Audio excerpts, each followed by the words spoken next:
Chapter 670. The Black Tulip. Admiral Hell Ludwell. There's a wolf in the front and a tiger in the back. Isn't this a little too unlucky? Floating in midair, Klein was the first to notice the approaching ship. He couldn't help but turn his head to look at Anderson, who was seriously examining the monster with his pitch-black short sword in hand. Random_dream_E Anderson quickly looked back in puzzlement. As he was wary of the greyish-black flesh that could shoot at him at any moment, he said, "The look in your eyes is odd. You have a strange look in your eyes. What happened?" Before he finished his sentence, he instinctively shut his mouth.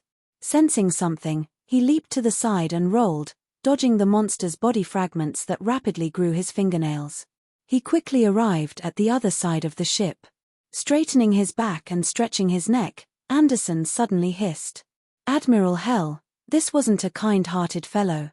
As a pirate admiral who was famous for killing indiscriminately, he definitely didn't have any psychological burdens when it came to using the crisis of others for his own benefit.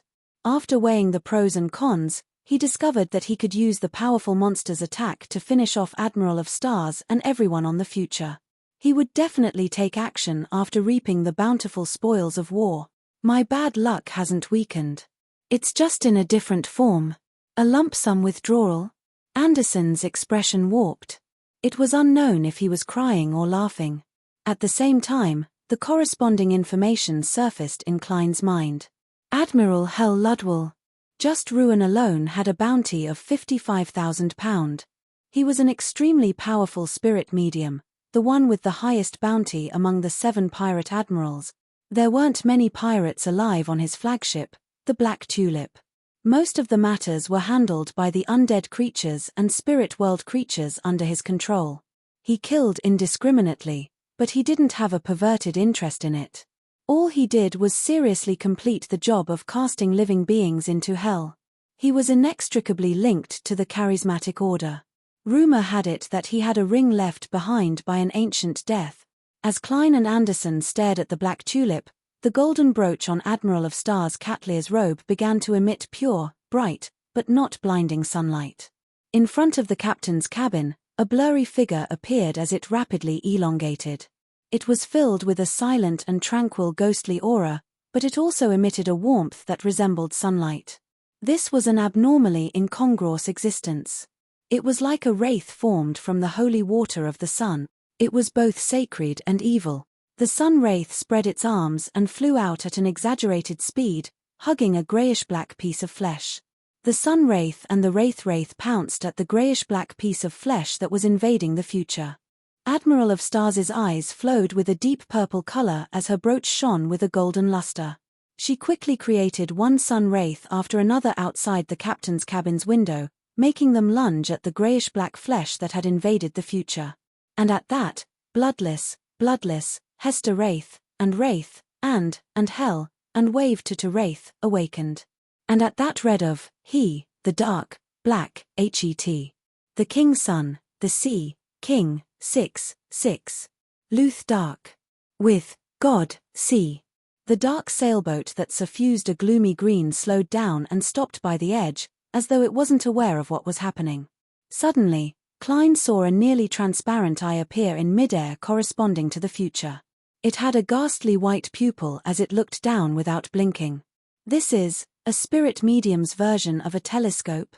After a second of surprise, Klein drew his revolver with his right hand and aimed at the eye that belonged to a spirit world creature. At that moment, he was somewhat hesitant. As a crazy adventurer, German Sparrow, directly shooting was the best choice that suited his persona. But at that moment, Admiral Hell Ludwell hadn't shown any signs of hostility. He might be wary of the faction backing Admiral of Stars Catlear and maintain restraint. If he were to rashly kill his telescope, it would inevitably lead the situation to a more chaotic and dangerous development. Amidst Klein's momentary hesitation, the nearly transparent, illusory eye vanished. The distant Black Tulip continued moving forward as it became clearer.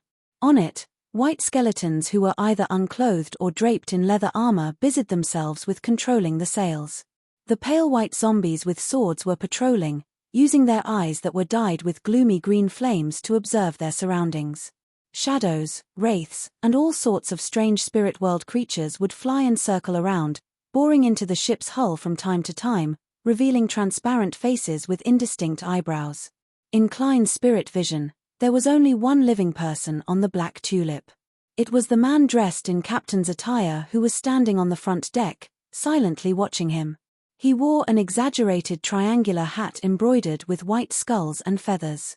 He wore a lace-trimmed white shirt and a complicated and gorgeous brown short coat. A thin rapier hung from the cowhide belt that held his white tights in place. The man's face was covered with a silver mask, concealing his facial features and contours. Around the holes that represented his eyes, nose, and mouth, there were cold lines that left one in awe. This matched the rumored Admiral Hell Ludwell's image perfectly. Where are his first mate, second mate, third mate, and bosun? Klein was first surprised that there was only one living person on the Black Tulip before he quickly came to a realization. Just like how the future sent the third mate, gunner captain, and many sailors to the other ships of the pirate crew, leaving only the minimum number of people to enter these waters, Admiral Hell Ludwell didn't allow his weak subordinates to follow him. After all, he could control the undead and spirit world creatures to control the ship. At this moment, the Black Tulip clearly turned as dozens of cannons on the starboard side were aimed at him. As Admiral Hell Ludwell touched his silver mask, a series of rumbling booms sounded. Cannonballs flew over, but before they came close, they would land in the seawater and blast up a wave. Others would leap over and land further away. This was a calibrated shot. Soon, the Black Tulip began its second barrage of cannons.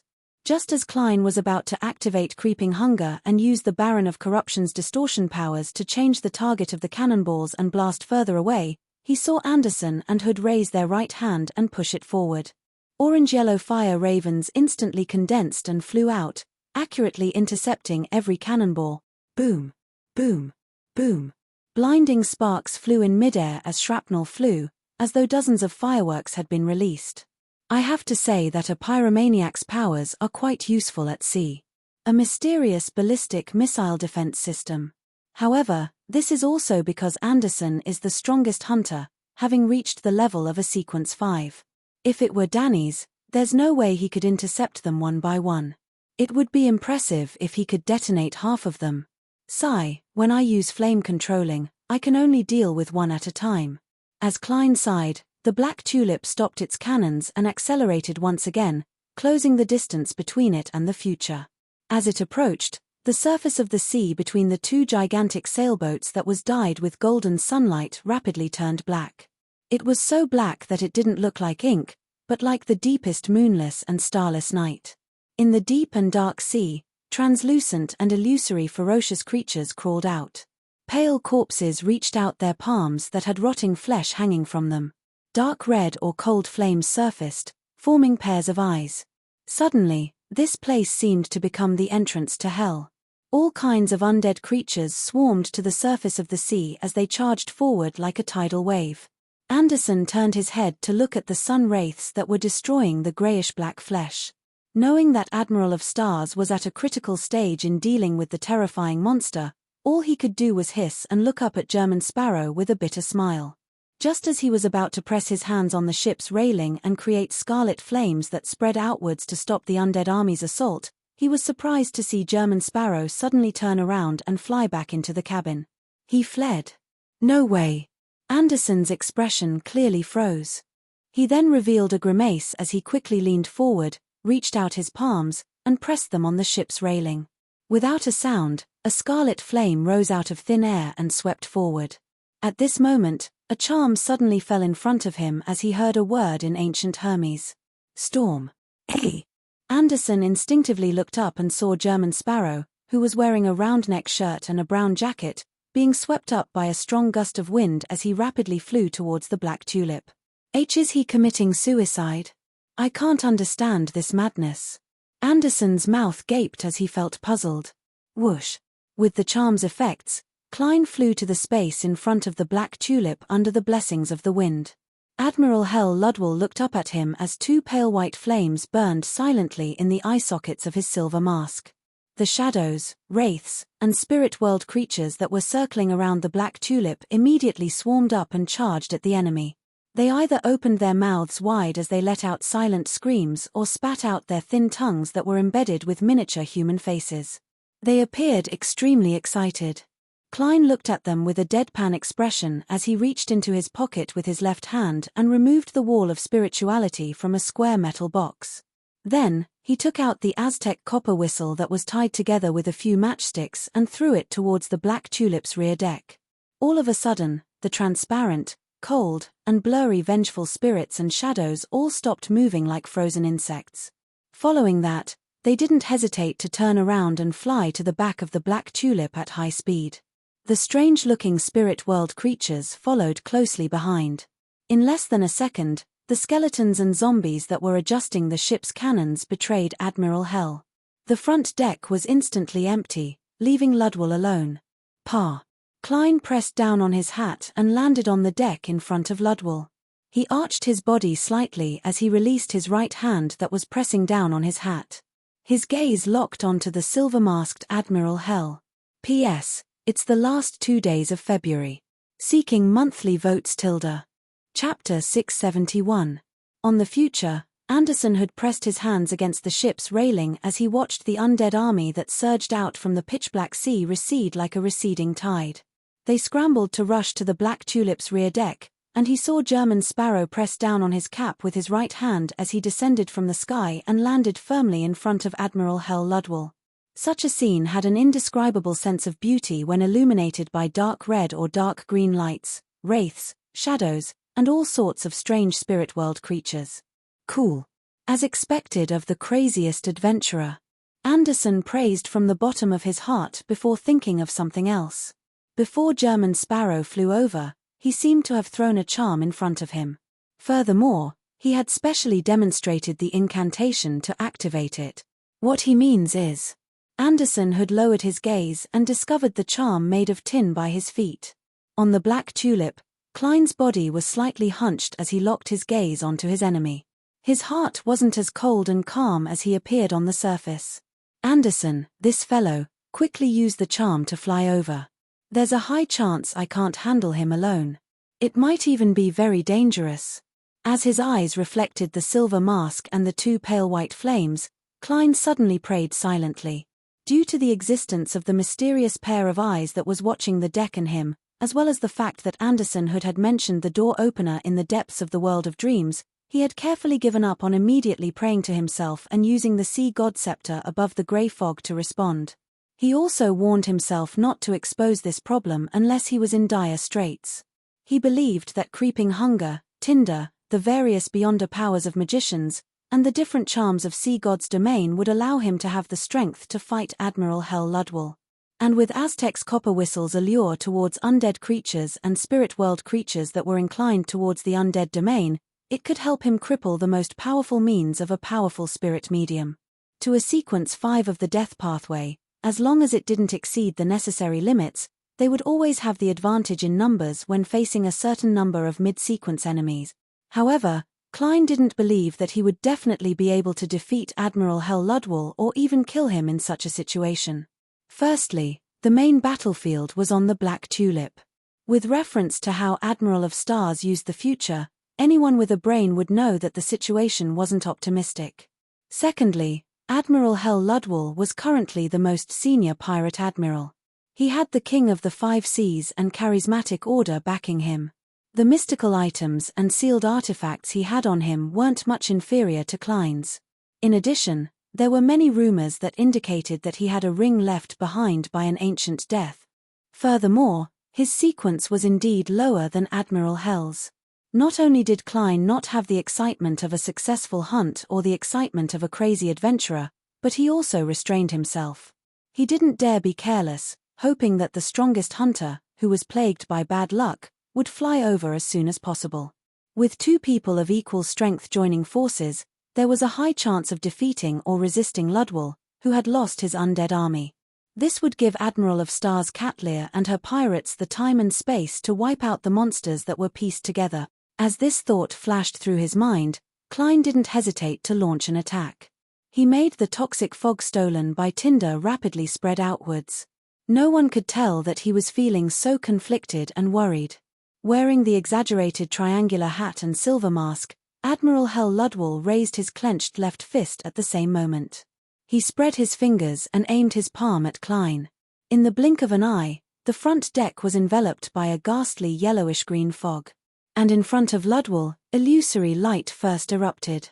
Then, with a point as the center, it rapidly spun and collapsed inwards, forming a slightly blurry pair of bronze doors that opened in half.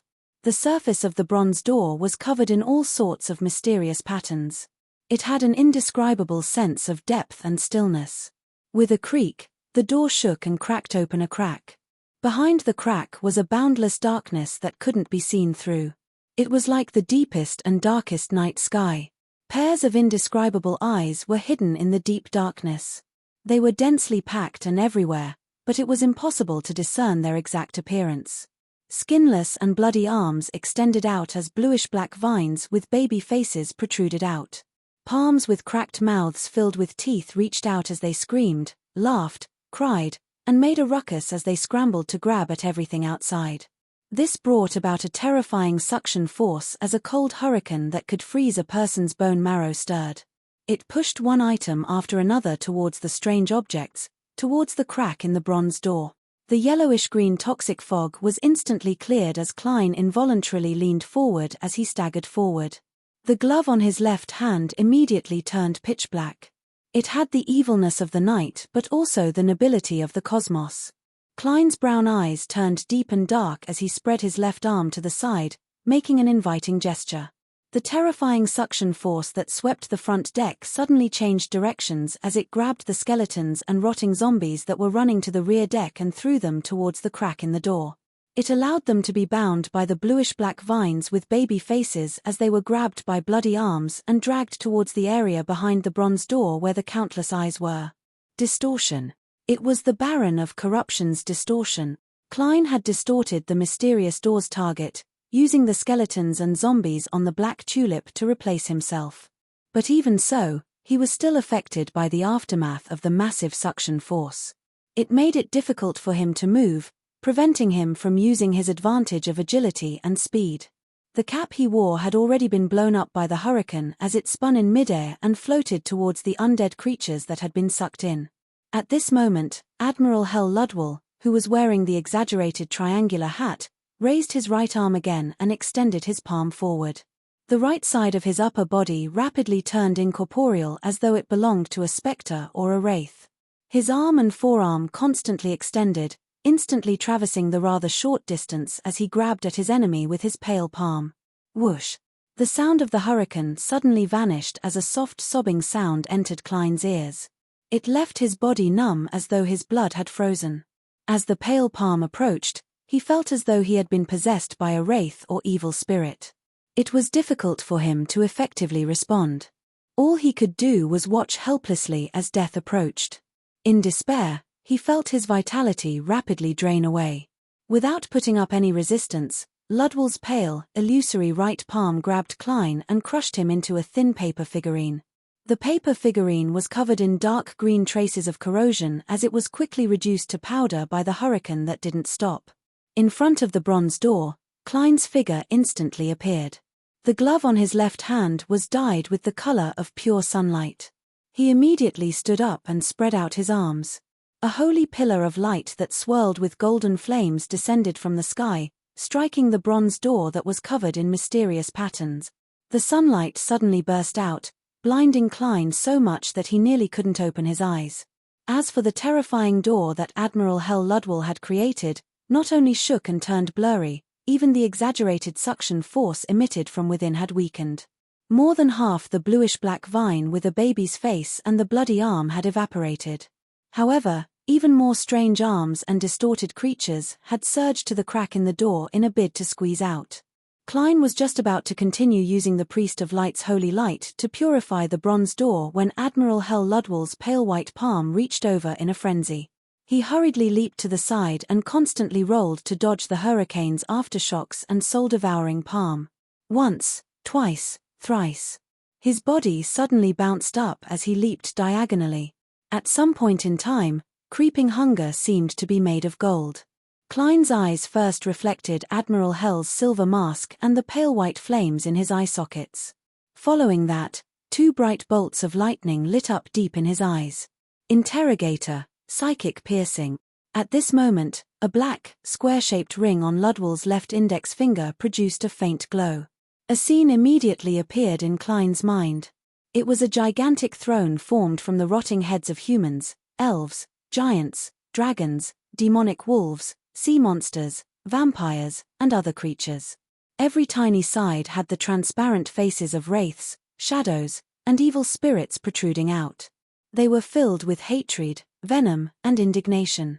Suddenly, Klein felt as though his head had been cleaved by an axe.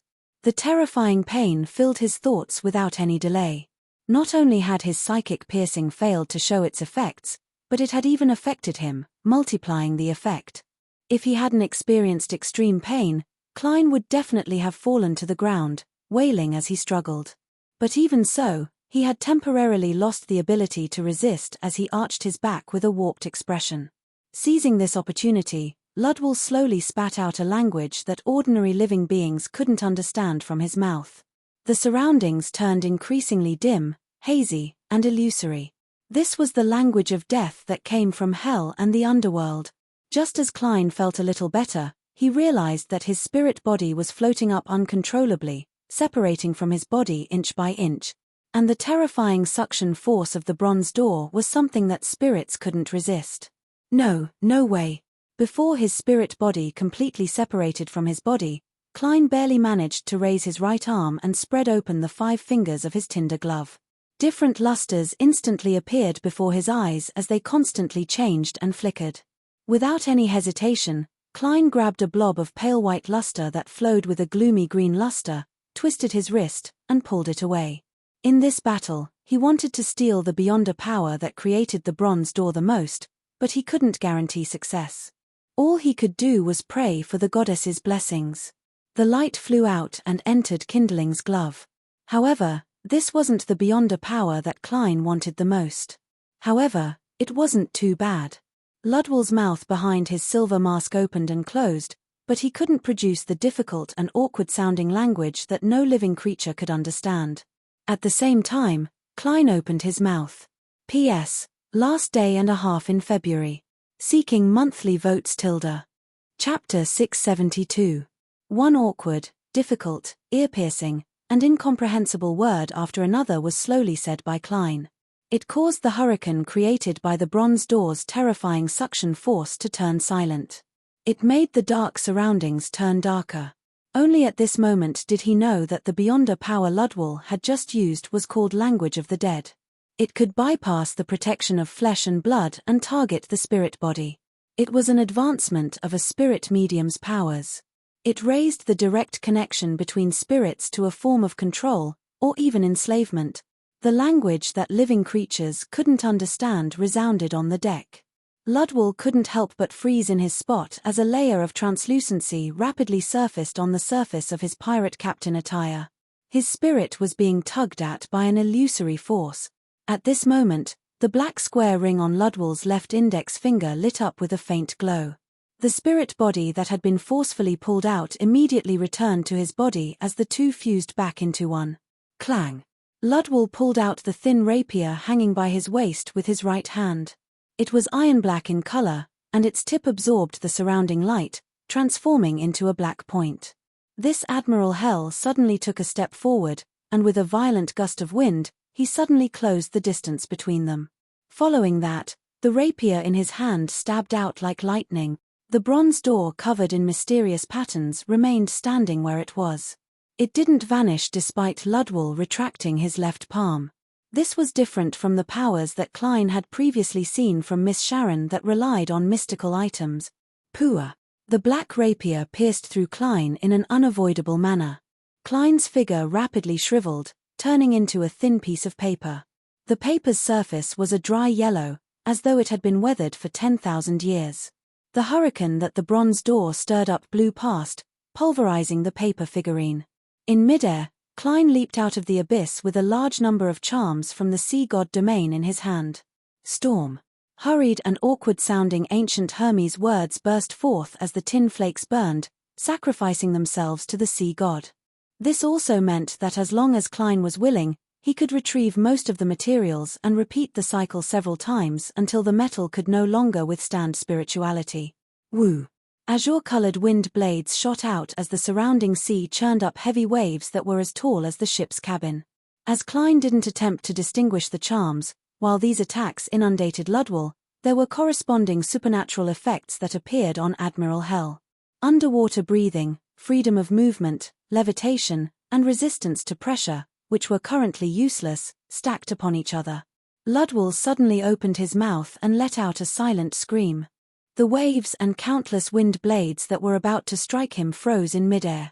Right on the heels of that, Admiral Hell raised his left hand as the black square ring on his index finger flowed with a sinister glow as it instantly brightened. Woo! The bronze gate, which gave off an indescribable feeling, swelled and doubled in height and width. With a heavy creaking sound, the crack in the door opened even wider, and the already terrifying suction instantly rose to an unimaginable level. Azure-colored wind blades, pitch-black waves, and the airborne Klein surged towards the door at the same time, seeking refuge from the strange vines and arms that were slowly unfolding.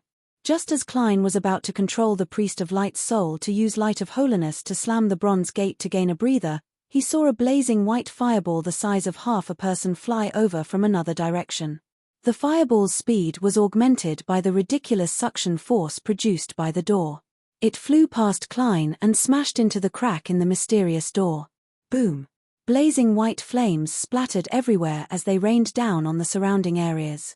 However, all it did was cause the bronze door to shake a few times and dim a little. Klein seized the opportunity and snapped his fingers. The few matchsticks he had stored separately in his pocket immediately ignited as scarlet flames rapidly enveloped his body and melted it. A blob of flames surged to the side of the bronze door as Klein leaped out. At a glance, he saw Anderson Hood floating awkwardly in midair. In his hand was a blazing white spear. This strongest hunter had finally arrived, but he didn't look accustomed to flying. When Admiral Hell Ludwell looked up and saw this scene, the pale white flames in his silver mask's eye sockets clearly pulsed twice. Clearly, he never expected that on the future, apart from Admiral of Stars Catlear, there were two powerhouses at the pirate admiral level. Furthermore, they had rather impressive mystical items or sealed artifacts on them. At this moment, Ludwell suddenly raised his hand and pressed it against his face, surprisingly taking off the silver mask. A deep, pale white light spewed out from behind the mask, causing the black ring on Ludwell's left index finger to emit an endless silence. The silence surged into the bronze door, pushing it off the deck and into midair. The door, covered in mysterious patterns, fused with the endless silence as it rapidly expanded to more than 30 meters tall. With the sea as a base, it stood there as though it was connected to another world, one that was different from the present world. Creak. The bronze door suddenly opened as indescribable darkness surged out, enveloping the Black Tulip's deck. Upon seeing this, Klein couldn't be bothered to attack. He hurriedly took out the correct charm and quickly used it on himself. A strong gust of wind blew over, pushing him out of the Black Tulip's sky. Under the pull of the darkness, the gigantic sailboat sailed through the bronze door 10 meters at a time, heading for another world. Admiral Hell Ludwell stood at the bow of the ship as he looked up into the sky. His face was blanketed by the pale white light, preventing him from seeing what he looked like. His gaze first swept past Klein before landing on Anderson Hood, as though he was memorizing the two hunters. However, he didn't attempt to attack again, as though he was restrained by the surrounding darkness. Anderson was taken aback as he didn't hesitate to throw out the blazing white spear in his hand. The spear went straight for Ludwell, but the moment it entered the region enveloped by darkness and silence, it silently vanished. Ludwell is planning on escaping? How decisive. Klein was first taken aback before he recalled that Aztec's copper whistle was still on the Black Tulip. Seeing that the gigantic sailboat was halfway through the bronze door and entering another world without any means of stopping it, Klein threw out a matchstick and snapped his fingers. On the rear deck, which was 50 meters away from Aztec's copper whistle, the matchstick that was tied to it suddenly lit up and soared into scarlet flames while the undead creatures were tearing at each other. Amidst the flames, Klein's figure appeared as he reached out to grab Aztec's copper whistle. This was his preparation for retrieving the copper whistle. Furthermore, to prevent any accidents from happening, which was the matchstick being ripped off by the undead, he had smeared a layer of flammable sun essence oil on the copper whistle's surface. Surrounded by countless undead, Klein didn't have the time to retract his hand that was grabbing the copper whistle. He immediately snapped his fingers again. At this moment, transparent, rotting, pale, or illusory palms had already grabbed his body. The matchstick that Klein had previously thrown ignited in midair, producing a stream of flames. His figure quickly appeared in the flames, but his face was blue and his lips had turned white. Klein, who had been grabbed by countless shadows, wraiths, and other undead creatures, felt a chill deep in his spirit body. He found it difficult to control his body as he plummeted into the sea that had been dyed with golden light. As the black tulip basically passed through the bronze door, the sea that resembled the entrance to hell had returned to normal. Klein sank a few meters and choked on a mouthful of bitter seawater before he finally recovered. Thankfully, I'm well prepared. As this thought flashed through his mind, he suddenly felt that something was amiss. Wearing the Murloc cufflink, he had 10 minutes of passive underwater breathing. He shouldn't have choked on water. Klein suddenly turned his head and looked at his wrist. At some point in time, the azure blue cufflink had separated from his body. I lost it. I lost it by tinder. I was on the black tulip all this while. Klein flopped a few times and floated to the surface, just in time to see the tail of the gigantic sailboat fuse into the darkness as the bronze door slowly closed. He instinctively swam a few meters forward before finally stopping. He chose one from the remaining charms and augmented himself with the beyonder effects of underwater breathing. Anderson Hood, who was in midair, clicked his tongue when he saw this scene. This fellow is really mad, he's actually trying to pursue me. At this moment, starlight descended from the future, condensing into a long bridge that extended over. Admiral of Stars Catlear had finally finished off the greyish-black monster with tenacious vitality. What a pity. If only Admiral Hell had hesitated a little more and hadn't escaped in time. Anderson sighed silently as he steadily landed on the star bridge. Seeing German Sparrow fly over, he was just about to greet him and praise him when he saw a cold and silent face. Anderson instinctively dodged and chuckled dryly, allowing German Sparrow to pass him. When he returned to the future via the star bridge, Klein had already reined in all his emotions. He saw Frankly come over and give him a thumbs up. You're the craziest fellow I've ever seen in my life. You actually dared to board the Black Tulip alone and challenge Admiral Hell alone. Furthermore, you returned alive. Sorry, in terms of craziness, I'm far inferior to you. Klein silently replied. At this moment, many pirates with long hair or disheveled hair expressed their astonishment and amazement. In such an atmosphere, Klein closed his eyes and felt that the faceless potion had been completely digested. P.S. Thank you, Sovereign of the Universe, for your Silver Alliance member tips.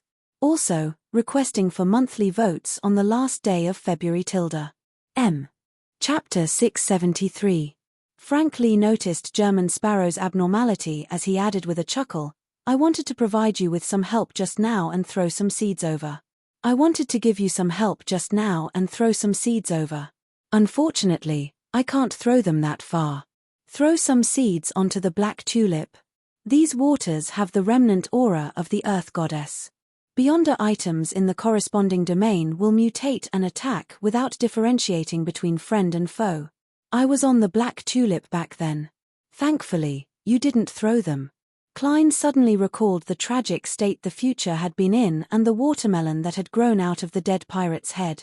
Just as he was deliberating over his words to match German Sparrow's persona, he suddenly saw Heath Doyle appear from the shadows not far away. He was bending his back to vomit. This bloodless first retched before his knees went limp as he knelt on the deck. Ooah, ooah. He finally vomited a pool of yellowish-green liquid. Inside it was a half-corroded piece of greyish-black flesh that was squirming gently. Ooah, ooah, ooah. Heath Doyle continuously vomited out a few similar puddles. Upon seeing this scene, apart from feeling disgusted, Klein felt a lot more at ease.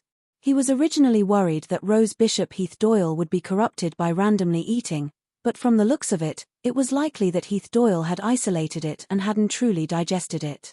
As expected of a Rose Bishop who isn't crazy. Klein sighed silently. Just as he was about to shift his gaze away from the vomit, a thought suddenly flashed through his mind. Creeping hunger has already been activated. It has to be fed once a day. And there aren't any outsiders here. There aren't any ideal villains. The pirate who died previously can't do it. Although his companions might not think much of the corpse, creeping hunger wants to devour souls. I wonder if these pieces of flesh can be used as food. At the very least, they were corpses with exuberant vitality that had been influenced by the Earth Goddess's aura. With this in mind, Klein took 2 steps forward and came close to Heath Doyle. He couldn't bear to look at the puddles of vomit as he instinctively cast his gaze to the other side, to the magnificent sea that was reflecting the sunlight. Then, he extended his left palm towards the grayish-black flesh. Creeping hunger didn't change at all. It didn't crack open its mouth in the middle of the glove. From the looks of it, it doesn't want to eat. I can only make do with it to deal with potential dangers. If I can't find any suitable food after a day, I'll throw it above the grey fog.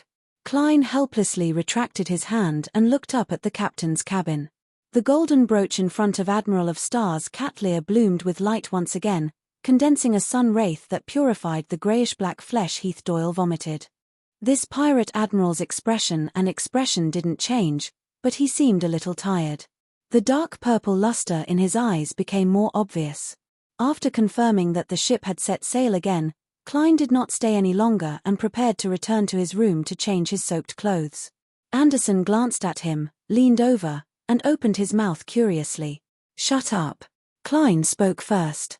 This incident caused him to lose the Murloc cufflinks. Therefore, he increasingly disliked a certain someone who was plagued with bad luck. He was just short of defining her as food for creeping hunger. "All right." Anderson raised his hands. "I'll drink in silence." Klein ignored him as he entered the cabin and returned to his room. In the bathroom, he took out a water creation charm and chanted a word in ancient Hermes to fill the bathtub with water. Then, he took off all his clothes and lay in it. The cold feeling and warm sunlight made him relax significantly. He picked up the pen and paper he had brought from his desk and wrote a divination statement, the location of the Murloc cufflinks. After reciting it 7 times, Klein lay down completely. Using the front of the bathtub as a pillow, he entered a dream.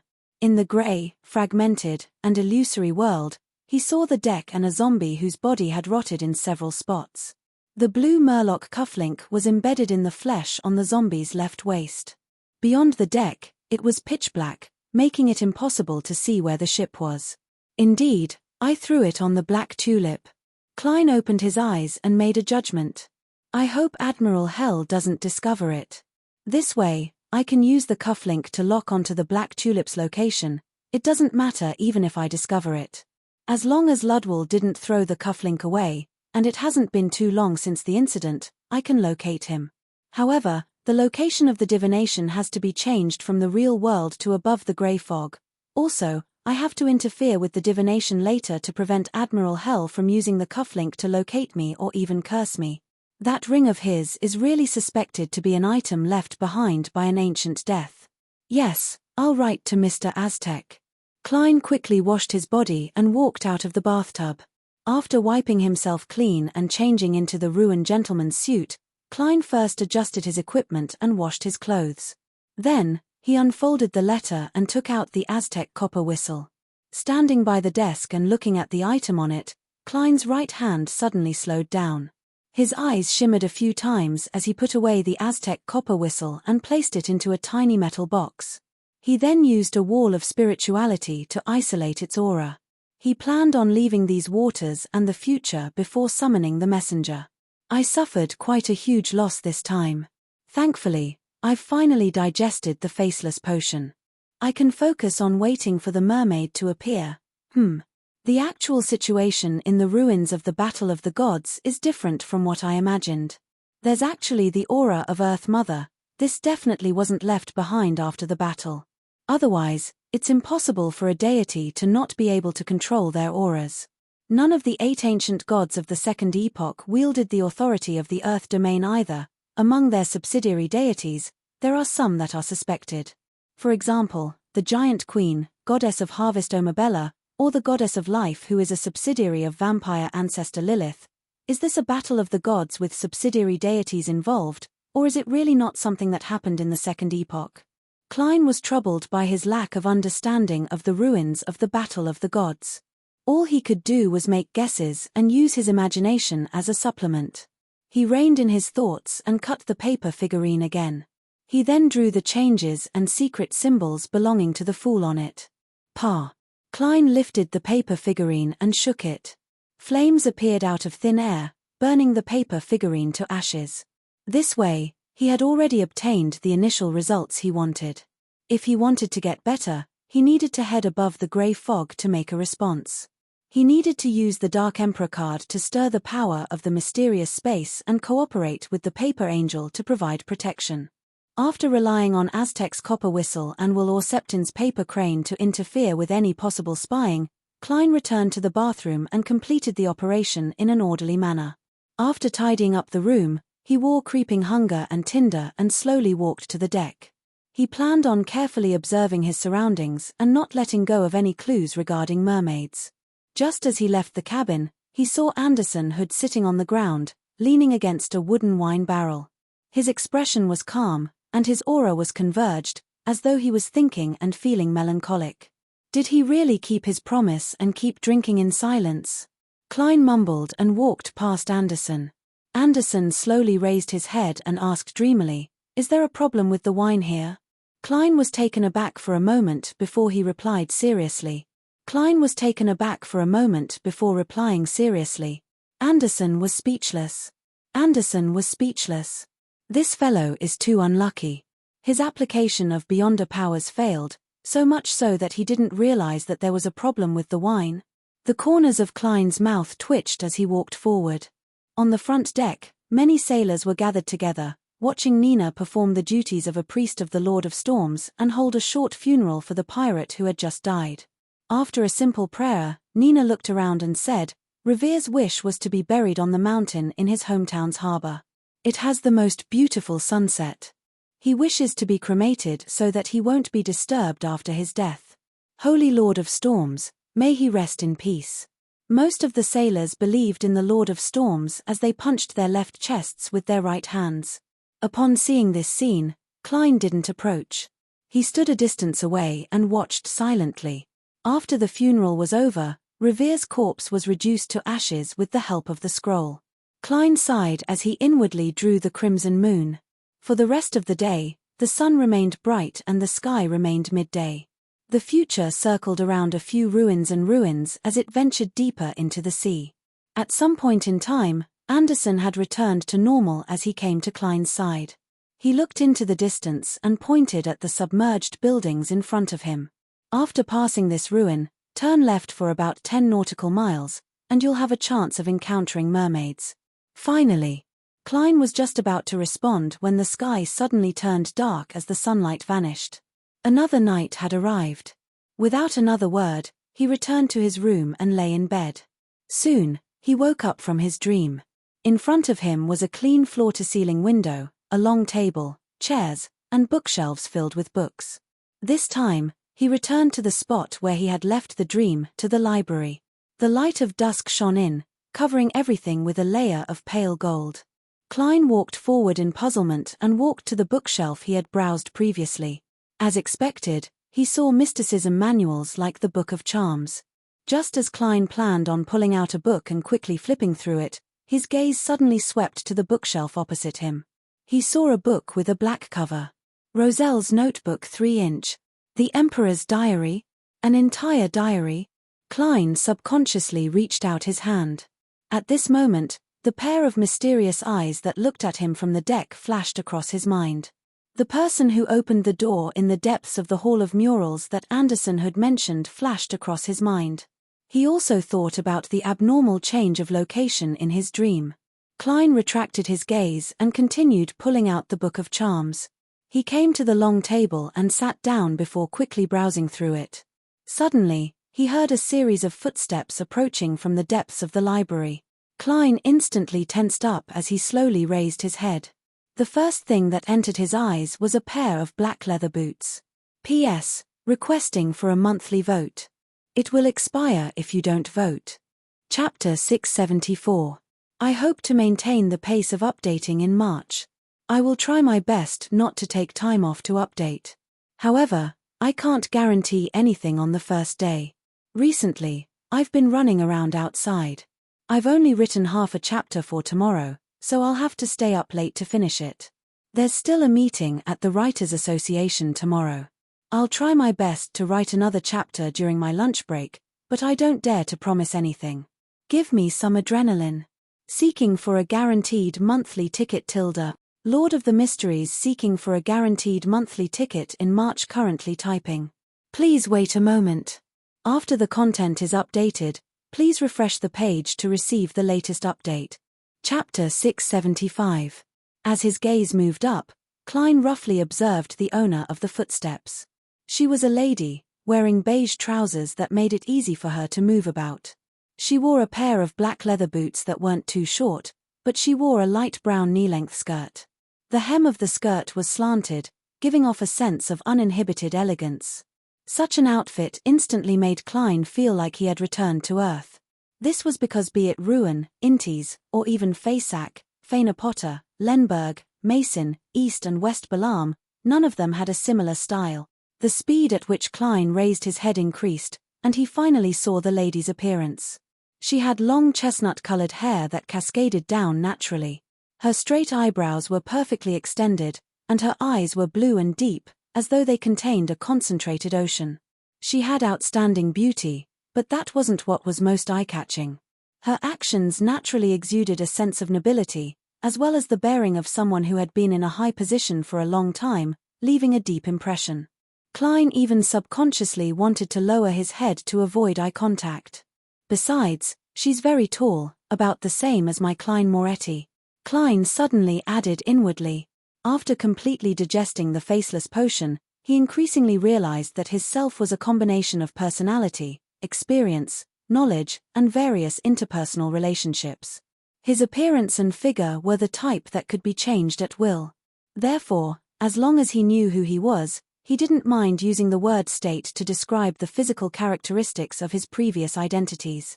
After all, every change of a faceless could be fixed without any additional maintenance. This also meant that even without the corresponding Beyonder powers, he could still maintain the appearance of a German sparrow. And it was because of this that he could make Klein Moretti truly grow taller. Tap, tap, tap. The lady who gave off the feeling of looking down on others walked to the opposite side of Klein, pulled out a chair, and sat down. We meet again, the lady said in a gentle but emotionless tone. This voice, this way of speaking, it sounds a little familiar. An idea flashed in Klein's mind as he vaguely grasped the source of the familiarity. The scene of the lady's arrival immediately echoed in his mind, and finally, it fixed on the pair of black leather boot. This is her. Klein suddenly recalled the relevant scene. When he snuck into the Royal Museum in his spirit body state and took away the Dark Emperor card, he encountered a demigod. The other party was sitting on the top floor of the wooden staircase between the tall bookshelves. His feet, which were wearing black leather boots, were hanging down in midair.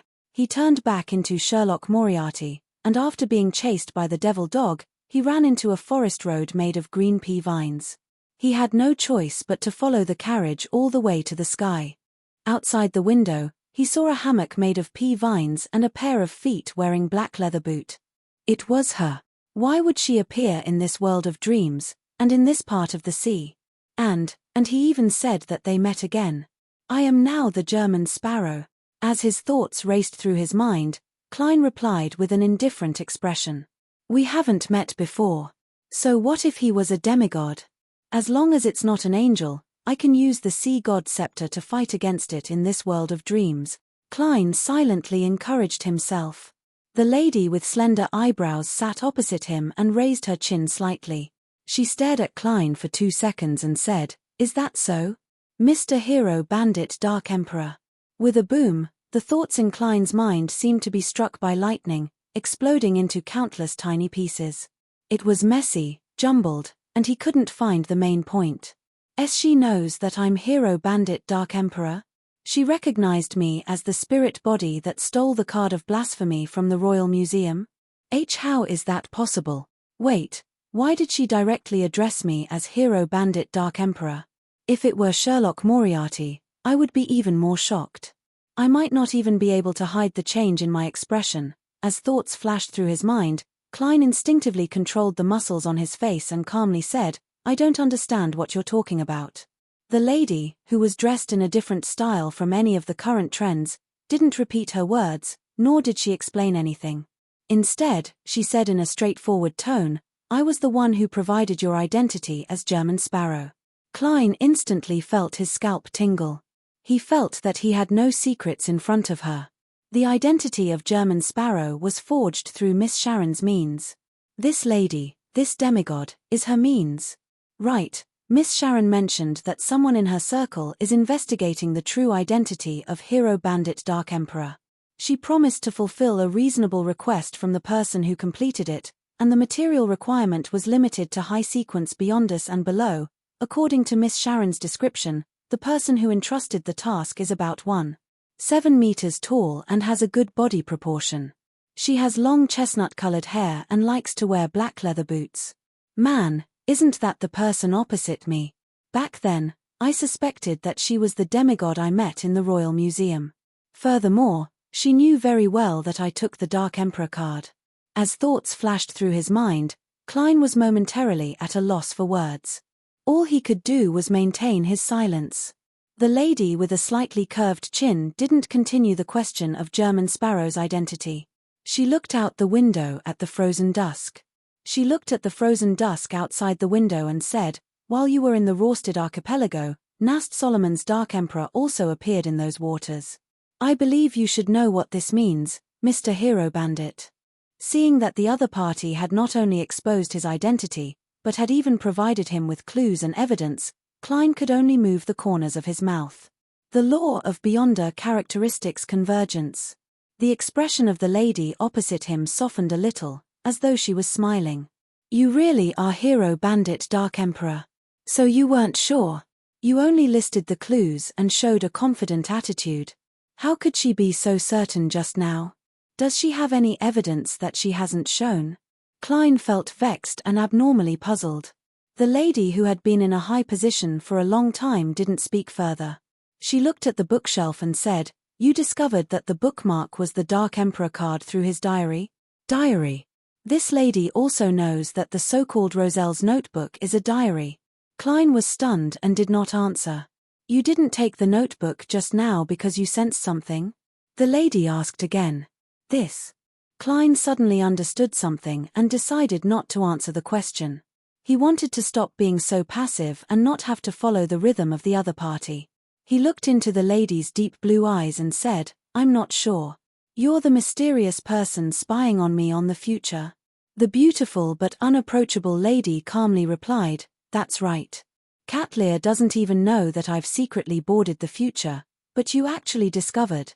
Clown's premonition for danger. After this period of observation, combined with the information from before, she can basically confirm that I'm a faceless, a magician. From her tone, she's very familiar with Admiral of Stars. A member of the upper echelons of the Moses ascetic order, or that queen mystic. Klein nodded. Yes. The lady raised her chin again as the corners of her mouth curled up slightly. It's impossible for a normal clown to have such a premonition for danger, even if he's already a sequence 5. She's discovered something special again. This. She seems to know the seer pathway very well. Indeed, it's because of the grey fog's influence that I can have a premonition for non-dangerous situations. Without giving him a chance to speak again, Klein asked in a deep voice. Anderson had heard the sound of a door opening and footsteps in the depths of the Hall of Murals. Are they yours? Are you referring to the hunter who's plagued with bad luck? The lady asked in thought. Yes. Klein nodded. It's indeed me. The lady paused for a second. Tell that hunter a prophecy. The most lethal danger is often hidden in the most ordinary of lives. What do you mean? Noticing that she had no intention of explaining, Klein deliberated and asked, "The person who made me appear in the Saint of Darkness's dream was you?" Noticing that she had no intention of explaining, Klein deliberated and asked, "The person who made me appear in the Saint of Darkness's dream was you?" The lady combed her chestnut-colored hair and said with a gentle but indifferent voice, "It's not hard to guess. After this dream, I've confirmed that you've taken away the relic of that sea serpent in Cavituis. You also appeared in a spirit body state like the last time, taking away the item in front of Jan Kottman before disappearing? Yes, you also carried the Dark Emperor card." Klein didn't respond to the topic and instead, he asked, "You're Queen Mystic?" "Many people call me that," the lady replied with a calm expression. "Seriously? This lady's bounty is as high as £650,000, just from ruin." Klein silently drew a breath. "Maram, why are you looking for me?" Queen Mystic looked at him with her blue eyes for a few seconds before saying, "I hope that you can share with me the way to interpret the text created by Roselle the Great. I hope you can share with me the way to interpret Emperor Roselle's words. I can satisfy most of your requests." He chuckled and said, "Could it be that you can give me the corresponding high sequence beyond a potion formula?"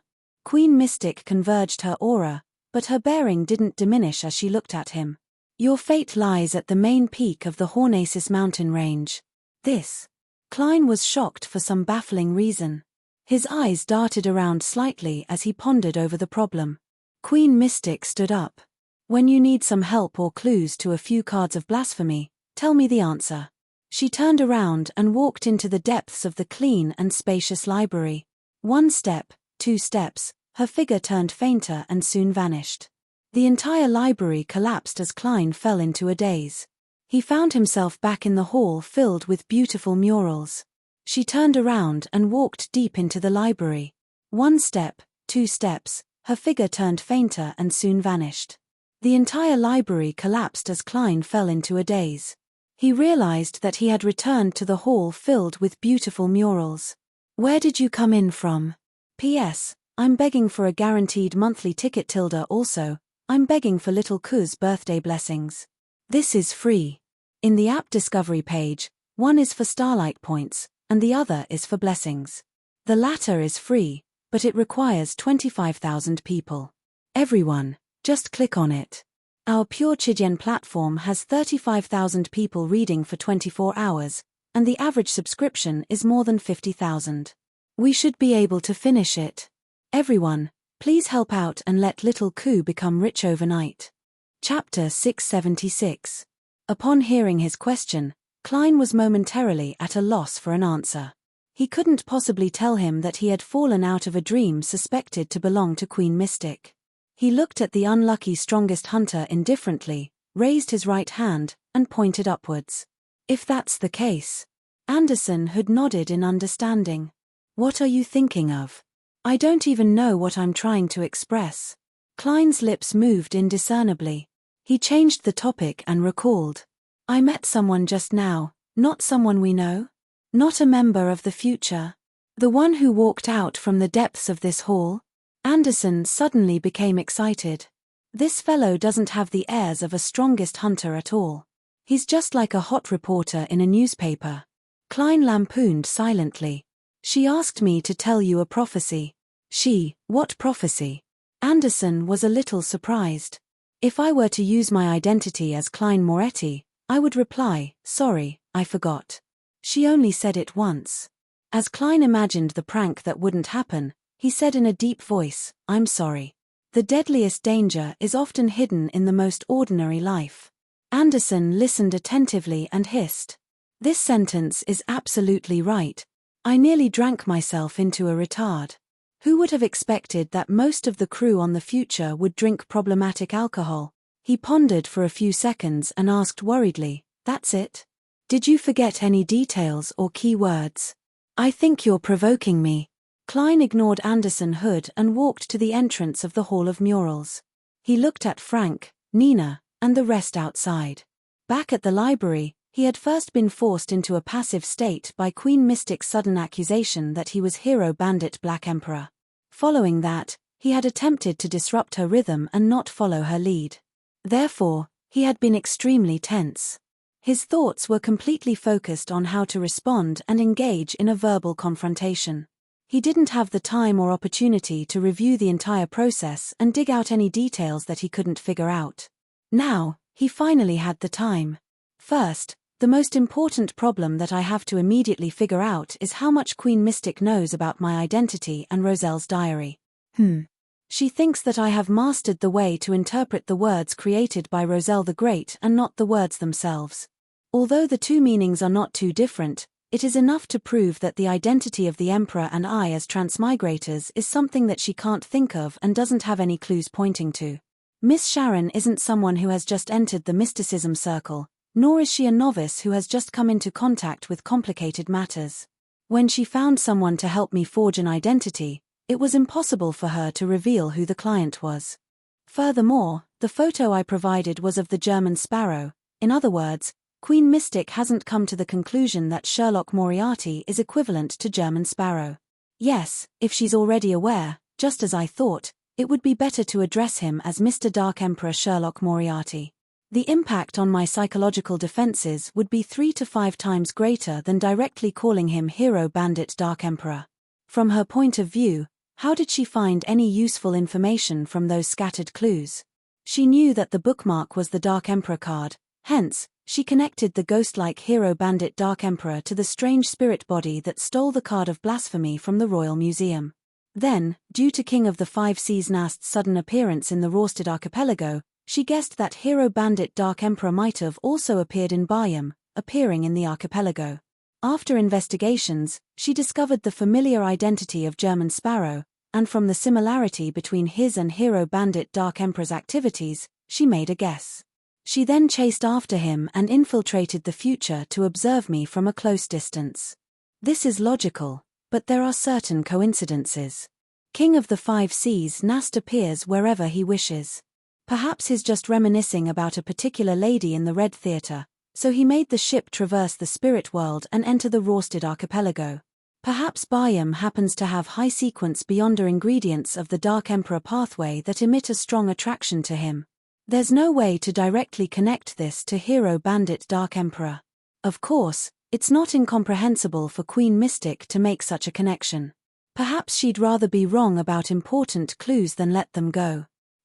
This is a good habit, but it's tiring. Also, there's a high chance that she didn't lock onto German Sparrow from the beginning. However, in the Rorsted Archipelago, in the City of Generosity, Bayam, the crazy adventurer, German Sparrow, is rather famous. As long as she hears this name and compares it to the time, she can make a basic judgment. Sigh, it's better to keep a low profile.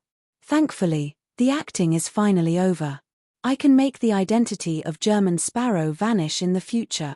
Klein thought through the entire matter and felt that he had more or less figured out the problem. However, he had another thought and another guess. It was that when Admiral of Stars Catlear brought German Sparrow on board, she had been too high profile. It was as though she was afraid that others wouldn't know that the crazy adventurer was cooperating with her. Perhaps, she was hinting at something. Then, Queen Mystic came and learned of German Sparrow. She figured out the trajectory of my activities at sea, and with a comparison, she made a judgment. She said that she was tricking me, but she was actually rather certain. With one hand in his pocket, Klein walked out of the Hall of Murals. His target was Admiral of Stars Catlear, who was outside the Black Cloister. He planned on taking advantage of her being half asleep to directly ask for an answer. At this point, he had actually relaxed quite a bit. This was because Queen Mystic clearly only knew that German Sparrow was equivalent to Hero Bandit Black Emperor, a beyonder who worked for some important figure. She didn't know anything more secretive. Even if she connected the incident to the great detective, Sherlock Moriarty, who appeared nearby on the night the Black Emperor card was stolen, it wouldn't be too problematic. From a long time ago, I've been treating Sherlock Moriarty as the world, as well as the blessed of the fool. German Sparrow is an extension of this identity. This is a preparation for such situations. I've always felt that I shouldn't treat others as fools. As long as a person has activities, a trajectory, and interpersonal relationships, there will always be some exposure. Therefore, I've prepared this identity for these smart people ahead of time. Their daily lives also strictly follow the corresponding settings. And for a blessed of an important figure to be able to understand Roselle's diary, it's completely understandable and acceptable. It's a normal gift from a specific existence. Hehe, you didn't expect it, right? There's still a mask beneath the mask. Amidst his thoughts, Klein also felt that the grey fog's help and his cautiousness had played quite a role. If he hadn't sensed someone watching him ahead of time and instinctively followed his heart's will, he might have summoned the messenger under Queen Mystic's gaze. The messenger itself won't expose anything. I'm just afraid that Queen Mystic has the means to track it and find Mr. Aztec. From his recent whereabouts, she can dig out my identity as Klein Moretti. Klein passed through the square that was pierced with many giant arrows and walked out of the black cloister. He saw Admiral of Stars Katlia still hugging her knees as she stared at the beautiful scenery under the dusk. Klein leaped onto the boulder and came to the side of the withered tree. He looked at the magnificent buildings on the opposite mountain peak and asked casually, "In Nars, you displayed the star bridge and paved the way to board the ship. Did you have other motives?" Katlia leaned her head a little and said, "I'm not telling you." Klein was momentarily at a loss as to how to respond. He originally believed that the Admiral of Stars in the world of dreams would be very honest, but he never expected such a situation. Of course, this was also a form of honesty, but it was a character that was honest. After 2 seconds of silence, Klein decided to bluff her. "You wish to use this method to inform someone that I'm worth paying attention to?" Katlia exhaled as she sat hugging her knees without changing her posture. "Something like that. It's mainly to tell others that if I encounter a rather serious problem or show any obvious abnormalities, you are a clue." "Indeed." Klein sighed inwardly. He could understand that Admiral of Stars had done something to protect herself, but as the fool, this was an act that needed to be dealt with. "However, I can't directly use this matter to flare up. It will appear as though the fool is too protective of his blessed, making him look like he doesn't have a high enough stance. Yes, Admiral of Stars definitely didn't just do something like that. I can use this series of actions as a whole to deal a blow." Klein quickly came up with an idea. He no longer felt too flustered about his encounter in the world of dreams. As for Queen Mystic's suggestion, he didn't even consider it. Roselle the Great's diary had records of transmigration and Earth. If he were to teach Queen Mystic the deciphering method and she discovered this point, she would be able to come up with even more fatal guesses. She's wary of the important figure behind me who can easily lend out the sea god scepter, so she won't do anything too forceful. If I really need her help with something, or if she has grasped hold of something crucial, I can promise to translate a few pages of key diary entries for her, but I'll definitely not teach her Chinese. Yes, even if I translate, I'll have to mix in some words and words that are similar. I'll only ensure that the main point is correct. This way, she won't be able to reverse engineer it." Klein retracted his gaze and casually asked Admiral of Stars Katlia, "Rumor has it that you've fallen out with Queen Mystic, but according to my observations, that's not the case." Katlia's perplexed expression suddenly changed. She pursed her lips and said, "Yes. What right do I have to fall out with her? I'm only an exiled person." "Exiled?" Klein was just about to ask again when blinding sunlight shone in, causing him to wake up naturally. Looking at the resplendent sky outside, he wiped his forehead and muttered silently, "What a terrifying dream." Putting away his wistful thoughts, Klein got out of bed and came to the deck. He continued observing his surroundings and waited for the mermaid to appear. Nearly an hour later, he finally heard a thin, faintly discernible singing coming from afar. "P.S. It's rare that you're still in first place after so long. Please guarantee your monthly votes and let us stay a little longer. Tilda also, Little Ku has already blessed more than 14,000 people. He's still short of 11,000.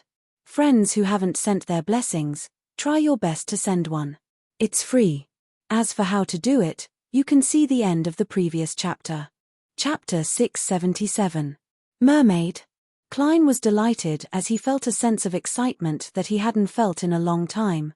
After leaving Beekland for nearly 4 months and experiencing many things, he had finally arrived at the destination of his trip. He had fulfilled the final condition to advance to sequence 5 Nimble Right Master, The anxiety and vexation he felt from waiting constantly increased after he entered these waters. Everything that had happened on the future seemed ridiculous and laughable, but on careful thought, they were abnormally horrifying. The dangers and unknowns hidden in the 3 states of night, noon, and dream in the ruins of the Battle of the Gods made him constantly tense. He spent every hour and minute in torment. Now, he finally had a chance to vent his emotions and pressure. Phew! Klein slowly exhaled and returned to the cabin, entering the room that belonged to him. He didn't panic or forget himself. He followed the predetermined procedures and took out Aztec's copper whistle and Will Orseptin's paper crane. He used them to interfere with the possible existence of Queen Mystic's prying eyes.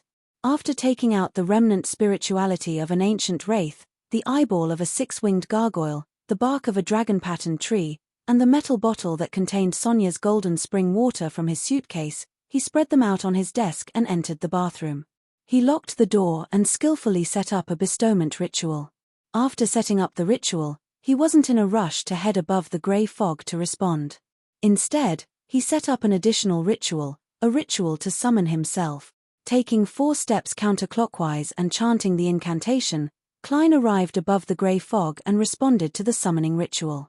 Using this, he came to the real world in his spirit-body state and brought Tinder back to the mysterious space. After doing the preparatory work, Klein didn't relax. He came to the fool's seat, conjured a pen and paper, and quickly wrote a divination statement.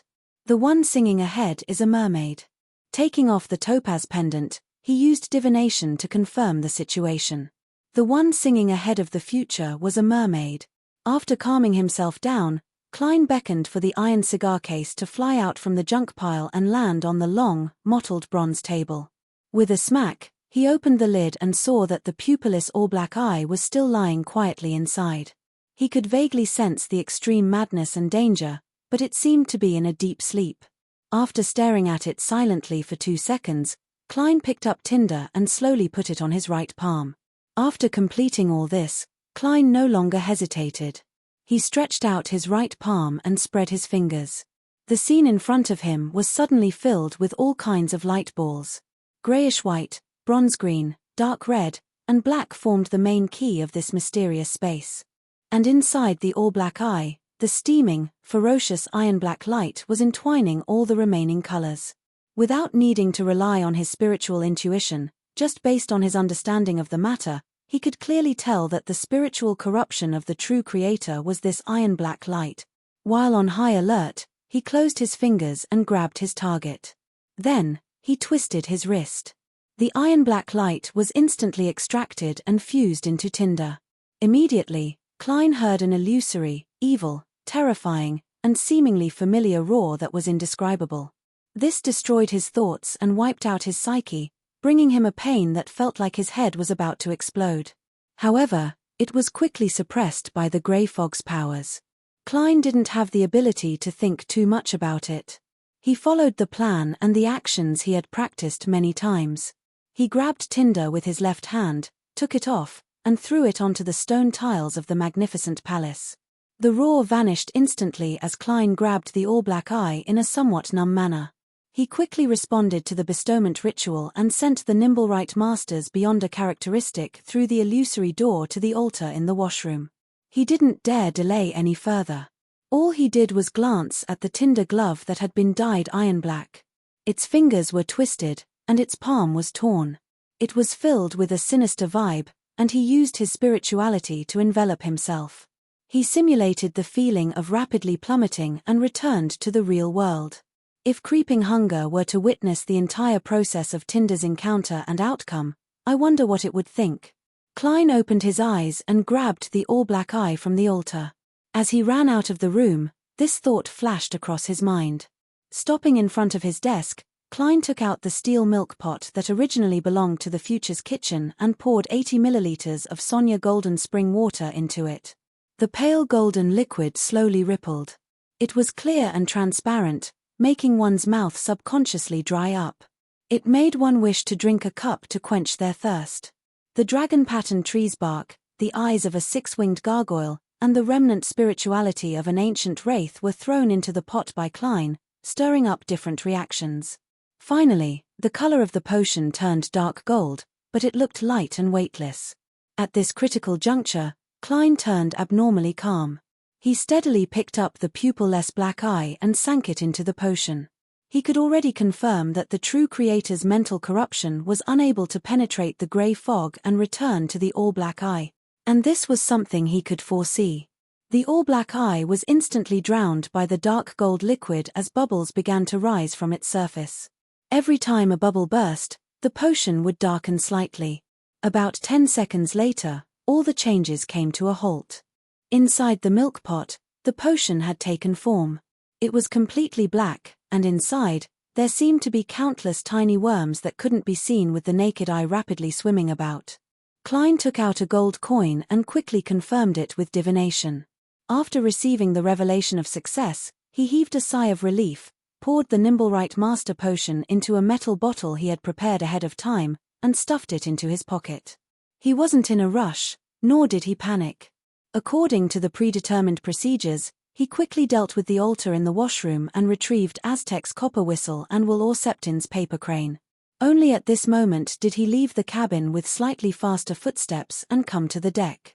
At this moment, the symbols, magic labels, and strange patterns on the future had clearly lit up, forming a resplendent sea of stars that greatly weakened the mermaid's singing. Rumor had it that the singing of mermaids could make humans lose their minds and turn crazy. They would then jump off the ship and become the mermaid's food. Klein subconsciously looked up at the window of the captain's cabin. Admiral of Stars stood there, her body swirling with starlight as she looked back with mixed emotions. Is she recalling what she said and the attitude she showed in her dream?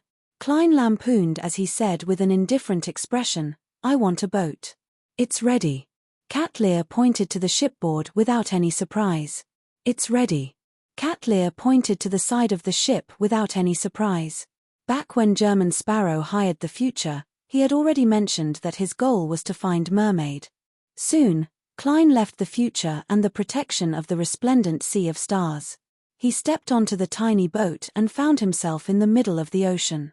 The singing drifted over as though it had drilled into his spirit body, leaving him numb. He couldn't help but want to hear more. This was far from enough for Klein. Furthermore, his spiritual intuition told him that he needed to get closer to make the singing clearer to satisfy the requirements of the ritual. Storm. Klein took out a charm made of tin and summoned a controllable gale to propel the boat forward. After an unknown period of time, the mermaid's singing suddenly turned louder. It was as though she was singing softly in Klein's ears. Every note could stir his spirit body, and every melody left him intoxicated and yearning. Klein fell into a daze as he nearly jumped into the sea and swam towards the source of the beautiful singing. He tried his best to control himself and discovered that there were many reefs not far ahead of him. Figures were sitting by the edge as they sang softly. These creatures had human heads, and their eyes exuded a sense of beauty amidst their innocence. Their chests bulged up high, but they were covered in dark red scales. Their lower bodies were massive fish tails as they rhythmically slapped the reefs. Different mermaids had different appearances and different tail scales colors. For humans, there was a strange sense of beauty. Klein released his control of the boat and raised his right hand to reach into his pocket to take out the potion. At this moment, the mermaids sensed his approach as they looked over. Then, these creatures, also known as sea demons, stopped singing in a panic as they plunged into the water. "Don't go." Klein's right hand grabbed at the air weakly. "Didn't we agree on using singing to attract humans as food? Why are you running when the humans are here? I'm not a bad person. I'm just here to listen to a song." At this moment, Klein was filled with F***K himself. He soon discovered that the mermaid's singing had not completely stopped. Far away from the reef, there were still a few mermaids with their backs facing him. Against the backdrop of the wind and waves, they did not realize that their companions had fled and were still singing boldly. Klein's mind stirred as he thought for a moment before taking out another charm. This was a charm from the sea god domain that made underwater creatures feel intimate with the user. Storm. Amidst the incantation, blue flames enveloped the tin sheet, causing it to vanish from the real world. Seeing that the remaining mermaids no longer fled in fear despite noticing him, Klein immediately took out the metal bottle that contained the marionettist potion and opened the lid. I have to make the best use of my time to prevent any accident. Gulp. The slightly bitter potion surged into Klein's mouth along his esophagus, heading straight for his stomach. Suddenly, Klein realized that he had turned abnormally stiff. It was as though he had returned to Tingen, back to the state when he was controlled by the strange puppet of sealed artifact TUJ-049. He attempted to move his joints, but they felt like they were filled with lead.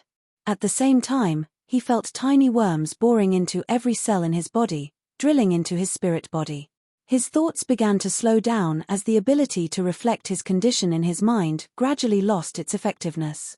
The mermaid's melodious singing sounded, stirring up his desire. It accumulated fervor and infatuation, allowing Klein to maintain his final emotions. Through this enticement, he slowly extricated himself from his sluggish state. An indifferent grayish-white fog quickly appeared in front of him as his ears rang with the illusory hornasis. Phlegria. Hornasis. Phlegria. Compared to when he advanced to seer, clown, and magicians, the ravings were clearly intermittent, as though they were being eliminated by some form of interference. It was different from when he became a faceless. The ravings were clearly a lot stronger. They could intermittently break through the barrier created by the grey fog's fusion with reality. My ability to think has been restored. Klein was delighted as he attempted to raise his arm. The difficulty in his joints was still there, but it was becoming weaker. At the same time, Klein saw his present appearance. His skin was yellowish-brown, like a puppet that had been buried alive for many years with old bandages. Flesh sprouted beneath his skin as they squirmed, separated, and fused together. Klein immediately outlined countless spheres of light in his mind as he used cogitation to calm his state. During this process, the mermaid's singing continued resounding in his ears, causing his joints and muscles to twitch as the stiffness slowly receded. After an unknown period of time, Klein opened his eyes. His body had completely returned to normal. He drew a breath and sighed silently. Finally, I'm finally a Sequence 5. I'm finally a Nimble-Right Master. P.S. Nimble-Right Master Lil Ku seeking monthly votes also, thank you to everyone. In just a day and a half, I managed to gather 25,000 blessings from people. This isn't the number of blessings, nor is it the number of people, but the sheer number of people. It's awesome. I'll put my hands on my hips for you. Chapter 678. The sun was blazing high in the sky, and the sea reflected a golden hue. Apart from this, Klein saw countless illusory black lines.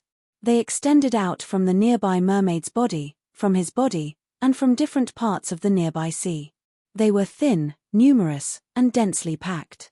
They corresponded to different parts of the sea, and they extended into infinity, reaching the ends of the void. This strange scene with a dense sense of beauty wasn't unfamiliar to Klein. He had borrowed the powers of the All-Black Eye a few times and relied on it to create the fake world for a long period of time. He had seen similar scenes. This was the source of a Nimble-Right Master's Beyonder powers. The knowledge he obtained from the potion told Klein that these illusory black lines were known as spirit body threads. By controlling them, he could directly influence a target's soul body, astral projection, body of heart and mind, and ether body. Then, using the ether body as a bridge, he could control the target's body. Therefore, all the Beyonder powers of a Nimble-Right Master relied on the spirit body threads. Firstly, it was to use the spirit body threads that every creature had to find a hidden target. It was the nemesis of a demonist's invisibility and a secluded ascetic's ability to hide in the shadows. Of course, Klein wasn't sure if there was a way to conceal the spirit body threads. Secondly, it was to control the target like a puppet, slowing down their thoughts and stiffening their bodies. This was a form of forceful control, and it was very difficult to resist. One could only rely on the strength of one's spirit body to escape. To a Nimble-Right Master who was already at Sequence 5, there was almost nothing to worry about against anyone below the demigod level. Thirdly, with the passage of time, the control would deepen. A Nimble-Right Master could completely turn the target into his puppet, hiding behind the scenes within a certain distance and controlling the target to do battle. In this way, the puppet could use its original Beyonder powers. This is really strange, mysterious, and terrifying. It's practically exclusive to the mastermind.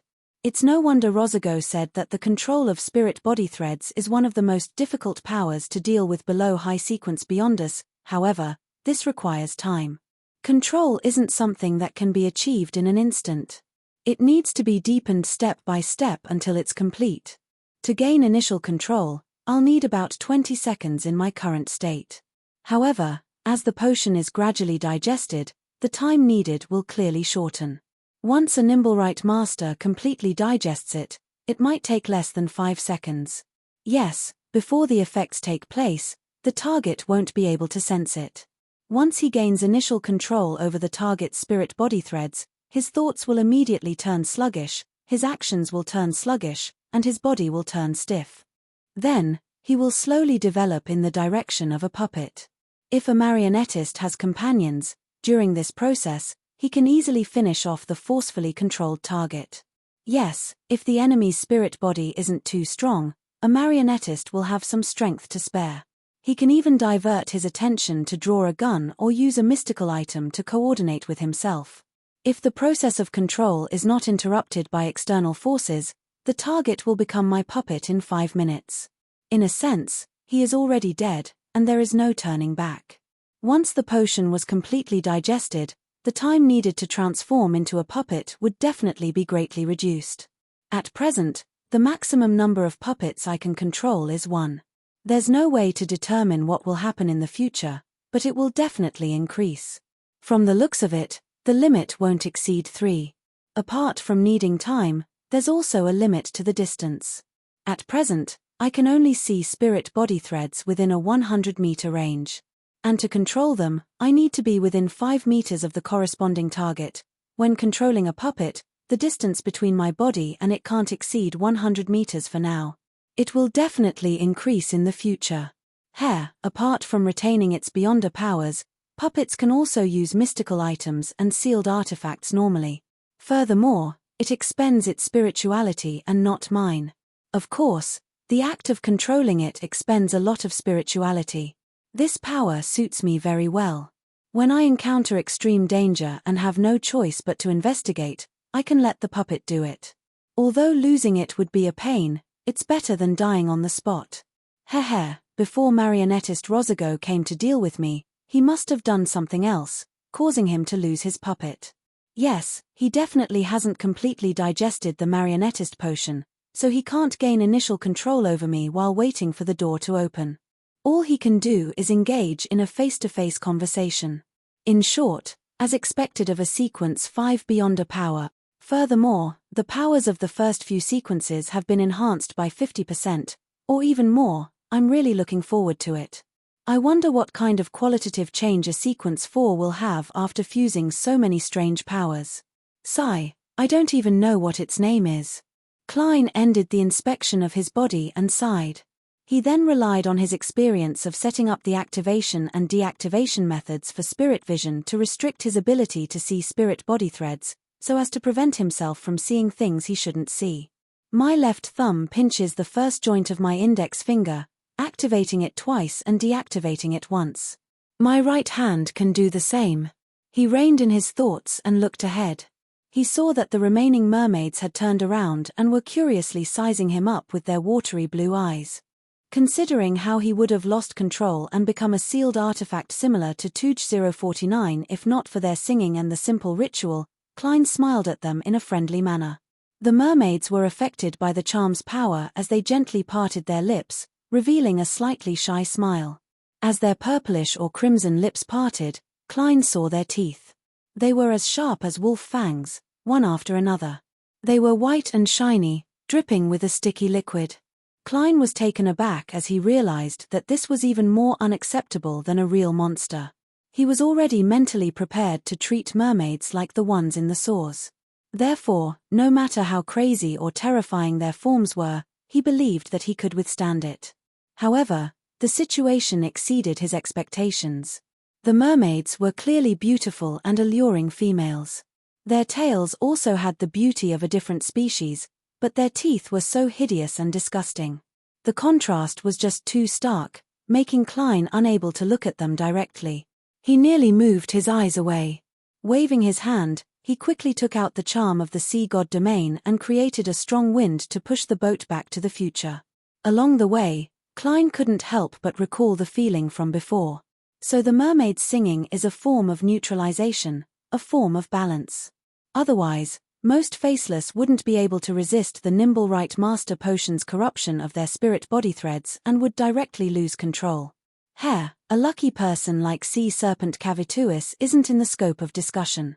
Perhaps, it's because it doesn't have the aid of a ritual that it's relatively weak.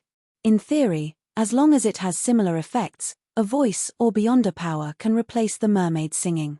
However, without experiencing it personally, there's no way to distinguish the minute differences.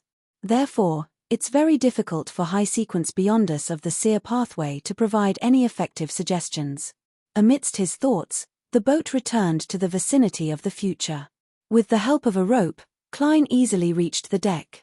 Anderson had stood by the side of the boat and chuckled. So you're looking for mermaids for the ritual and not to obtain the corresponding ingredients. That's very clear, Klein replied simply. Anderson shrugged his shoulders and said, No, it's not clear. No, I'm not sure.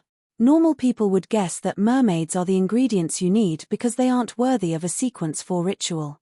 But who knew that the adventurer at the level of a pirate admiral, German Sparrow, is only sequence 6? What do you mean by only? Klein resisted the urge to control Anderson's spirit body threads. Ignoring the strongest hunter who had a provocative halo, he entered the cabin and prepared to return to his room.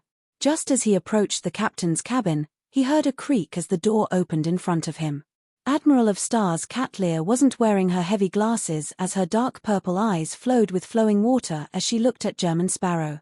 Congratulations on your successful advancement. Did I say something in the dream? You know very well, Klein replied with a deadpan expression. Catlear fell silent for 2 seconds. You asked me about my relationship with Queen Mystic? As she spoke, she couldn't help but survey her surroundings. She guessed that Queen Mystic might have boarded the future through my rather abrupt question. I really need to be careful when speaking to smart people. Klein nodded, walked past her, and walked to his room. There was silence in the corridor. Only when he opened the door and stepped in did Catlear's voice sound from the captain's cabin, echoing throughout the ship. Return. Inside the room, Klein waited for a few minutes before entering the washroom again. He set up another ritual and through creeping hunger, which was turning more and more irritable due to the lack of food, above the grey fog. After doing this, he wasn't in a rush to leave. With a wave of his hand, he made the distorted iron-black tinder glove fly up and land in front of him. After studying it for a moment, Klein placed tinder into an iron cigar case and threw it into the junk pile. Although the expensive glove was already useless, Klein ultimately believed that trash could be used. Right on the heels of that, he slowly removed the silent creeping hunger and similarly placed it into the junk pile. Phew. Klein remained silent for 2 seconds before leaving the palace that resembled a giant's residence. He headed deep into the mysterious space above the grey fog. During his previous explorations, he had discovered a staircase of light that seemed to lead to heaven. He suspected that the number of steps it took had something to do with his sequence, therefore, he came to confirm it the moment he advanced. After walking for a while, Klein finally saw the holy staircase formed from pure light. Compared to before, it had an additional step that appeared out of thin air. It had a total of 5 steps. Indeed. Klein sighed wistfully without any surprise. Then, he climbed the staircase prepared for giants and arrived at the top. At this moment, he wasn't far from the grey fog floating in midair. It was as though he could climb up just one more step. Klein subconsciously looked up and vaguely saw something. P.S. Keep updating while on the move. Seeking monthly votes. Chapter 679. That's. Klein's eyes reflected a nearly transparent object. It was like the outer shell of something. At times, it would shrink back a little and disappear from Klein's vision. At other times, it would protrude outwards as though it was blown by an invisible wind, revealing its outline. With it as an anchor point, looking up, there was a dark green color that was almost black standing there silently. It's like the color of the trees in the Black Forest. Klein mumbled. He couldn't imagine what that color or object represented. All he could do was boldly guess that it had something to do with his further control over the mysterious space above the gray fog. Without attempting to do anything useless, he jumped down the staircase that seemed to lead to heaven and returned to the palace that he had conjured. With Queen Mystic's existence in mind, Klein packed up a little before leaving the gray fog and returning to the bathroom in his room. After dealing with the loose ends, he walked to his suitcase and took out the sun brooch and wore it on his double-breasted frock coat. After this ordeal, the mystical items he could use and carry had returned to the state when he was in Beekland. However, he was already a Sequence 5. He already possessed one of the most difficult powers to deal with beneath a demigod. He was already a Beyonder powerhouse in the true sense of the word. Typically speaking, I should be very excited and happy, but in fact, I'm not. I'm not even as excited as when I finally found the mermaid. This is because to me, I've only taken another step in my revenge. My true goal is still far away. Next, I'll summarize the rules and digest the Nimblewright Master Potion. I'll search for the corresponding Sequence 4 formula and ingredients. Yes, I'll do these things after I leave these waters. I'll ask Mr. Aztec, Will or Septin, and a Rhodes. I'll have to relax my body and mind for the next few days. If I'm too tense, I'll break and show signs of losing control. Klein turned to look at the full-body mirror in the room. He saw that he was nearly 1.8 meters tall, with black hair and brown eyes. His face was thin and his facial features were distinct. He wore a white shirt, a frock coat, a bow tie, and a top hat. He wore a dark golden sun brooch with a calm expression and dark eyes. After watching silently for a while, he raised his hands, adjusted the buttons on his sleeves, and patted his black frock coat.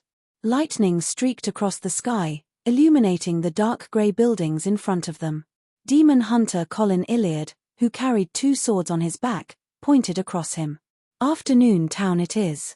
His neglected, grizzled hair swayed in the wild wind that blew past. That's fast. With the axe of Hurricane in hand, Derek sighed in surprise. He immediately felt relieved, believing that it was reasonable. This was because the giant King's Court was located near the City of Silver, and Afternoon Town was one of the nodes that connected the two. With the help of the lightning that illuminated the night, he saw Afternoon Town clearly. It was built at the foot of a mountain, and it was naturally split into upper, middle, and lower levels. Although it was called a town, it wasn't smaller than most of the ruins discovered in the City of Silver. Here, the grey stones were built into different houses. Some were hollowed out and were nearly 10 meters tall, while others were like Derek's current residence. They were so short that a normal human could touch the roof. These buildings were arranged in a compact manner. Some of them had already collapsed, while others were still standing. However, they were all tainted with traces of decay. It's completely different from what the textbooks describe. Derek suddenly recalled the knowledge he had learned in history class. According to the records of the City of Silver, Afternoon Town was the door that separated reality and mythology. It was a place where humans and giants lived. There was night and day here, but all of the day was in the state of afternoon. Be it fog, torrential rain, or the onslaught of ice and snow, they were unable to hide the relatively intense sunlight. But at this moment, it was dark and grey. Even though it was illuminated by the lightning, it lacked the sense of light and was lifeless. Clenching his axe tightly, Derek, who had 2 miniature suns in his eyes, walked to the side of the expedition team as he followed Chief Colin into Afternoon Town. This place had already been cleaned up once during the initial exploration. The streets were filled with rotting flesh and dried pus. The surroundings were silent without a single sound. Be careful. There are many strange monsters hiding in the darkness here. Colin Iliad, who had an old scar on his face, didn't let his guard down. He drew one of the 2 swords on his back as the silver glow converged. This is the door to mythology. When the Creator abandoned this land, did he abandon mythology as well? Derek couldn't help but imagine what had happened to Afternoon Town during the upheaval. His intuition told him that it was very likely to be different from the Kingdom of Silver. Before he had the time to carefully observe his surroundings in search of possible clues, he suddenly heard an anxious shout from his teammate on the other side. There's something. Derek turned his head and saw a transparent face grow out of the surface of the 10-meter-tall stone building. This face was covered in countless cracks. They circled around the center in a very orderly manner, forming a vortex-like eye or mouth. The hurricane in the vortex seemed corporeal as it spewed out with a howl. The light that resembled the first rays of dawn was densely packed inside, as though they were arrows of light. Fart. Fart. They struck a few members of the expedition team, but it was as though they had struck a thick city wall. All they could do was produce dull and concentrated sounds before quickly disappearing into the gloomy environment. At some point in time, the City of Silver's chief, Colin Iliad, had already bent his knees and half-squatted. He had stabbed the silver sword in his hand into the rotting grey stone ground. He had provided the most powerful protection for the team members in the front row. At the same time, the other members of the expedition team launched their attacks in an orderly manner. Storms of light and scarlet fireballs hit the monster one after another. Right on the heels of that, the holy light that Derek had summoned landed on the vortex that resembled a single eye. Amidst the explosion, the boulder that was already covered in cracks collapsed. The transparent face screamed as it evaporated. Although the battle was easy, Derek wasn't happy at all. In the tarot, he had heard Mr. the Hanging Man, Miss Justice, and the others discuss cases of Beyonder battles. Combined with the experience that the City of Silver had accumulated from fighting all kinds of monsters in the depths of the darkness, he was worried to discover that the City of Silver's grasp was limited.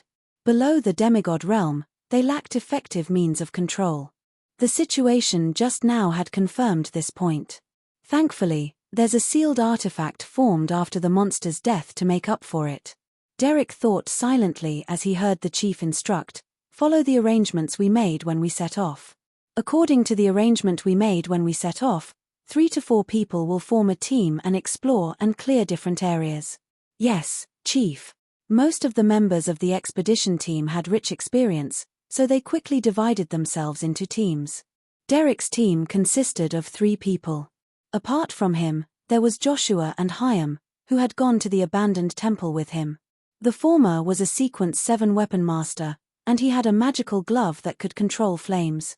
The latter had recently become a Sequence 6 Dawn Paladin. He had grown taller, reaching a height of 2.3 meters. The average height of the City of Silver with the Warrior Pathway, which was also known as the Giant Pathway, was 1.8 meters, including children above the age of 6.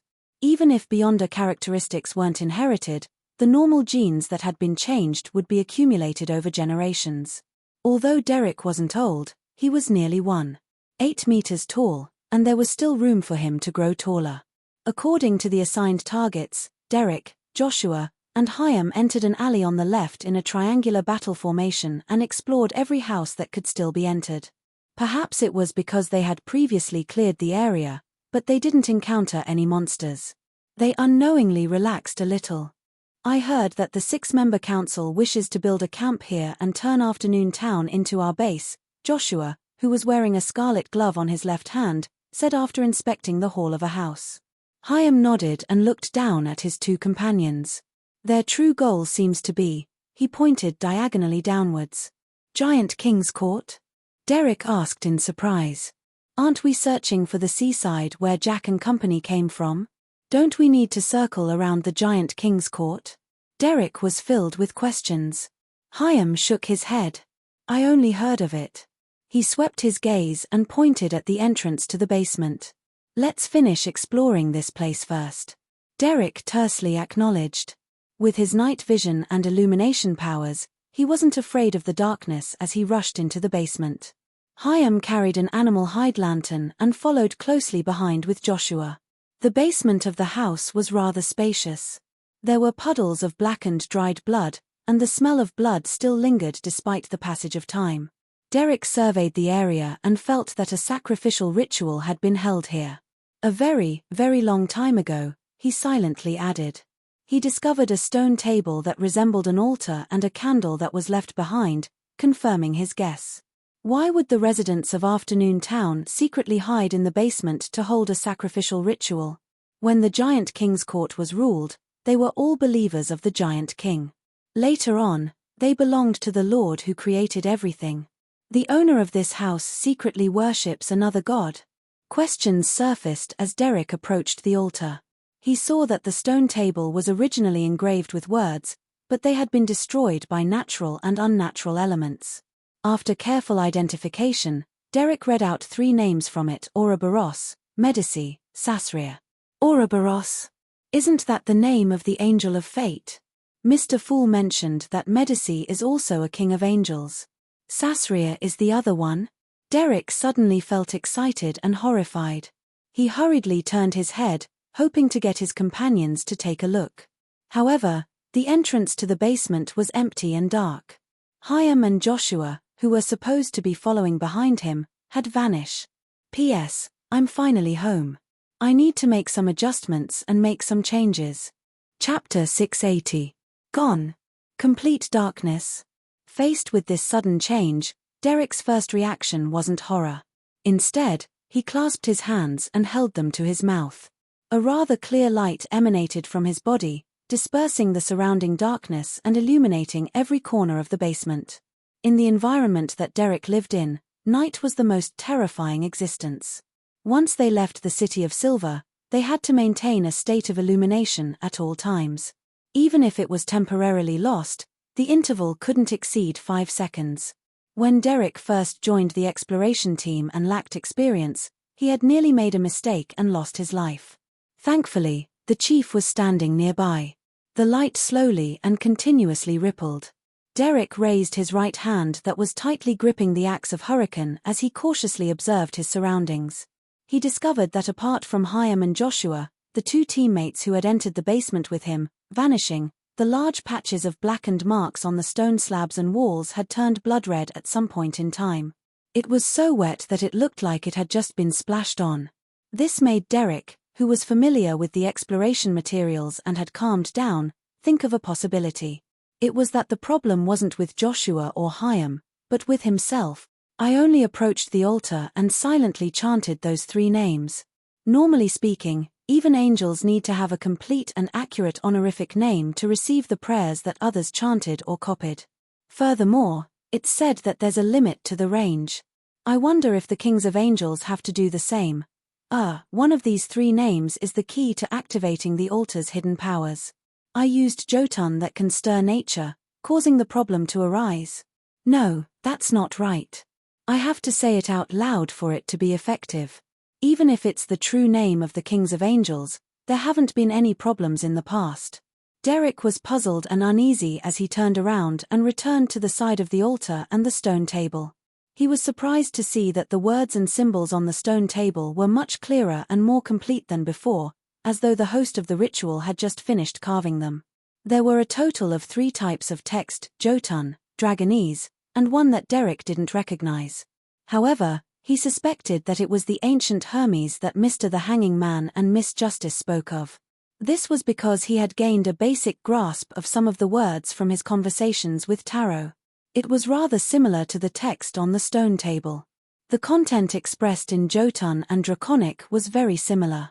They both repeated the 3 names and their corresponding titles. Angel of Fate, Ouroboros. Red Angel, Medici. Dark Angel, Sasria. Following the title and name was a phrase that Derek was very familiar with: Sad Smiley Rose Redemption. Sasria is really a king of angels named Dark Angel. He and the Angel of Fate and Red Angel are the founders of Rose Redemption. I wonder what Mr. Fool knows about him. He definitely knows a lot. Ancient Hermes should have the same meaning. In Afternoon Town, which has already converted to the faith of the Lord that created everything, there are residents who secretly worship the 3 kings of angels beside the Lord. With this in mind, Derek suddenly felt a chill run down his spine. He felt as though he had touched the edge of the truth behind why the Creator had abandoned this land. He looked up again and saw that the walls and ground were still blood-red. Hyam and Joshua were still nowhere to be seen. It's useless to recite it again. Perhaps it wasn't of any use to begin with.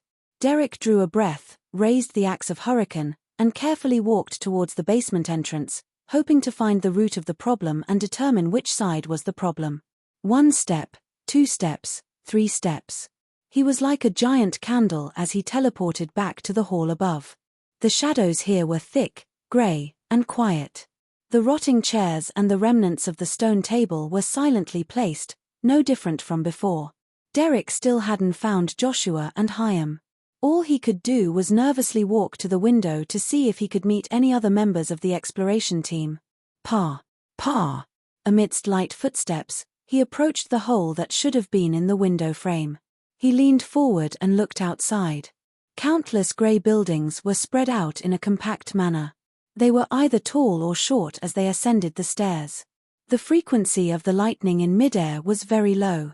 Many of the windows were illuminated by candlelight, flickering in a dim yellow that didn't extinguish even after a long time. Derek couldn't help but gulp a mouthful of saliva. He had a feeling that afternoon town had never experienced such a drastic change, and that the residents were still living peacefully.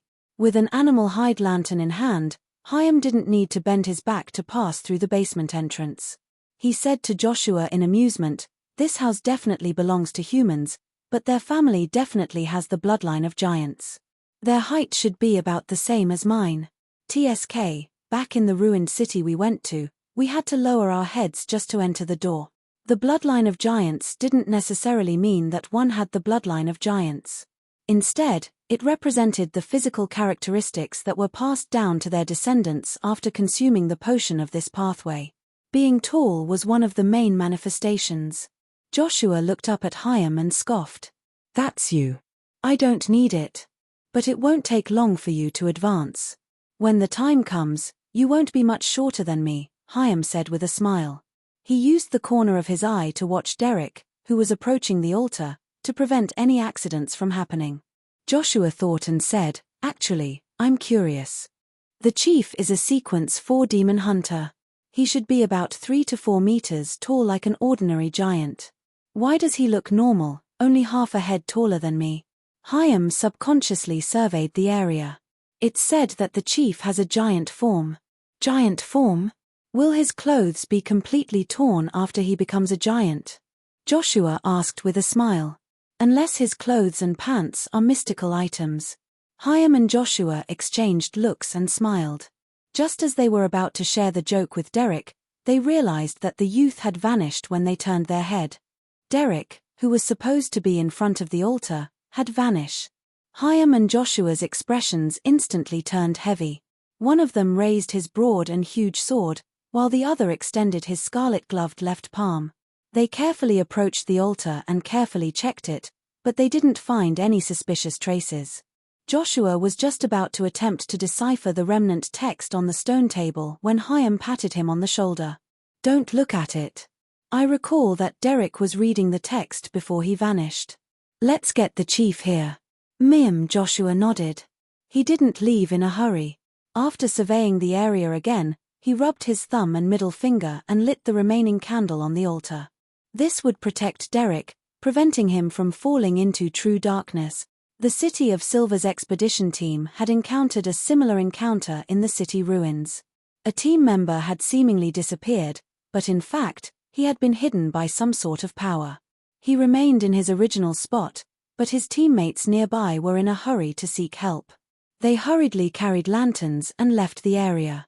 Hence, the pitiful fellow was devoured by true darkness, never to be found again.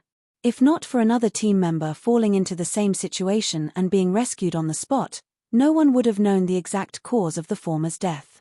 The candle lit up as the dim yellow light scattered in all directions. Hyam and Joshua then left and came to the alley, releasing the spirituality signal that everyone carried. They didn't have to wait long before Colin Iliad jumped down from the top of another building and landed steadily. "What happened?" the demon hunter asked in a deep voice.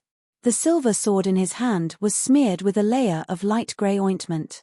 Hyam immediately gave a simple recount of what had just happened and said, "Don't worry. Finally," he said, "we weren't able to discover the reason for Derek's disappearance." "Derek?"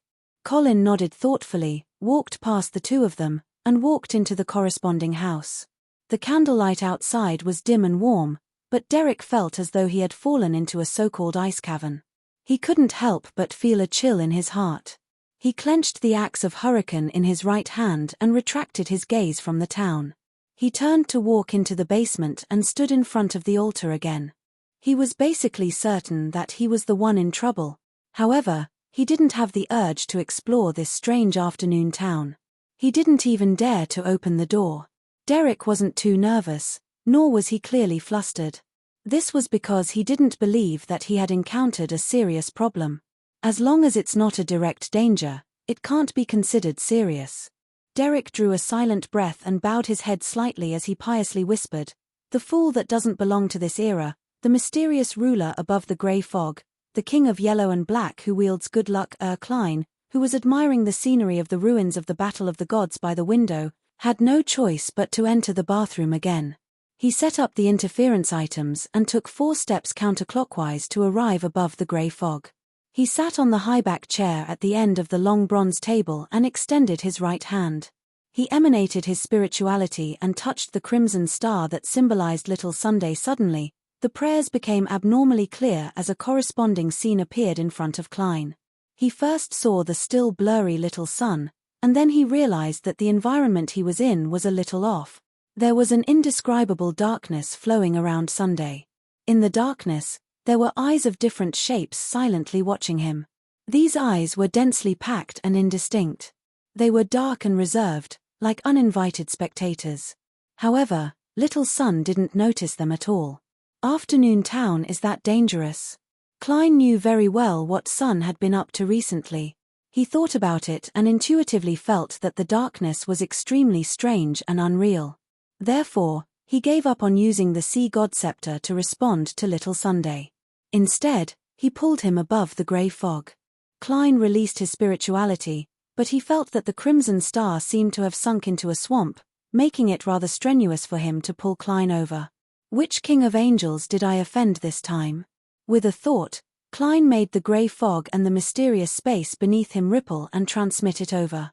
After advancing to sequence 5, without relying on the Dark Emperor card or the corresponding ritual, he could already stir the powers above the grey fog. Silently, Klein easily pulled Klein over. Sun's figure immediately appeared on the high-back chair that belonged to him. At the same time, Klein vaguely saw the strange darkness flowing around Little Sun's body shatter. The demon hunter entered the basement on high alert, with Hyam and Joshua following closely behind him. They saw Derek Berg's figure appear like a drawing in front of the dim candlelight. P.S. There will be an update at midnight. Seeking monthly votes. Chapter 681. Above the grey fog, in the palace that was propped up by stone pillars. Sun quickly reported his encounter to Mr. Fool. Dark Angel Sasria. The names and titles of these kings of angels seem to have been drowned in the long river of history. Almost no one knows of them. If it wasn't for Little Sun and company's discovery in the forsaken land of the gods, and if it wasn't for directly encountering an ancient evil spirit that's suspected to be the Red Angel's true form, I wouldn't even know of a king of angels. At most, I would have heard of the Amorn family, but I wouldn't have been able to venture deep into the blasphemers. Where is this Dark Angel now? Is he still alive? Is he still one of the top members of Rose Redemption? Klein felt wistful. Afraid that Little Sun would ask all sorts of questions regarding this matter that he couldn't answer, Klein instantly stopped thinking and leisurely leaned back in his chair. Your predicament has been resolved. Your companions are about to arrive.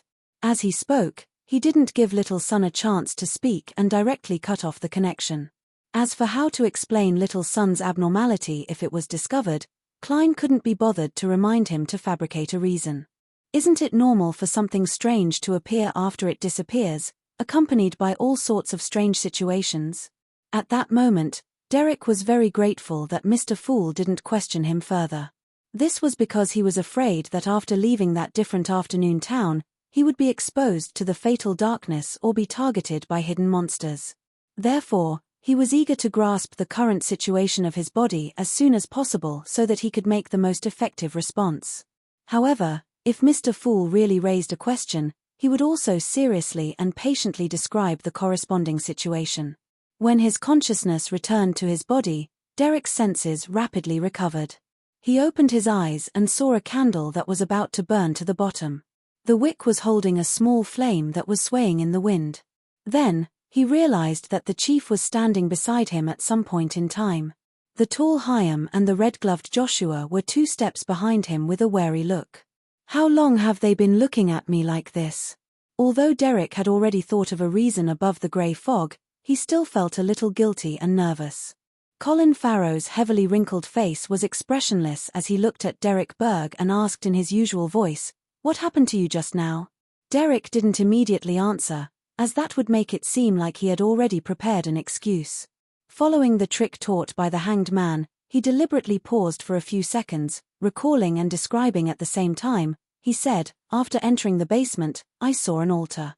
I suspected that it was an altar and attempted to decipher the remnant words and symbols on it. I recognized 3 names, and one of them was Angel of Fate Ouroboros. At this moment, the lantern's light extinguished. When I turned back to look, Hyam and Joshua had vanished. I created a light source and walked out of the basement to investigate. I discovered that it was the same outside. It was still afternoon town, but many of the houses still had candles lit. It was as though humans were still living there. I didn't dare to leave the house, so I returned to the basement and tried to do what I did before." Chief, the words on the altar in Afternoon Town were very complete. There were 3 languages, Jotun, Draconic, and I didn't recognize the last one, but the meaning of the first 2 languages was the same. It was the titles and names of the 3 angels, and Rose Redemption. Later, I found myself back here. What he said was the truth, and it was even very complete. He only hid the details of how he returned. Derek didn't have any extravagant hopes that he could hide it from the chief. He planned on being vague when the chief pressed him, blaming it on an anomaly he didn't understand. This would definitely make the chief suspicious, but Mr. the Hanging Man and Miss Justice of the Spectator Pathway said that he wouldn't ask about such matters. My abnormal behavior would instead make him think more highly of me, treating me as a pawn to balance Elder Lovia. The world outside is really complicated. I've only recently been able to truly understand their train of thought. Derek couldn't help but sigh inwardly. In such a harsh environment, the City of Silver would be in more danger with every bit of strength they lost. In the past, such incidents rarely happened. Even if there were, they were mostly concentrated within the 6-member council. The first thing the other Beyonders learned from their patrols and adventures was cooperation. Colin nodded slightly and walked to the altar. He repeated all the attempts that Derek had described, but he didn't vanish into thin air. He remained standing in his spot. "From the looks of it, the remnant power has already completed its mission," the demon hunter muttered to himself. "There's no need for me to fabricate a reason." Derek thought in shame. Colin thought for a moment and turned to look at Derek. "What are the titles of Medici and Sasria? Red Angel and Dark Angel?" Derek didn't hide the truth. Colin nodded gently as though he was in thought. "In a small number of books, there's mention of the Red Angel, but there's no specific name. As for Dark Angel Sasria, he has completely disappeared in the long history." Derek was just about to take the opportunity to ask about the remaining kings of angels when he suddenly saw the candlelight at the basement's entrance dim, as though a shadow was surging in from outside. "Let's leave this place first." Demon Hunter Colin also sensed something and said cautiously.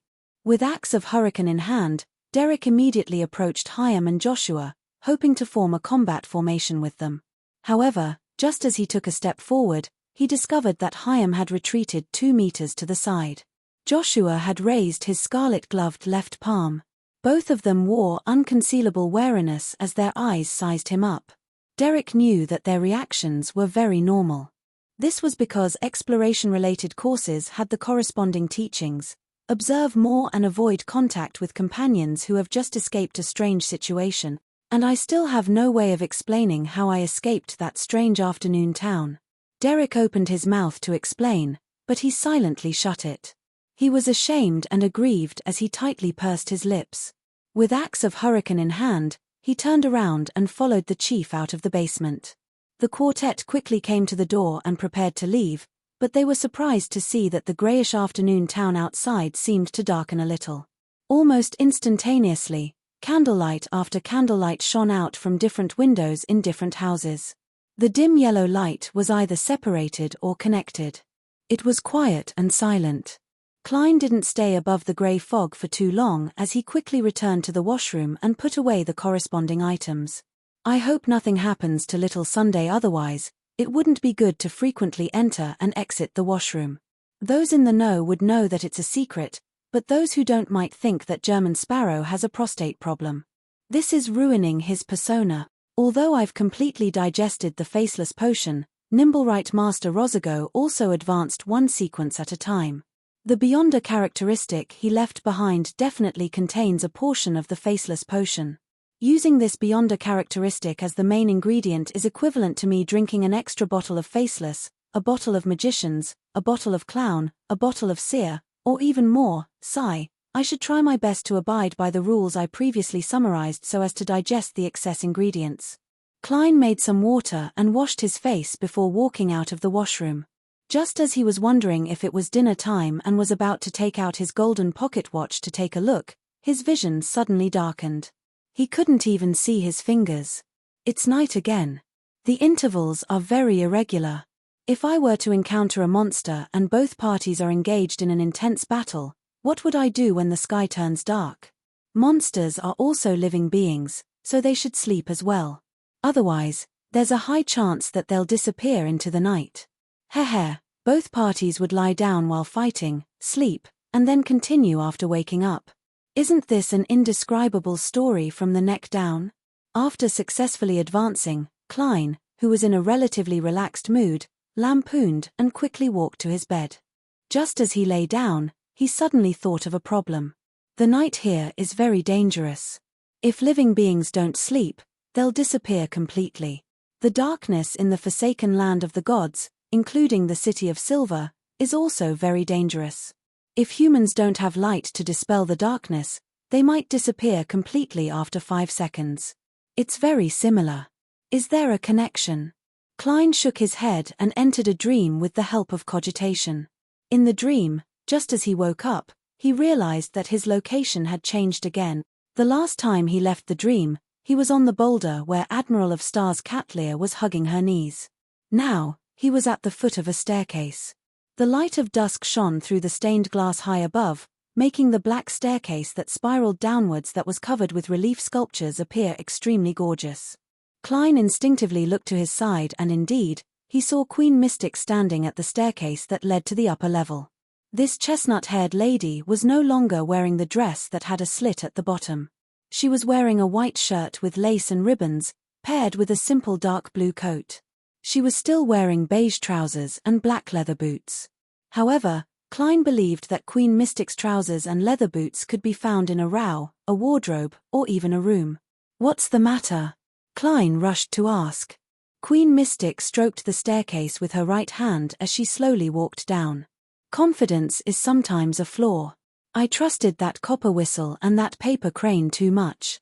Perhaps one day, great danger will befall me because of this." Klein felt a little uneasy, but he didn't show it. "I don't understand what you mean. Confidence is sometimes a flaw," Queen Mystic repeated. Catlear trusted the sealed artifact she gave Heath Doyle too much. "If I hadn't boarded the ship, Nina would have died. Frankly would have died. She would have died as well. There's only a chance of survival. That sealed artifact actually can't isolate the ravings that fill these waters. That's why Heath Doyle mutated." Klein acutely understood the hidden meaning behind Queen Mystic's words. Queen Mystic nodded. "Under normal circumstances, it can, but do you know who the ravings that fill these waters come from?" Without waiting for Klein's reply, she gave her answer. "The true creator." Chapter 682. First, let's talk about the most important thing. Happy birthday to the evil god, Little Ku. My birth date, month, and day, 127 was something I came up with when I was flipping through materials to learn about spiritual mathematics. I first looked for the meaning I needed, and then deduced the numbers. In short, I spent a lot of energy on it, so much so that other people were too lazy to set their birthdays. So, Little Ku, don't let me down. Next, let's talk about the second most important thing. I said in December or November that if I want to fight for the rankings, I hope that I won't bring too much pressure to everyone. We can just eat hot pot and sing and get first place. Now, it seems like we have such a chance. This month, I secretly looked around. It seems like no one wants to fight for the rankings, and we have been ranked first all the time. Moreover, we are almost at 10,000 subscriptions, and the average subscriptions is more than 50,000. Among all the serialized works on Chidian, we should be in the top few. It can be considered a very solid foundation. Previously, the 2 conditions for Little Ku's birthday party seemed so difficult, but we only used 1.5 days to achieve them.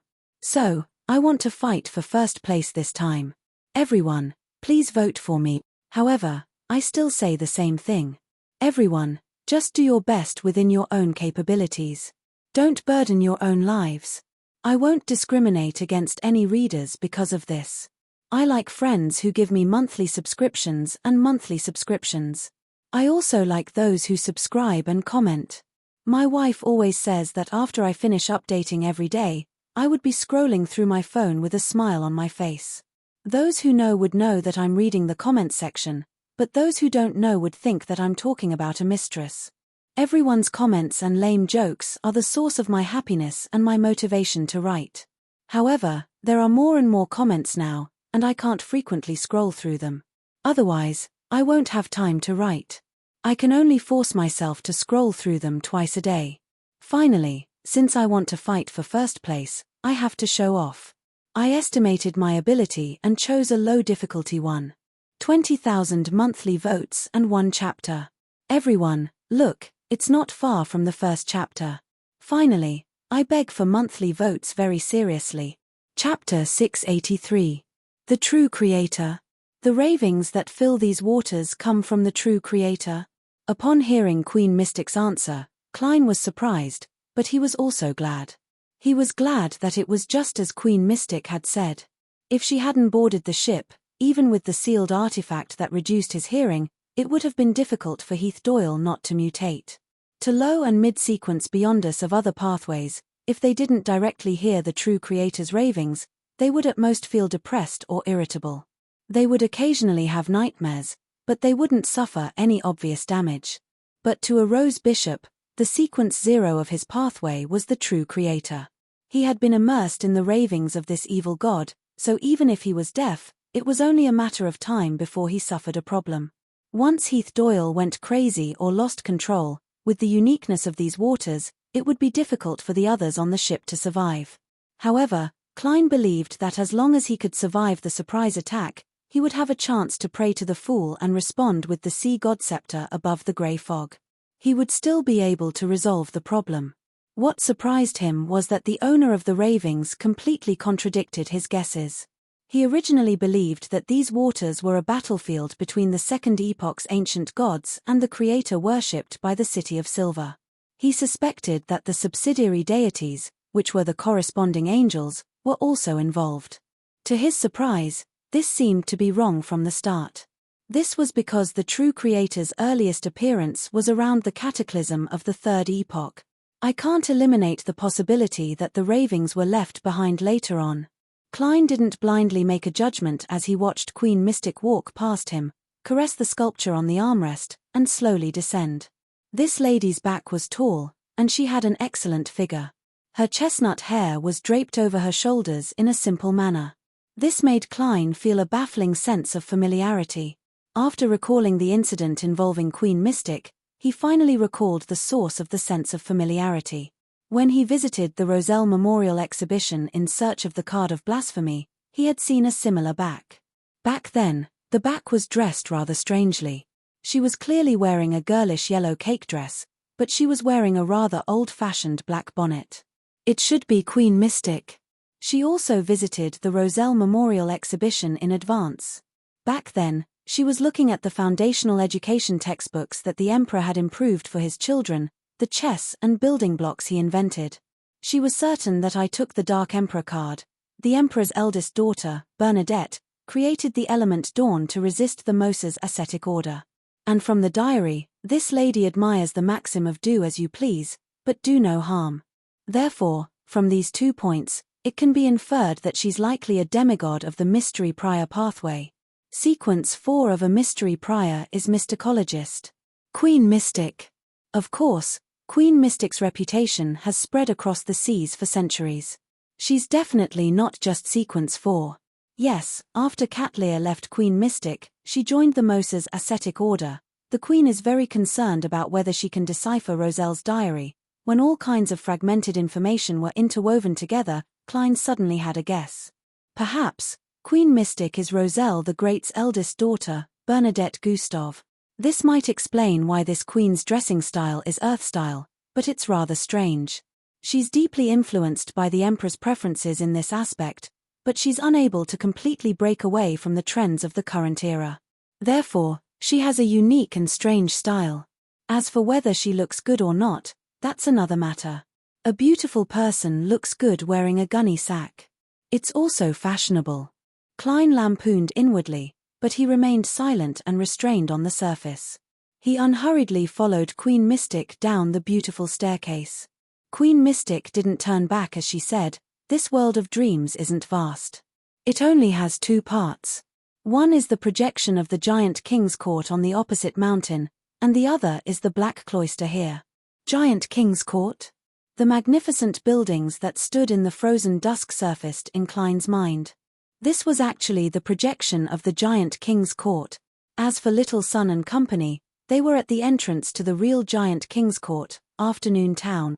Queen Mystic said in a gentle but emotionless tone, "That's my guess. It's because it's very similar to Fasak's Great Twilight Hall. And in the Fourth Epoch, there were always rumors that the god of combat was an ancient giant that survived before the cataclysm. The god of combat pathway is the giant pathway." Klein agreed with Queen Mystic's guess. At this moment, he recalled that in the mythical information provided by Little Sun, the description of the giant King's Court included the phrase "forever at dusk." This matched the characteristics of the spectacle on the opposite mountain peak. From the true creator to the current giant King's Court, the Queen has revealed two pieces of extremely valuable information. She's expressing her goodwill to me, no, to the person behind me. Heh, I'm the only one behind me. Klein calmly replied, "That's right. The real giant King's Court is in the forsaken land of the gods." He mentioned this matter in a nonchalant tone to highlight his value and the status of the person behind him. Queen Mystic stopped in her spot as she pressed her right palm on the armrest that was covered with beautiful sculptures. She half-turned her body and looked at German Sparrow. Rumor has it that the path to the forsaken land of the gods is hidden on the opposite mountain peak, hidden in the projection of the giant King's Court. So, Little Sun and company have begun exploring Afternoon Town? Didn't Jack and Little Jack say that they appeared by the sea? The giant King's Court and the giant King's Court's projection each have switches that have to be switched on ahead of time to connect the two seas. This place is filled with the ravings of the true creator, and it also hides the secret of the forsaken land of the gods. There are remnants of the Evernight, Sun, Storm, Earth, and Spectator pathways powers. This seems to correspond to the cataclysm. After the cataclysm, the forsaken land of the gods was isolated from the outside world. The goddess, the eternal blazing sun, the lord of storms, and Earth Mother saved the world, and the true creator appeared. Only the Spectator pathway's imaginary manifestation doesn't match. Klein began speculating based on the information he currently had.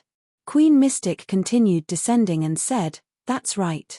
This black monastery doesn't look big, but every building and every floor represents a different place in this sea. Behind every door might be the dream of a living being." Is that so? Klein glanced at the staircase railings and found that the sculptures were mainly human heads. At first glance, they looked gorgeous, but at a closer look, they looked terrifying. Whose dream does this staircase belong to? An immortal of the charismatic order. He came here to search for the traces left behind by the death of the past. This is one of the necessary elements of the artificial death, but he lost control in his ravings. He has been wandering an underwater ruin forever, turning every adventurer who dares to enter into his zombie, Queen Mystic explained calmly. Death is involved in the battle of the gods that happened here? It's no wonder Admiral Hell would venture into these waters from time to time.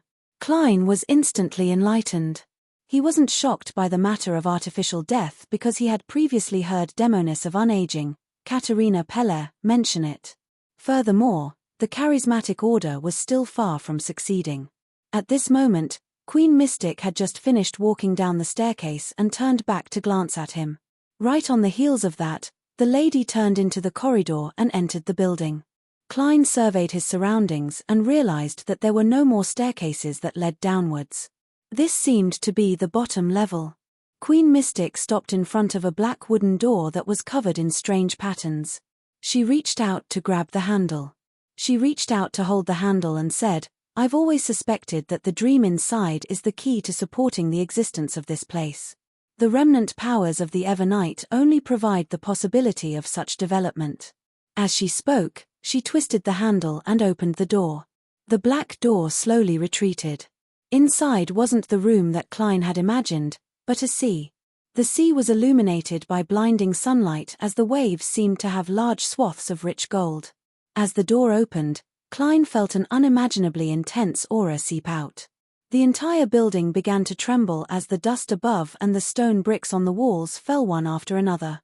Vaguely, Klein had a premonition that the dream was about to shatter. At this moment, Queen Mystic pulled back her right hand and closed the black wooden door tightly. Everything returned to normal. "Even I wouldn't dare enter this place," said the mysterious figure of the world. "There are still remnant dreams left behind by certain deities here," Klein said calmly, as though he had someone backing him and had long grasped a certain part of the situation. Queen Mystic turned around as her blue eyes swept across German Sparrow's face. "These waters and this black cloister hide many secrets. I might not even know 1% of them." She didn't say another word as she silently looked at German Sparrow, as though she was waiting for something. "So stressful." Klein thought for a moment and said tentatively, "Do you know what the incantation to activate the Dark Emperor card is?" Queen Mystic was silent for a few seconds before she shook her head. Klein looked into her eyes and said, "Bernadette." The entire corridor was so silent that there wasn't even the sound of breathing. Queen Mystic's lips moved before closing again. Her blue eyes lost focus for a moment, but quickly regained their depth. Queen Mystic turned around unhurriedly and walked to the black staircase. "The dream is about to end." Klein watched her back as she walked up the black staircase step by step, until the blinding light drowned out the entire scene. Afternoon town. Seeing the candles lighting up one after another in the houses outside, the silent city suddenly came to life. Derek and the others felt as though they had fallen into a nightmare as their nerves tensed up. Demon Hunter Colin took a few glances and said solemnly, "I'm not sure. We are in the real world. The altar's power is leaking out. P.S. Update first, then make changes. That's fast. I just woke up to find out that I need to update. I have to go exercise this afternoon. I've been fishing for a week now. Tomorrow, 3 chapters, 12:30 a.m., 7 o'clock p.m., and 12 o'clock p.m. Come on, vote for me spur me on to write more chapters." Chapter 684. That strange afternoon town invaded the real afternoon town? Derek vaguely understood the chief's words and had a rough guess as to the reason for this. He suspected that when Mr. Fool pulled him out of the strange afternoon town, he had broken the balance there, allowing his powers to seep out. This also explained why Demon Hunter Colin Iliad didn't vanish on the spot after repeating his attempt. Just as Derek was thinking about what kind of changes this would bring, the 6-member council's chief, Colin, had already taken out a handful of shimmering dust from a hidden compartment on his belt and scattered it into the air. The dust suddenly exploded, spewing out a silvery white light, which was exceptionally obvious in the dark grey environment. Derek, Joshua, and Hyam knew very well what the signal meant. It was to not run around and to stay where they were. They were to be wary of any incoming enemies and await reinforcement. Without a doubt, it was targeted at the exploration teams scattered all over Afternoon Town. Demon Hunter Colin released 3 consecutive signals during the interval between the lightning bolts. Then, he turned to the side and said to Derek and company, "We'll meet up with them from near to far. Be careful on the road." "Yes, Chief." Derek had already forgotten about the grievance he had felt just now. He only hoped to help his companions as soon as possible. According to Colin's instructions, he walked on the left side of the team. On the other side was the red-gloved, iron-black sword-wielding Joshua. The relatively stronger Dawn Paladin, Hyam, was at the back, about 3 steps away from the demon hunter in front of him. High up in the sky, lightning flashed at a relatively high frequency. The gloomy afternoon town was sometimes bright and sometimes dark. The candlelight reflected in the windows swayed back and forth. It was peaceful and quiet. Derek was no longer the rookie from before. Although he was nervous, his palm that held the axe of Hurricane didn't sweat. His gaze moved back and forth in a practiced manner, guarding against any monsters that might suddenly jump out from the buildings on both sides. After a flash of lightning, the world returned to darkness. The candles in Afternoon Town flickered like stars, as if they were waiting for travelers who needed a place to stay. As for the animal hide lantern in Hyam's hand, it emitted a dim yellow light, but it couldn't reach far. It wasn't as effective as Derek's night vision. Its only use seemed to be to disperse the thick darkness around it. At that moment, Derek suddenly felt a chill on his neck, but there wasn't any cold wind around him. He subconsciously didn't turn around.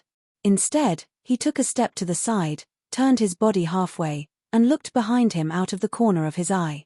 He saw Hyam, who was nearly 2.3 meters tall, stare at him with a gloomy expression as he cleaved down with his large and broad sword.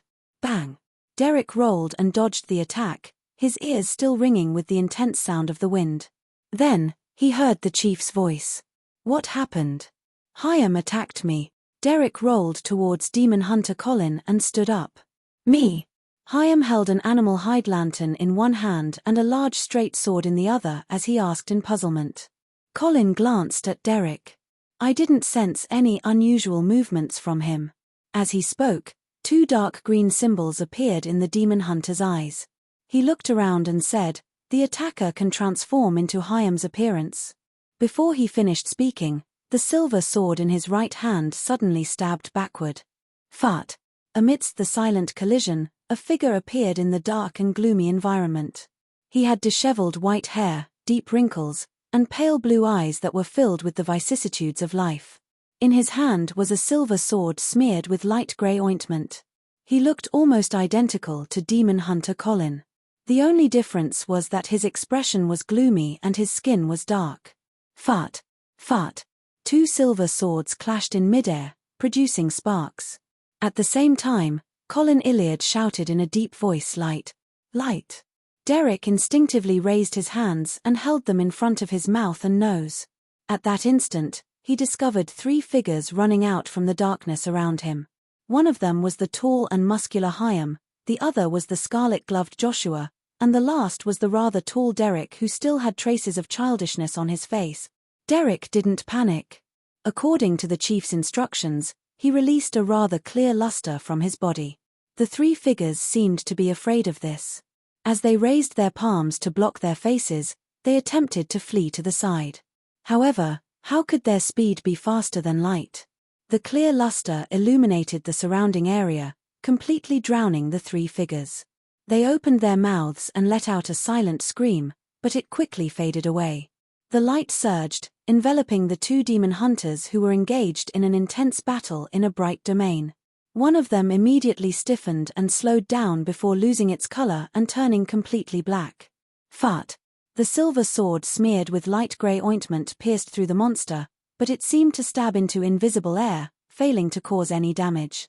At this moment, the dark monster suddenly ignited, splitting into distorted shadows that melted inch by inch amidst the light and flames. Demon Hunter Colin retracted his silver sword and turned his head to look at Derek and company. The monsters this time are our own shadows. Their weakness is the bright light. As he spoke, the chief of the 6-member council emitted the pure and holy light of dawn, illuminating the entire street as though it was dawn. This was a beyonder power that could be obtained at the Dawn Paladin stage of the warrior pathway. The reason why Demon Hunter Colin didn't use it in the beginning was because the effects were too obvious. He didn't know what accidents would happen.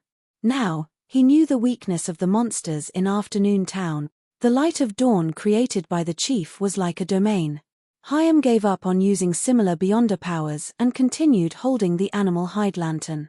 Together with Derek and Joshua, he followed behind Colin Iliad and turned into another street. Before long, the group of 4 arrived at a half-collapsed cathedral. The cathedral originally had a tall tower, and the entire structure was made of classical stone columns and brick arches. It was heavy and dark. After passing through the door that even giants found too wide, Derek and company followed the chief and came to the prayer hall. They saw that the statue had been destroyed, but the candle on the altar had been lit by someone. In front of the altar, a figure in a simple white robe was prostrating there, praying softly in a manner that no one could hear. "It's not one of us." Hyam, who also had night vision, was the tallest, so he was the first to notice the abnormality. "This means that it's not a monster transformed from one of our team members' shadows." Derek helped Hyam to voice out the hidden meaning. And this meant the unknown, and the unknown often meant extreme danger. There should have been an exploratory team here. Colin converged the range of his light of dawn to prevent himself from agitating the white-robed figure. Hyam, Joshua, and Derek suddenly fell silent. In such a situation, the fact that the exploratory team didn't appear immediately meant that the outcome wasn't good. As their thoughts raced, 2 men in tight-fitting black clothes walked out from the door on the right side of the hall. They were 2 of the members of the cathedral's exploratory team. "Chief, there's something wrong with those shadows. Laloa has been devoured by his own shadow." One of the exploratory team members swept his gaze to demon hunter Colin as he immediately said in excitement and fear, "Has someone already been sacrificed?" While Derek's heart was heavy, he saw the scattered light of dawn spread out, enveloping the 2 exploratory team members. The 2 team members' expressions suddenly turned ferocious as their bodies rapidly dimmed. In just 2 seconds, they were like shadows that had been illuminated, completely vanishing. Pa, pa, pa. White bones and lumps of flesh and blood fell from their bodies, smashing to the ground. Specks of light slowly seeped out from the wreckage. Colin retracted his gaze and said expressionlessly, "Let's go to the clergy first and listen to what it's praying for." Derek and company nodded in silence as they walked towards the collapsed statue. After about 10 steps, they saw the white-robed figure from the side. It was a middle-aged man with deep facial features who was crying. The ecclesiastic's face was almost plastered to the ground as he muttered to himself, "Almighty Lord, I repent. Almighty Lord, I repent. I tempted Sasria, and the princes frequently came to the palace belonging to Dusk to plot. The people of this town have changed at some point in time. They set up secret altars, held strange rituals, and did all sorts of things that you forbid. I discovered all of this, but it was already too late. Depravity, blood, darkness, rot, murder, filth, and shadows have already drowned this land. A great calamity will begin from here." These words were repeated over and over again, like a prophet using a low voice to narrate the tragic ending that was bound to come. A great calamity will begin from here. The abandonment of this land by the Lord that created everything began from here. Also, who tempted dark angel Sasria? This ecclesiastic should have said it, because after the sentence "I repent," there's a gap that can be used to say a name. He originally said it, but the name disappeared by itself. Who erased it? This ecclesiastic should have been in that strange afternoon town before appearing here after the balance was broken. Otherwise, he would have been discovered during the previous exploration. Many thoughts flashed through Derek's mind. At this moment, he saw the chief take a step forward and walk to the side of the simple white-robed ecclesiastic. Klein woke up from his dream as he closed his eyes from the piercing midday sunlight that shone in from the window. He got out of bed and unhurriedly arrived at the pirates' dining hall. When Frank Lee saw him arrive, he immediately waved at him. "German, I discovered something new. F***CK, what the hell is it this time?" Klein's heart immediately leapt up. "Your new invention?" "No, it's not." Frank shook his head excitedly.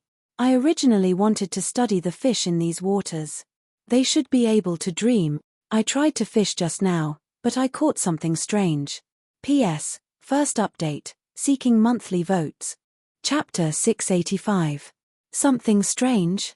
Klein felt a headache coming on, but he maintained his composure. "What is it?" "A fish with human fingers growing out of its stomach." Without waiting for German Sparrow's response, Frank rushed out of the restaurant. Before long, he ran back with a bluish-black strange fish in his hand. The fish was ordinary in length, and it had eyelids like a human's. Its abdomen had been sliced open, and 3 bloody fingers could be seen stuffed inside. I didn't put them there. They were there to begin with. Look at its mouth. There's a high chance that it won't eat such things, so they can only be grown by itself. Of course, I'm unable to figure out what the long fingers do to it at the moment. Frank quickly explained his judgment. Klein glanced at the fish and deliberated before saying, "That's right. It might have been stuffed in by someone else. That makes sense. Then, it wouldn't be the most unique fish." Frank was taken aback for a second, feeling a little disappointed. Fingers are considered flesh and blood. I'll ask Heath. He's an expert in this field. As he spoke, he surveyed the area and found Heath Doyle, who was eating in a corner. Frank quickly approached and placed the bluish-black fish in front of Bloodless. Heath Doyle reached out his hands and pressed down on the fish's body, just as he was about to stick his face to it. When Frank saw this scene, he had a baffling feeling that something was amiss. He quickly reacted and laughed. "No, this isn't food for you. You've been eating fish all this time, and you're starting to smell fishy. What I mean is, do you recognize the fingers in the fish's stomach? Can you find its original owner?" Heath Doyle stopped leaning down and seriously observed it for a few seconds. They belong to a rose bishop, or at least a rose bishop. He took out the 3 fingers and stacked them together, dripping with blood. After a brief moment of congealing, the fingers melted like candles, turning into a pool of sticky flesh and blood. The flesh and blood squirmed, drawing a bright red word on the dining table: help. A rose bishop's finger. Help. Upon seeing this scene, Klein, who was standing beside him, instantly made the connection. He recalled the Saint of Darkness Leomaster in the World of Dreams. This Aurora Order saint had been affected by the remnant powers of an angel or deity of the spectator pathway in a certain ruin. He had split off a good personality and was trapped there. His good and evil personalities were constantly fighting each other, often at the mental level. The dark personality gradually gained the upper hand, and the good personality could only hide in the mind world and seek help. Therefore, this is an attempt by Leomaster's good personality to seek help. As a saint of the Aurora Order, he might have advanced from a shepherd. It's not strange for him to have the beyonder powers of a rose bishop. Klein nodded in thought, feeling that his judgment was very close to the truth. Help? How? Frank Lee tilted his head and looked at the German Sparrow blankly. You should ask your captain, not me. Klein shook his head. Don't bother. There are too many oddities in these waters. The basis of his opinion was that he could tell from the dream that Leomaster's main personality had the absolute advantage. If he really wanted to save him, he had to be prepared to deal with a demigod. Although the good personality would definitely interfere, it would at most reduce the Saint of Darkness's strength to a certain extent. However, he was still a demigod. Of course, the future had Queen Mystic backing him up. It wasn't impossible to make an attempt, but if it was that easy to save him, easily turning Leomaster into a good Saint of Darkness, Klein believed that Queen Mystic would have long done it. The reason why she didn't take action was definitely because there were obstacles in the real world. For example, the place where Leomaster is, the power that causes a living being to have a split personality is something that even Queen Mystic doesn't dare challenge. Leomaster's dream only restored a tiny bit of it, but it nearly put me in a difficult situation. Finally, I used the Sea God Scepter to quickly resolve the problem. If I were to encounter him again in the real world, I would really have a split personality and become a member of a mental asylum. I have to think of a way to borrow the mental terror candle from Father Utravsky to have any hope of being cured. Heh, I can also get Miss Justice to treat me, but her present strength is definitely insufficient. Klein recalled as he made a self-deprecating remark. Yes. Frank Lee trusted the German Sparrow a lot. Perhaps the fellow who sought help is long dead. Having said that, his eyes suddenly lit up as he stared at Heath Doyle. Can you remove the original mental imprint of this flesh and blood? Yes, Heath Doyle replied succinctly. The corners of Frank Lee's mouth widened bit by bit as he smiled like a 200-pound child. I've always been curious about the composition of a rose bishop's flesh and blood. I've always wondered what would happen if similar flesh and blood were used as a medium for hybridization. One day, you'll die in your experiments. Thankfully, I'll be leaving this ship soon. For some baffling reason, Klein had the feeling that he was a brat who had entered an armory. Heath Doyle, whose face was so pale that it was nearly translucent, was taken aback for 2 seconds. Following that, he sincerely said, "Thank you." "What do you mean?" Frank Lee scratched his head with a blank look. "He's probably thanking you for restraining your curiosity and not using his flesh and blood as an experimental subject. He's a trustworthy companion." The corners of Klein's mouth twitched as he attempted to interpret it. He increasingly felt that the first mate and second mate of the future had extremely odd brain circuits. Afternoon town, inside a half-collapsed cathedral. Demon Hunter Colin stood beside an ecclesiastic dressed in a simple white robe and asked softly, "Who are the kings? What do you mean by a huge calamity? Who tempted Sasria? Who tempted Sasria?" The ecclesiastic didn't seem to hear him as he continued prostrating there, repeating his repentance over and over again. It was as though he was an illusory image left behind by the environment. Wraith, spectre, or evil spirit. Derek looked in that direction nervously.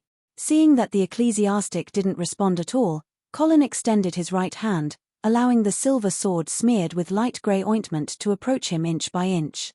But even with the sharp tip of the sword pressed against the back of his head, the ecclesiastic continued his repentance without any changes.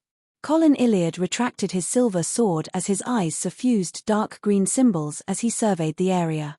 Then, he walked to the altar diagonally ahead as his gaze landed on the candles that emitted a faint yellow glow. After a few seconds of silence, he extended his left palm and extinguished all the candles. The collapsed statue in the middle of the altar instantly dimmed as the white-robed man prostrating on the ground finally stopped his repentance. He slowly raised his head, his face dark green as his eyes were filled with hatred. Before Derek, Hyam, and company could react, the devout ecclesiastic had already pounced forward. He was so fast that he left behind an obvious afterimage. Demon Hunter Colin seemed to be prepared as he took a diagonal step with his right foot and turned his body halfway. The silver sword in his hand whistled as it swept backwards. Above the sword, spots of light soared, instantly forming a huge storm. This storm formed purely from light swept the surroundings, causing the ecclesiastic to freeze in midair before he was completely engulfed. The storm quickly ended. Demon Hunter Colin looked at the ecclesiastic whose body had been infused by the light of dawn and repeated his question. "Who are the kings? What is the kings referring to? Who tempted Sasria?" The ecclesiastic, whose figure was already extremely blurry, replied in a daze, "The kings are Sasria, Ouroboros, Medici." Just as he was about to say the fourth name, a transparent flame suddenly burst out from his body. The flame instantly engulfed him, burning him into a black gas. So king refers to the king of angels. Who's the fourth name? Why did he self-destruct just as he was about to say it? Is it the one who tempted Sasria, or is it someone else? Derek felt his mind filled with questions. With the death of the ecclesiastic, the streets outside and all of afternoon town suddenly sounded one roar after another that sounded like that of a wild beast. Derek subconsciously looked to the window and saw a huge face. It was stuck to the spot that was originally glass. It had a unique single eye, and its face was covered in dense black short fur. Tap, tap, tap. A similar monster rushed out of the cathedral. Its height was that of a normal human's, and it had 2 eyes. However, its body was also covered in short black fur that resembled a wild beast's. A fallen town that has been completely corrupted. Demon Hunter Colin sighed as he faced one of the monsters. Derek, Hyam, and Joshua also formed a battle formation in an attempt to fend off the remaining monster.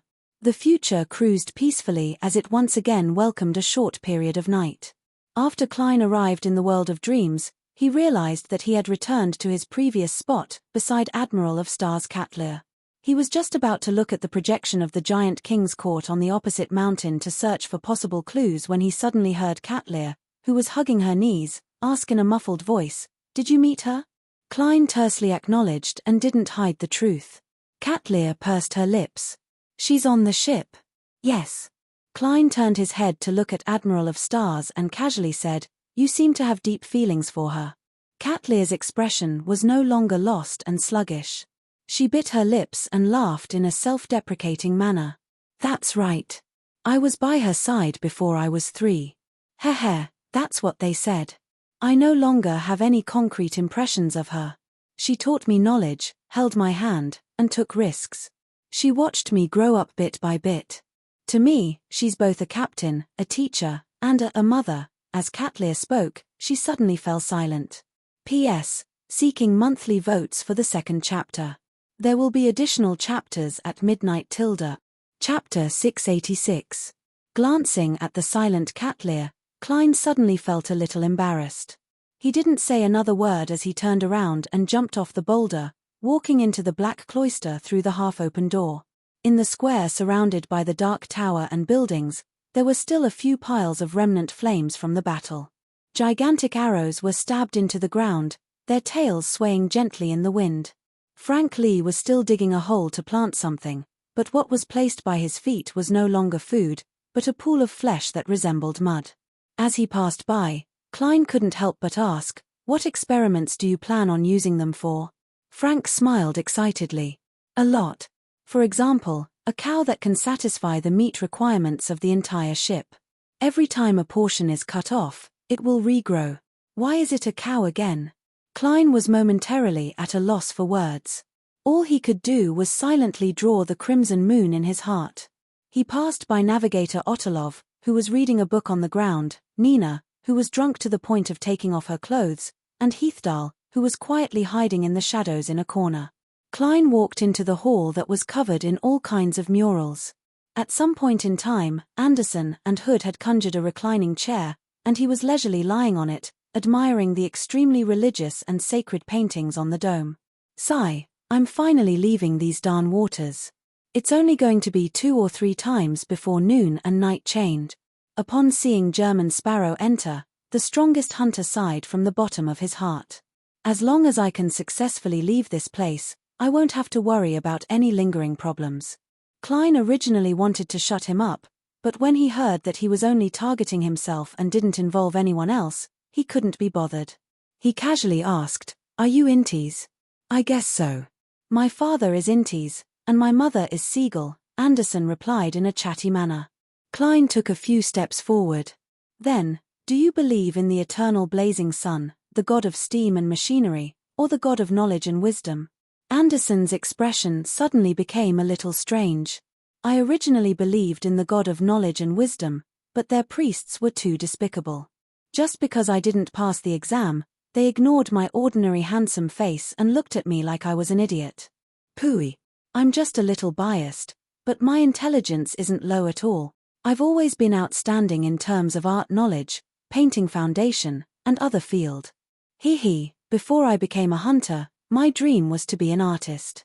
Of course, after coming to the sea, I will more or less believe in the Lord of Storms.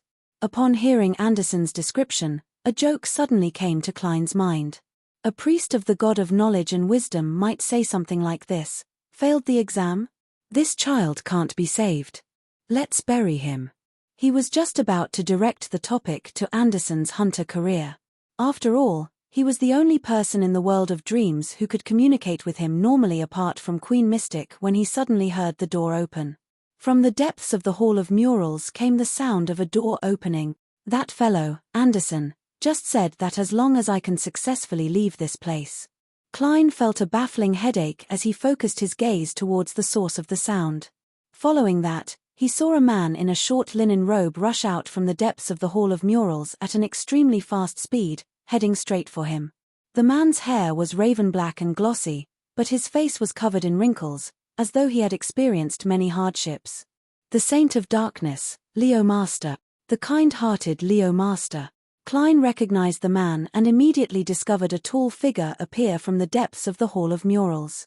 The figure was dressed in thick and heavy black armor. His eye sockets were 2 blobs of crimson light. He held a gigantic straight sword as he frantically chased after Leo Master. Clang, clang, clang. His metal boots continuously collided with the ground, producing a crisp and hurried sound. The real Leo Master, the Saint of Darkness's main persona. As Klein looked at the two approaching figures, he instinctively turned his body to the side and quickly retreated. He instantly pasted himself against the wall of the Hall of Murals before realizing that Anderson and Hood had leaped up from their reclining chairs at some point in time and had pasted themselves against another mural.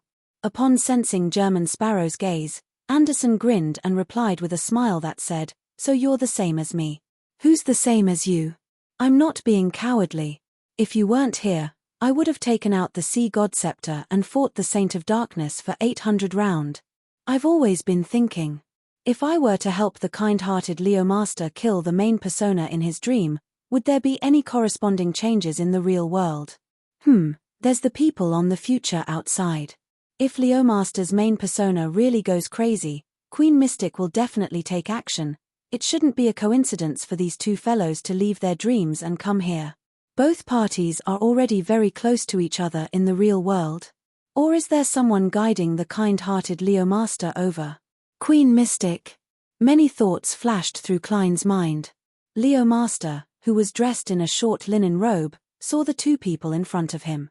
He originally wanted to shout for help, but in the blink of an eye, he realized that the two of them had flashed to the sides of the hall, as though they didn't see or care about anything. He ran with all his might and rushed out of the Hall of Murals. The redness in Leo Master's eyes deepened as he chased after them.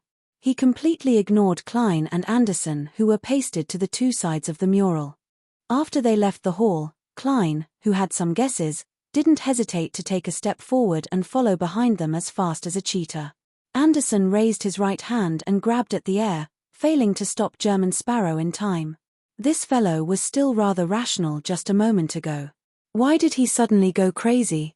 What problem did he discover? How curious. Anderson peeked his head out and looked at the square outside. After hesitating for a few seconds, he finally chose to follow. They chased all the way out of the Black Cloister and arrived at the region where Admiral of Stars was. Klein saw the linen-robed Leo Master circling around the boulder to avoid his main persona. He also took every opportunity to look at the giant King's Court projection on the opposite mountain peak. He prayed softly in ancient Hermes. "The Lord that created everything, you are an adept." After circling once more, the kind-hearted Leo Master continued chanting, "You are the source of all greatness. You are the source of all greatness. You are the beginning and the end. You are the God of gods, the ruler of the vast astral world." With the end of this honorific, the sea of clouds that separated the two mountain peaks suddenly trembled as they slowly parted to the left and right, revealing a bottomless and deep rift. The giant King's Court projection on the opposite side suddenly sucked the frozen dusk over from far away. However, nothing happened after that. Klein came to a general understanding as he turned his head to look at the building near the Black Cloister's entrance. He saw that behind a clean and bright floor-to-ceiling window, the beautiful but unapproachable Queen Mystic Bernadette was silently watching everything happening beneath her. Indeed, she was the one who made the kind-hearted Leo Master escape his dream and come here. Since the Aurora Order's listener can bring little Jack into the forsaken land of the gods, there's no reason why the Saint of Darkness can't do the same. When there's no path ahead and he sees the giant King's Court projection, Leo Master's split personality will definitely think of escaping in. Therefore, he demonstrated to the secret observer how to enter the forsaken land of the gods. Klein retracted his gaze with great certainty. As for the reason why the kind-hearted Leo Master didn't succeed, his judgment was, the location isn't right. I have to venture deep into these waters and find a specific spot surrounded by danger and oddities. Then, I can recite the honorific name of the City of Silver's creator in the dream brought by the night to open the hidden passageway of the giant King's Court projection. Then, with the help of a dream entry, he drove his body and ship through the fog of reality and illusion to arrive at the seaside of the forsaken land of the gods. Klein thought with some guesses. To him, how to enter the forsaken land of the gods wasn't a problem he cared too much about. As long as he was willing, he could advance to sequence 4 and truly possess a certain level of godhood. Then, he could get Little Sun to set up a descent or bestowment ritual and directly head over. However, if they could use this to deduce how to leave the forsaken land of the gods, it would definitely be a huge gain. The value of this to the City of Silver was immeasurable. From the looks of it, the key to leaving the forsaken land of the gods really lies inside the Giant King's court. However, there's no way to guess what it is exactly. As Klein's thoughts raced, pea vines rapidly grew out of the mud, instantly turning the area outside the Black Cloister into a green forest. It also forcefully separated the Saint of Darkness's main persona and the good persona. Then, through the gaps in the pea vines, Klein saw Admiral of Stars Catlear stand up on the boulder. She was no longer hugging her knees. Sizzle. Derek first rolled, then leaped up, and cleaved at the giant's leg that was covered in short black hair. The silver lightning that had been stimulated fell out of thin air, causing the monster with the unique single eye to tremble and freeze on the spot. Derek didn't miss the opportunity as he immediately spread out his arms. Bright and pure holy light descended, enveloping the mutated giant. In such a bright light, the monster collapsed with a tragic cry as black fog emitted from its body. After a series of battles, Derek had already discovered that the monsters that had infiltrated the strange afternoon town were equally afraid of bright light, regardless of their characteristics. This experience prevented him from being injured, and it also saved the lives of more members of the expedition team. After a while, when Demon Hunter Colin finished off the strongest monster, Afternoon Town returned to silence. The lit candles had all been extinguished. The chief of the 6-member council surveyed the area and sighed. Let's rest first before setting up camp. At this moment, the gathered expedition team had lost nearly a third of its members. There were only 6 of them. Colin Iliad's true goal was actually the Giant King's Court, but his encounter in Afternoon Town made him realize that he couldn't be impatient in his exploration. This was because the Giant King's Court might very well hide the deeper secrets of a calamity.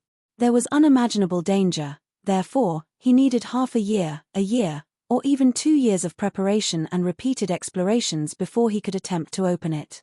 P.S. Third update, 20,000 monthly votes added. Requesting for more monthly votes tilde. Chapter 687. The layers of pea vines that seemed to be able to weave a stairway to heaven fell one after another and retracted back into the soil. Be it the Saint of Darkness's main persona or the kind Leo Master, they had already vanished. Only Admiral of Stars Catlear stood on top of the boulder as she surveyed her surroundings in a daze. Queen Mystic threw Leo Master's main persona and good persona back into his dream.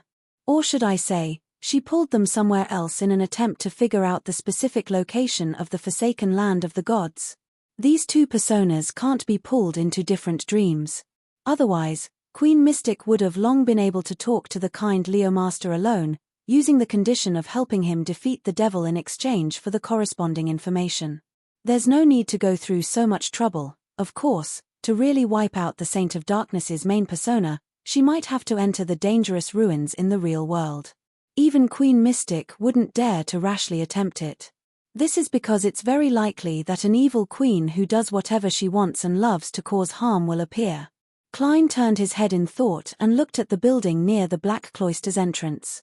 He saw that behind the clean and bright floor-to-ceiling windows, the figure belonging to Bernadette had similarly vanished. Klein didn't attempt to seek out her whereabouts to understand if Queen Mystic had obtained more information from the kind Leo Master. This was because he remembered the core persona of German Sparrow, Mr. Fool's Bless.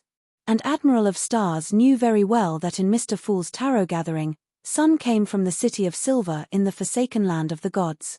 It was clearly unbelievable that Mr. Fool didn't know how to enter the forsaken land of the gods. Therefore, as a blessed, German Sparrow definitely lacked the motivation to probe deeper. Many things are really a result of persona. This is the flaw of a faceless. Klein retracted his gaze and looked at the projection of the Giant King's Court on the opposite mountain peak. He saw that the condensed dusk was slowly returning to the horizon. On this mountain peak, the boulder remained standing. Admiral of Stars Catlear slowly sat down again and hugged her knees. Noon and night alternated 3 more times, but in reality, it was just 1 day in the outside world.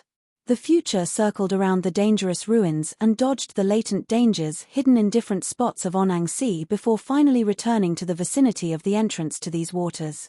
Klein and the others once again saw the ruins that were half submerged by the seawater. They saw the grey stones and stone pillars that were stacked into peaks, and they saw the tall dome at the top.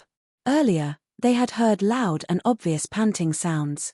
Bloodless had even pointed out in pain that there was a corpse buried in the ruins, and that corpse was most likely the source of the panting. At that moment, the ruin that hid immense danger no longer brought fear to the crew of the future, but joy. This was because seeing it meant that they were about to escape the absurd and terrifying sea. "Hey, there's a boat." It was unknown when Nina had climbed up to the high observation deck. She looked at the ruins and said loudly, "Boat." Klein circled around Anderson and Hood, who were blocking his way, and approached the railing of the ship to focus his gaze. Indeed, behind the stacked stones and stone pillars, there was an ordinary three-masted sailboat. Due to the obstruction, it was difficult for the people on the future to discover it unless they looked down from a high vantage point or carefully observed it. The sailboat floated there without a single sailor on the deck. It was so quiet that it left one feeling a baffling sense of fear. It's as though it was eaten by the ruins. Anderson came over and shook his head with a sigh. In these waters, unless one has a certain level of understanding of the ruins, make sure not to approach them. A person who even dares to sketch the mural of the Angel of Fate doesn't have the right to say that. Your treasure-seeking team claims to be experienced, but aren't you the only one left? Klein didn't turn his head as he lampooned. At this moment, Admiral of Stars Catlear had also come to the deck and looked at the sailboat beside the ruins. During this entire process, she didn't even glance at German Sparrow, as though he didn't exist. After a brief silence, Catlear raised her hand to take off the heavy glasses on her nose bridge. The dark purple in her eyes slowly flowed as though they were outlining complicated symbols. Above the unmanned sailboat, a pair of eyes suddenly appeared. They were illusory, translucent, dark purple eyes. The pair of eyes slowly moved and circled the deck before entering the cabin. This Beyonder power is very useful. Speaking of which, based on the means displayed by Queen Mystic and Admiral of Stars, the Beyonder powers of a mystery prior have the flavor of a fairy tale. Man, could it be that Queen Mystic can turn others into frogs? In other words, wasn't the prying ability of a mystery prior reflected in this aspect, in their eyes? Admiral of Stars's eyes are a little odd. I'll have to pay attention to them in the future. Klein guessed as he waited for Catlear's long-range exploration to yield results. After a while, the dark purple in Catlear's eyes finally dimmed. She rubbed her eyebrows, put on her glasses again, and said to Anderson, "Hood, and frankly," she said to Anderson, "Hood, and frankly, there's a problem inside."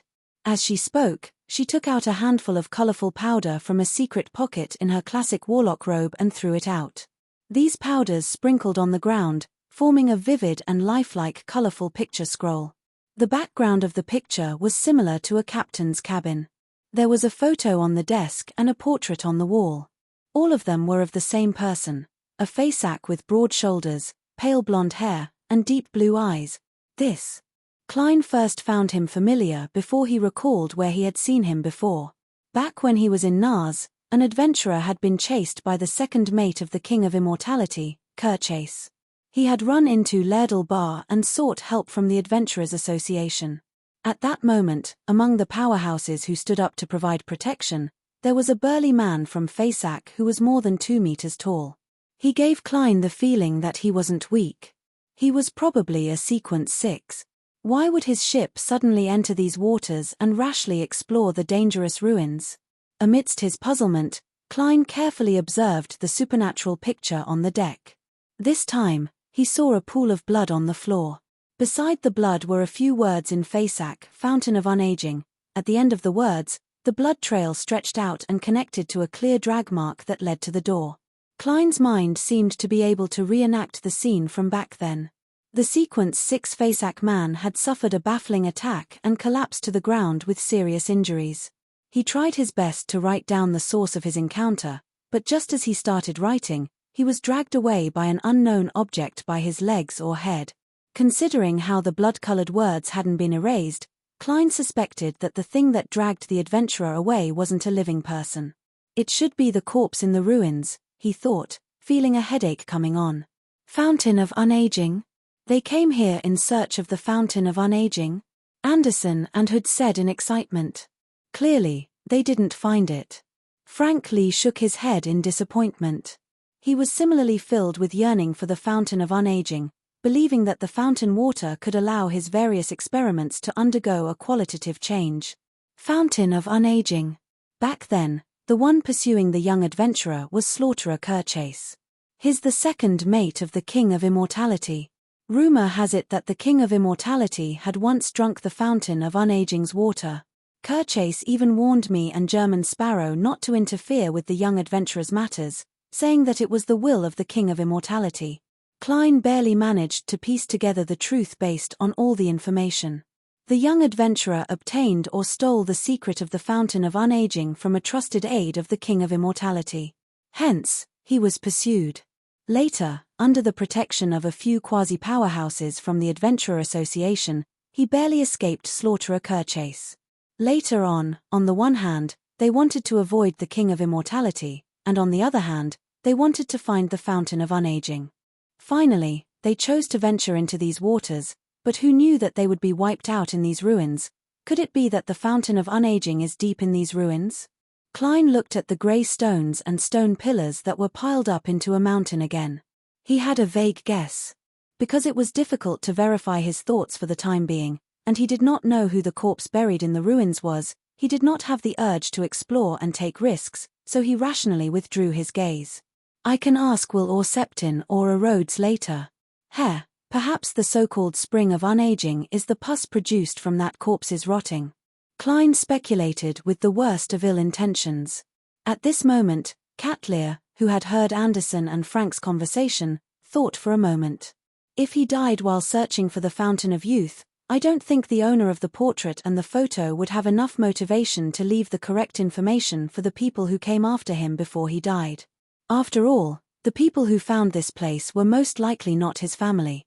That makes sense. If it were me, I wouldn't have thought of leaving a hint for the people behind me if I encountered a monster during a treasure hunt and was about to die. Klein shook his head indiscernibly. He couldn't think of any other reason at the moment. Catlear looked at the expectant Anderson and Frank and said, "Successful adventures often stem from detailed information and sufficient preparations. A successful adventure usually comes from detailed information and sufficient preparation, which we don't have right now." Her voice suddenly turned louder as it reverberated in every corner of the ship. "Continue sailing. Leave these waters." "Yes, Captain." Nina gulped down a mouthful of alcohol from the observation deck. A few minutes later, the descent and ascent that defied common sense happened once again. However, the prepared crew of the future no longer looked as pathetic as when they first arrived. They easily survived the thrilling scene of jumping off a cliff and being thrown into the air. Soon, the future landed on the azure blue sea. In the distance was a gigantic storm that blotted out the sky. Not far away, there was another ship floating silently. It was nearly 200 meters long, and its front and back were raised high like a crescent moon. Looking at the sail that depicted a black tombstone, a corresponding term flashed across Klein's mind. Death Announcer. The flagship of King of Immortality Agalito. At that moment, Klein didn't feel horror or fear, but excitement and agitation. Queen Mystic is on the ship, and there's no need to hide this time. Together with me, Admiral of Stars, Anderson, Hood, and the crew of the future, we have a chance of wiping out the King of Immortality's fleet. I've found Creeping Hunger's food. I've found a candidate for the puppet. At this moment, the Death Announcer suddenly turned around and distanced itself from the area at an unprecedented speed. It ran. Klein was momentarily dazed. Soon, the Death Announcer vanished from his vision. P.S. Update before making any changes. Chapter 688. That's way too fast. I just had an idea. Klein looked at the undulating surface of the sea, momentarily unable to snap out of his daze. As these thoughts flashed through his mind, he had a vague guess. King of Immortality Agalito's second mate, Slaughterer Kerchase, is suspected to be a devil or even a desire apostle. He has the Beyonder powers to detect danger ahead of time and lock onto the source of the danger. Then, Could the King of Immortality be a sequence 4 demigod of the devil pathway? Therefore, when the people on the future possess the strength to actually harm him and have the thought of putting it into practice, he immediately sensed the problem ahead of time and discovered Queen Mystic's existence. He didn't hesitate to make the decision to retreat. Yes, this means that Queen Mystic also had the urge to take action. Otherwise, with my thoughts alone, it would only make the King of Immortality sneer and counterattack crazily. Sigh, the beyonder powers of the devil pathway sure are useful.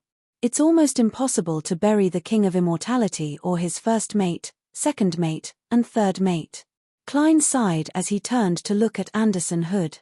This strongest hunter's expression was still clearly warped, as though he was in despair that his bad luck hadn't abated. He was also surprised that the death announcer had fled with its tail between its legs.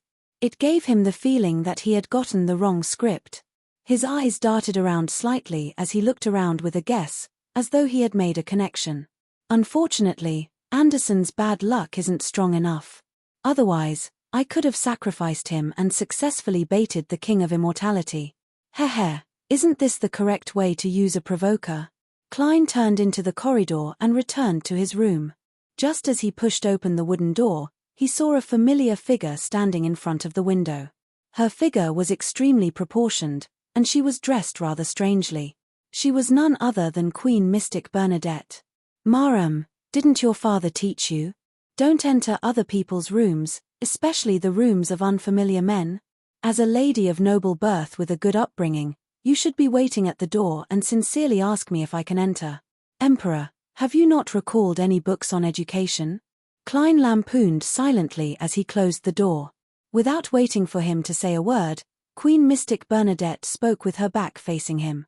What happened before confirmed one of my thoughts. What thoughts? Klein suppressed his curiosity and asked with an indifferent expression. Bernadette didn't turn her head as she looked out the window at the sea. Agalito's legend of the Fountain of Youth is a hoax. If the Fountain of Youth does exist, it can only be one of the main materials of the Witch of Youth, or it can be born from their corpses. Therefore, any man who claims to have drunk the Fountain of Youth is lying. She didn't explain what the demoness of unaging was, as if she was convinced that German Sparrow would know. Or rather, even if he didn't know, he would have a way to find out. Fountain of unaging. Witch of unaging. It's quite a good match. So, the bloody words on the sailboat beside the ruins were meant to tell the world that the Fountain of Unaging is a scam? King of Immortality Agalito has released the news of the Fountain of Unaging again and again, luring adventurers and pirates into dangerous waters to die or take the opportunity to massacre them. A strong devil's style. It's no wonder Slaughterer Kerchase warned me not to interfere. Klein thought for a few seconds and deliberately said in a ruminative tone, "That's right." Scam. Queen Mystic Bernadette nodded and said with a gentle voice, "That's right." This might be a part of the ritual needed for Agalito to advance to Sequence 4. It might also be the act of digesting a Sequence 4 potion. She paused and seemed to sigh silently. Then, she said, "That's right.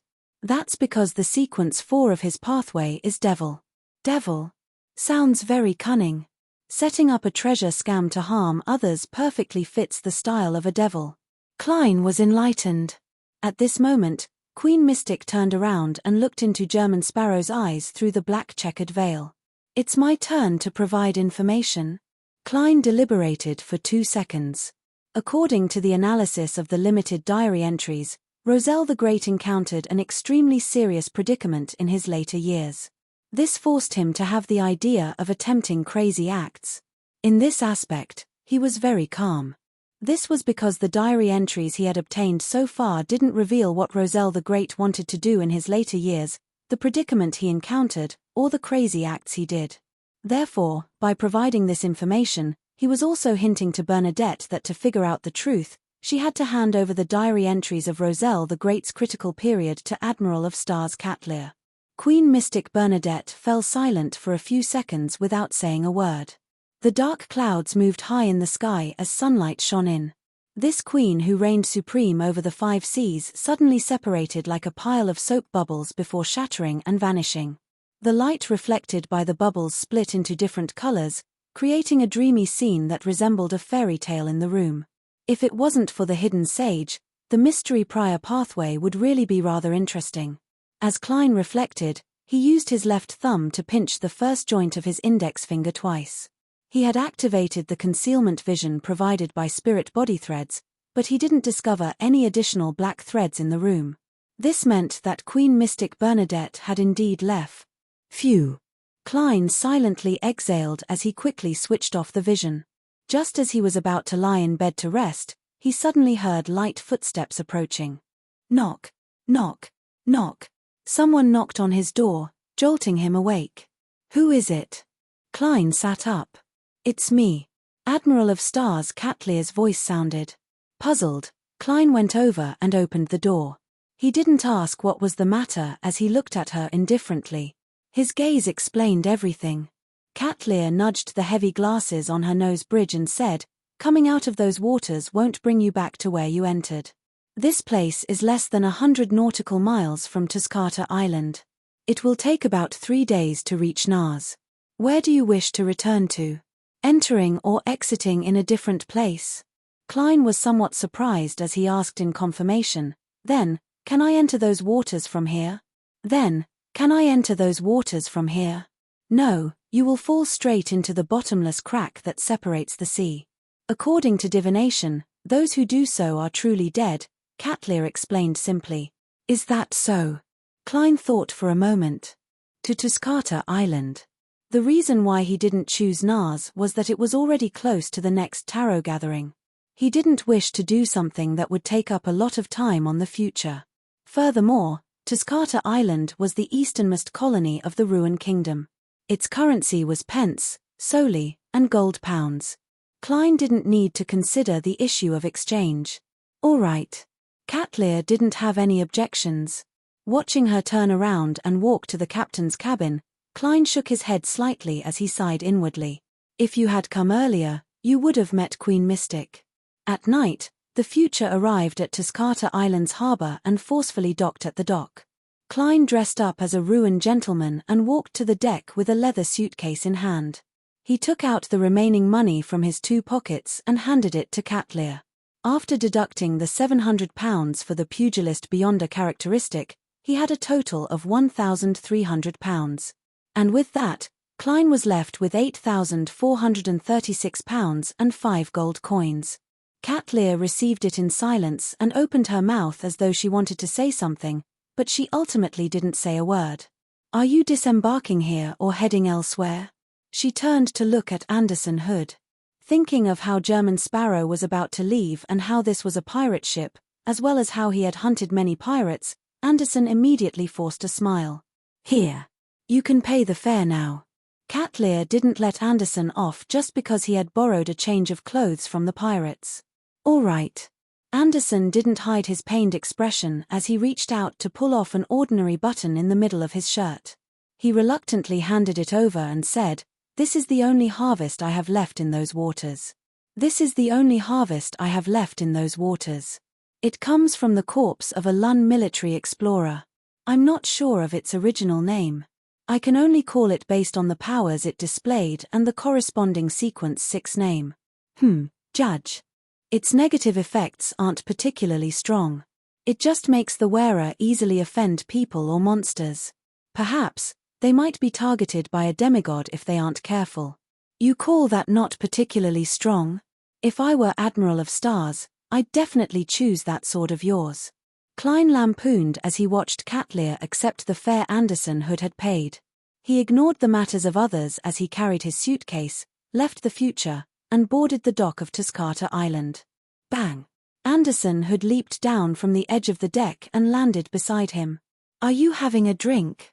To celebrate us finally leaving those darn waters, the hunter invited him in a relaxed and excited manner. Klein swept his gaze at him, using his eyes to express his rejection. All he wanted was to stay as far away from this fellow who was plagued by bad luck and had a halo of provocation. "All right." Anderson looked around and cleared his throat. "Can you lend me some money? As you know, my harvest and cash have all sunk into the sea." Having said that, he laughed. "Don't worry. I'll return it to you tomorrow morning." There are also quite a number of pirates in the bars and brothels of Tuscata. I plan on getting them to sponsor me a little. Those who don't have a bounty will be extorted, and those who do have a bounty will be directly used as collateral. Klein scared inwardly as he took out a 5 soldi note and handed it to Anderson. So little? Anderson said with his mouth agape. It's enough for you to drink, eat, and stay in a hotel, Klein replied calmly. Besides, this is £1 in cash. £1? Anderson rubbed his eyes and said with a helpless smile, all right, it's £1. I'll return £1 to you tomorrow morning. P.S. Update first before making changes. Also, why do you think that this movie is coming to an end? At the very least, it won't end this month. This one I made has a simple button-like structure. There aren't any buttons on the front. Once I become a marionettist and return, I'll keep buttoning the buttons. There are still many buttons that haven't been buttoned. Divine Emperor of the Nine Heavens. Chapter 689. Afraid that German Sparrow would go back on his word, he grabbed the 5 soldi note as the image of normal beef sizzling over a fire and alcoholic beverages without any sedatives surfaced in his mind. Yo, this fellow actually accepted it. I was just saying it in passing to set up a concave persona. I'll also let him know that my money isn't that easily borrowed. Otherwise, he might not want to hunt pirates and plan on borrowing a large sum of money to return to the Fog Sea. Klein mumbled inwardly. From his point of view, a Sequence 5 hunter wouldn't starve to the point of not having a place to sleep even if he didn't have a penny on him in a place with many pirates. He shook his head indiscernibly and was just about to leave the dock when he heard a rough shout behind him. German.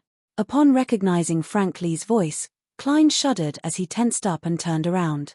The first mate of the future, the poison expert with a bounty of £7,000, stood by the side of the ship with his hands cupped by his mouth.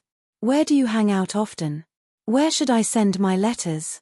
I wish to share the latest results of my research with you. I don't wish to know. This fellow probably doesn't have many friends, and I'm willing to bet that most of the people he thinks of as friends don't really treat him as one. Admiral of Star's feelings are more inclined towards Queen Mystic. She lacks a sense of belonging to Tarot, so to openly develop a snitch by her side, no, a source of intelligence, is beneficial in shocking her. It can be considered a form of intimidation at the level of German Sparrow. With this as a foundation, it would be more reasonable and natural for Mr. Fool to do another round of intimidation. Klein's thoughts raced as he took out a note and fountain pen used for divination from his pocket. He scribbled down the summoning ritual for his messenger, not forgetting to specify that the ritual ingredients needed a gold coin. With a whoosh, Klein flicked his wrist, sending the note flying towards Frank Lee like a dart, accurately landing in his palm. Excellent. Frank Lee glanced at the information on the paper and waved his hand in delight. Klein didn't delay any longer. He took his suitcase and left the pier to look for a hotel. During this process, he originally wanted to firmly reject Anderson's suggestion to stay in the same hotel, but after thinking about it, he still agreed. He was afraid that something bad would happen to this guy who was plagued with bad luck and bring disaster to the innocent customers and attendants in the hotel. Therefore, he planned to monitor him from a close distance and deal with him decisively. After checking in, Anderson took the key and opened the door to his room. Bang! He sat down on the armchair as if a heavy burden had been lifted from his shoulders. After leaving that dangerous sea, he finally found the feeling of being a human again. He no longer had to worry about dying at any time. After lying there quietly for a while, Anderson had slowly got up. He picked up the thermos with a steel shell, flipped the glass, and poured himself a cup of hot water. He thought it was time for him to brace himself and take a stroll around the bar.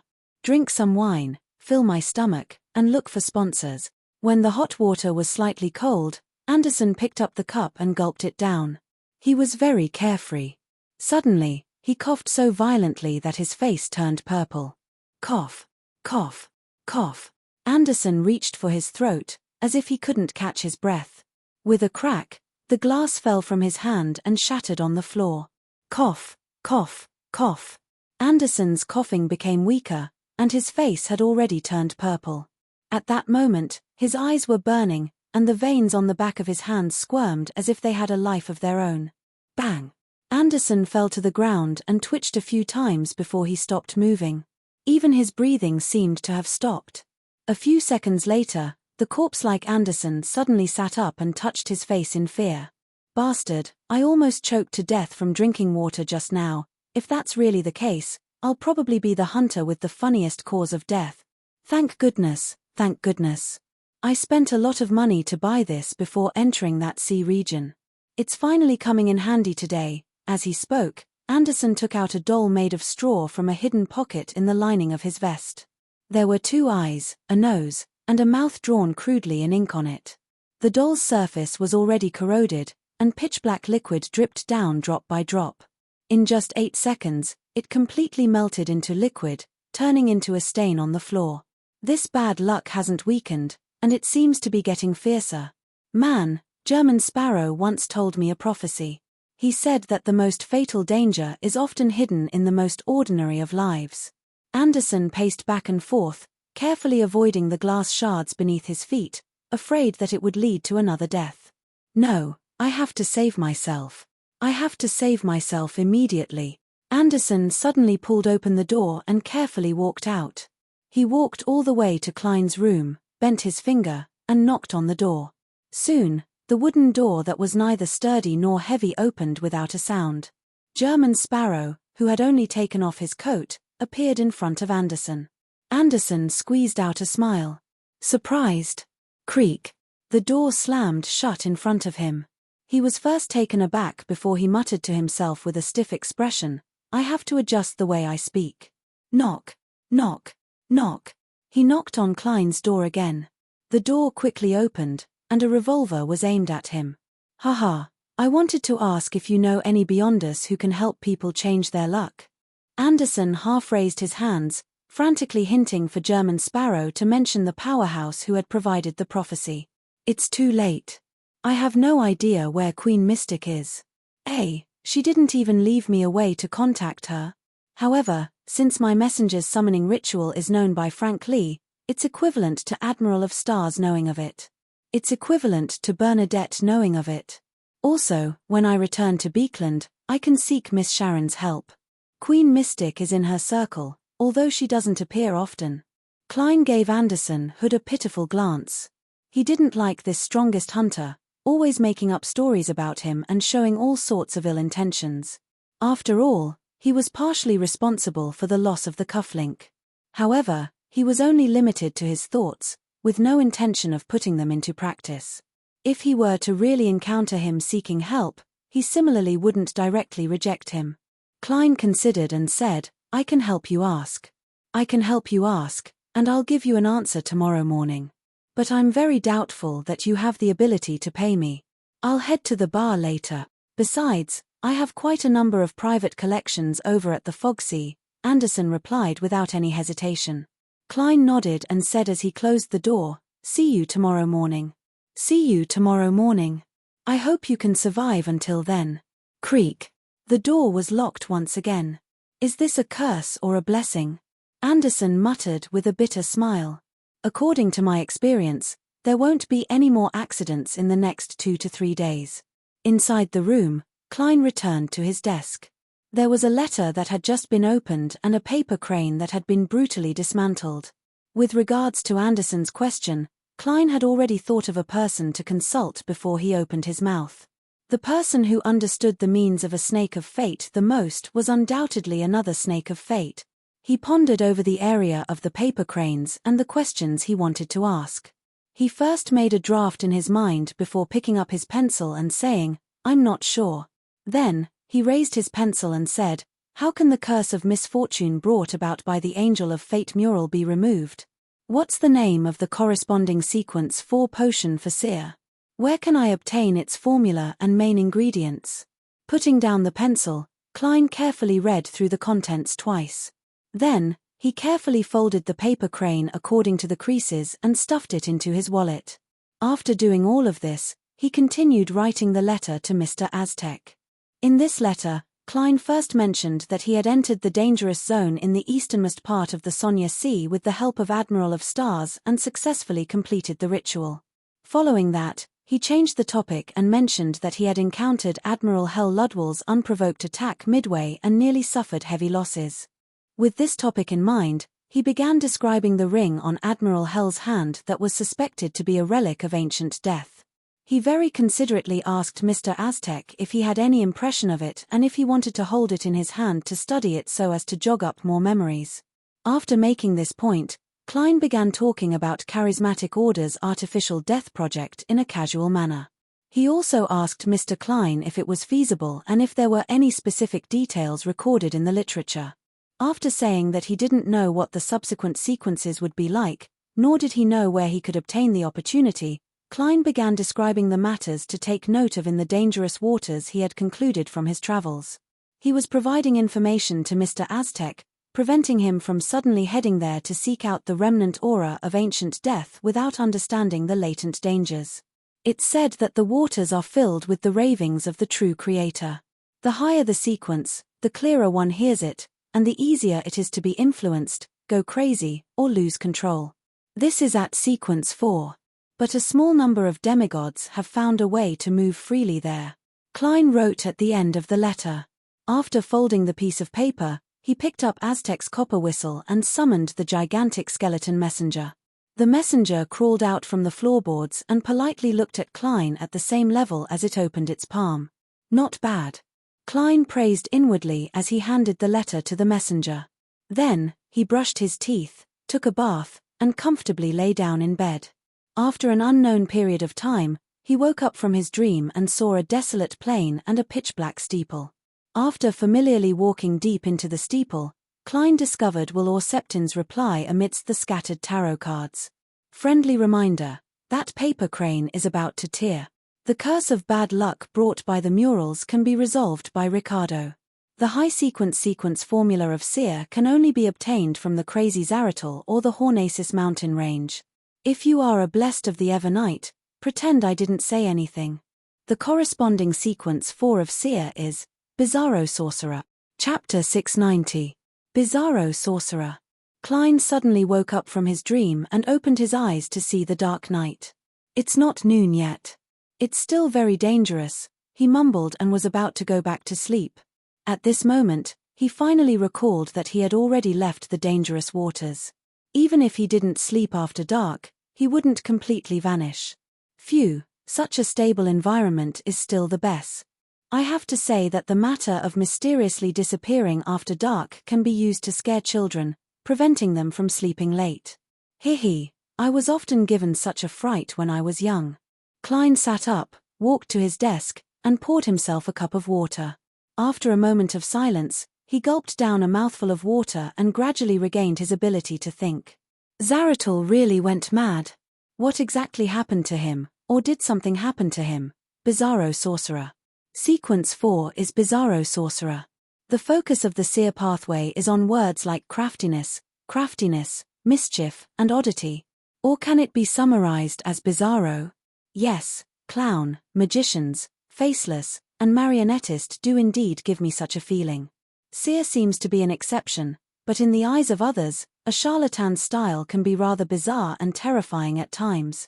Is that why Zaratal said that fate isn't the main domain of this pathway? Also, it can be clearly seen that the beyonders of this pathway are more inclined towards spellcasters. According to Will Orseptin, there are only 3 ways to obtain the Bizarro Sorcerer potion formula. The first is to find the secret order and the Crazy Zaratal. The second is to head to the main peak of the Hornacis mountain range to search for the treasures left behind by the Antigonus family. The third is to obtain it from within the church. For example, the Antigonus family's notebook might have the corresponding formula. According to Roselle the Great's description, Zaratal was a sequence 2 miracle invoker a long time ago, a true angel. Later on, he might have advanced to sequence 1, making him equal to or slightly weaker than kings of angels. The mad him, no, he might have lost his reason, but there's a high chance that he will be harder to deal with. At the very least, there's no possibility of persuasion or deception. Just based on pure strength, I won't be Zaratal's match even if I get Mr. Aztec's help. Unless we wait for Will Orseptin to be born. However, if he were to involve himself in such matters, there's a high chance of attracting the attention of the angel of fate Ouroboros. As for the treasure on the main peak of the Hornacis mountain range, the reverberating ravings, the setup of the Antigonus family, and the rumors of the country of darkness buried deep in history make me feel that things aren't that simple. I suspect that this might be a trap. There's even less of a need to consider the Church of the Goddess.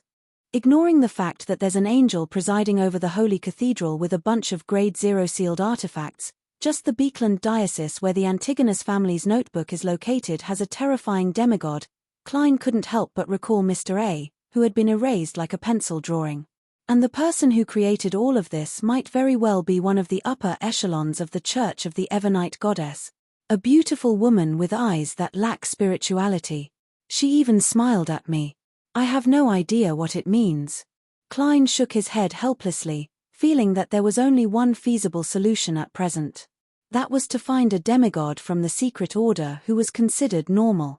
Compared to the mad Zaratul, he could at least communicate with him or even deal with him. Klein definitely couldn't do it alone, but he could get Mr. Aztec's help. He could pay a certain price to get Queen Mystic Bernadette to help. That's all I can do for now. Klein quickly turned his thoughts to how he could help Anderson Hood remove the curse of bad luck. It's already been more than 2 months. I wonder if that fate counselor, Ricardo, has left Oravi Island. Sigh. He hasn't summoned my messenger to inform me of any clues to a mystical item that matches my requirements. However, this isn't a big problem. The bellman, Carnot, definitely hasn't left his post. I can contact Counselor Ricardo through him. That's good too. The Life School of Thought hasn't completed the requirements, which means that they haven't paid the final payment. I'll get them to help Anderson change his luck to make up for it. Then, I'll get payment from that fellow. Heh. Speaking of mystical items or sealed artifacts with powerful offensive strength, isn't Anderson's short sword one? According to the characteristics shown by the Reaper, an item formed after his death can also be considered. Hee, I'm not a greedy devil. I'll definitely pay an additional settlement fee. Klein held back his mischievous thoughts and took out the paper crane from his wallet. He tore it open and carefully wiped the pencil marks on it. It's really about to break. At most, 2 more times. He muttered dejectedly. Then, he folded the paper crane, walked back to his bed, and continued sleeping. As for using the radio transceiver to contact Rhodes, he planned on leaving the pirate's paradise in the east before doing so. After daybreak, Klein lazily got out of bed and slowly washed up. He felt that this was how life should be. Knock, knock, knock. A knock on the door interrupted his wistful thoughts. Without any premonition of danger, his spiritual intuition told Klein that the visitor was Anderson Hood. As expected of the strongest hunter, he's managed to survive to this day. Klein T-sked, controlled his expression, and opened the door. Anderson wore a deerstalker hat he had gotten from somewhere and handed over a ruined gold coin with a chuckle. The debt from yesterday. Klein took the gold coin and weighed it in his hand. I have an answer to your question. Anderson's eyes lit up. What solution is there? Don't tell me that the answer is that there's no solution. Am I that kind of person? At most, I'll say that there's no hope. Just wait for death. Goodbye. Klein lampooned as he indifferently swept his gaze at him. A demigod who's good at changing his luck lives on Oravi Island. He owes me a request. Very good. Anderson didn't hide his joy. So, what kind of price should I pay? How tactful. Klein deliberately fell silent for 2 seconds before saying, I need a mystical item with powerful offensive strength. I need a mystical item with powerful attack power. Do you have any clues? If the value exceeds the luck enhancement ritual, I'll pay the difference. Anderson frowned before slowly relaxing his brows. He smiled and said, There's such a mystical item that meets your requirements.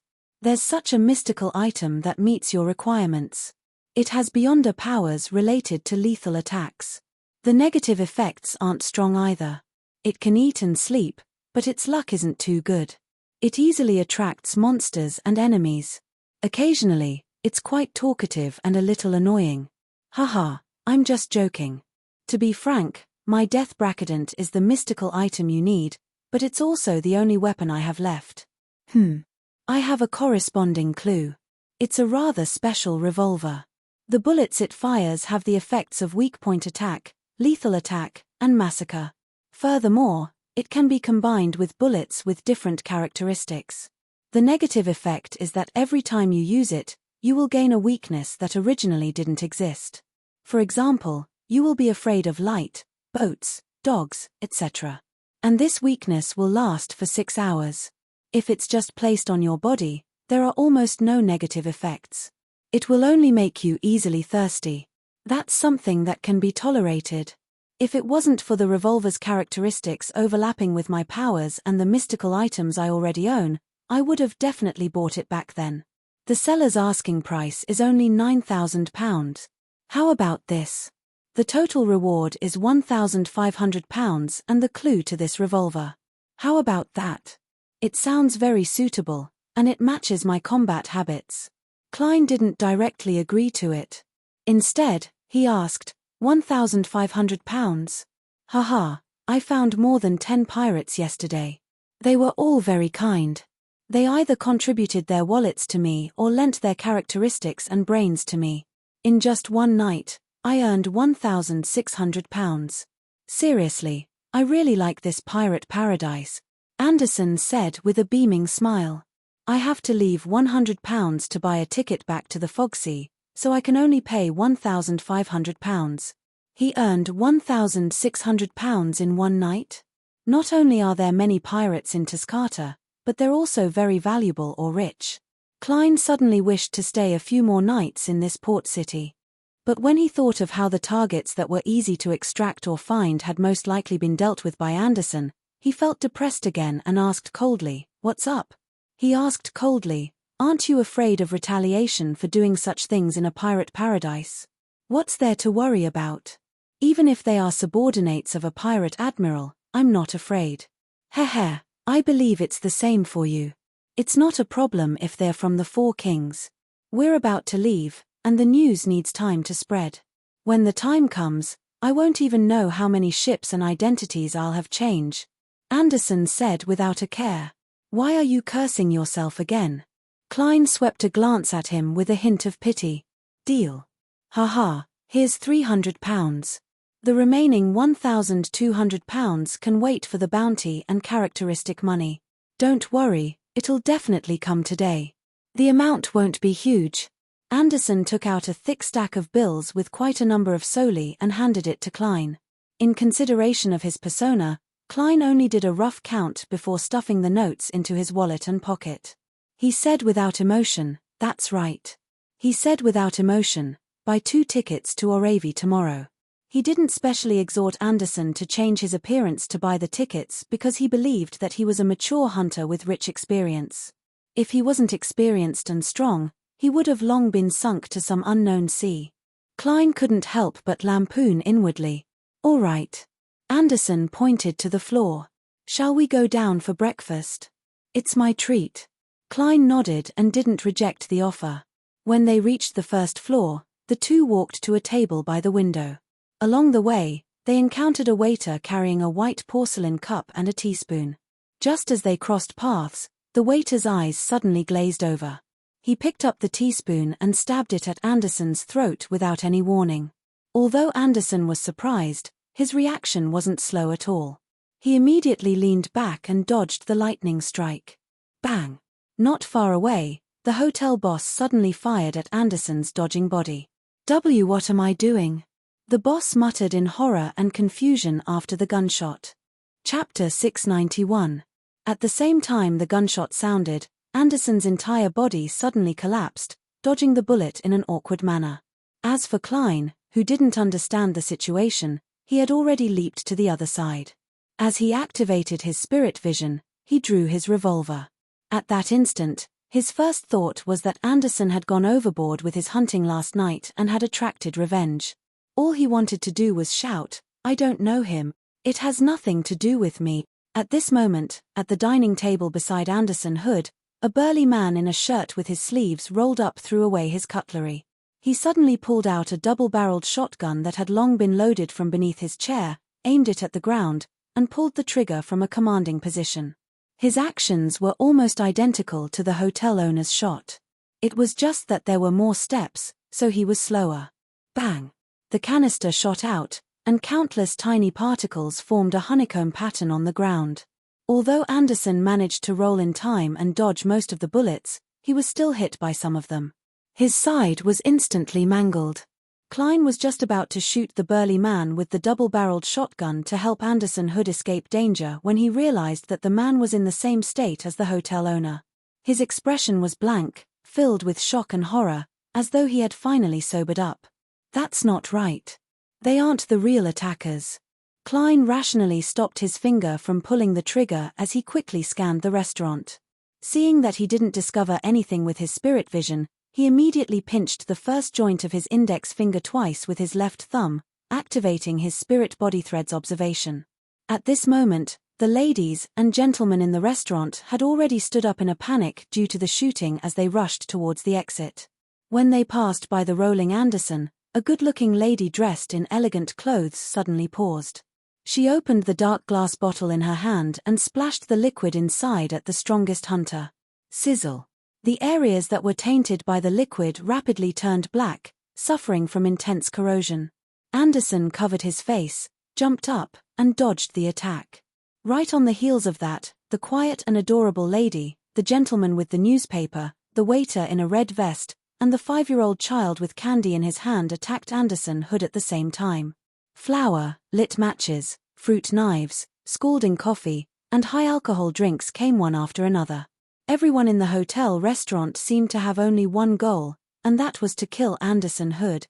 In such an abnormally dangerous situation without the participation of Beyonder powers, Anderson, who was surrounded and unable to escape, tumbled and rolled. At times, he leaped up, kicked tables, and ignited items ahead of time. He barely managed to avoid being hit in any vital spots and didn't suffer any serious injuries. At this time, Klein also discovered something unusual. In the corner of the dining hall, where the decorative cabinets hid the seats, there were dense and illusory black spirit body threads, but there wasn't any commotion.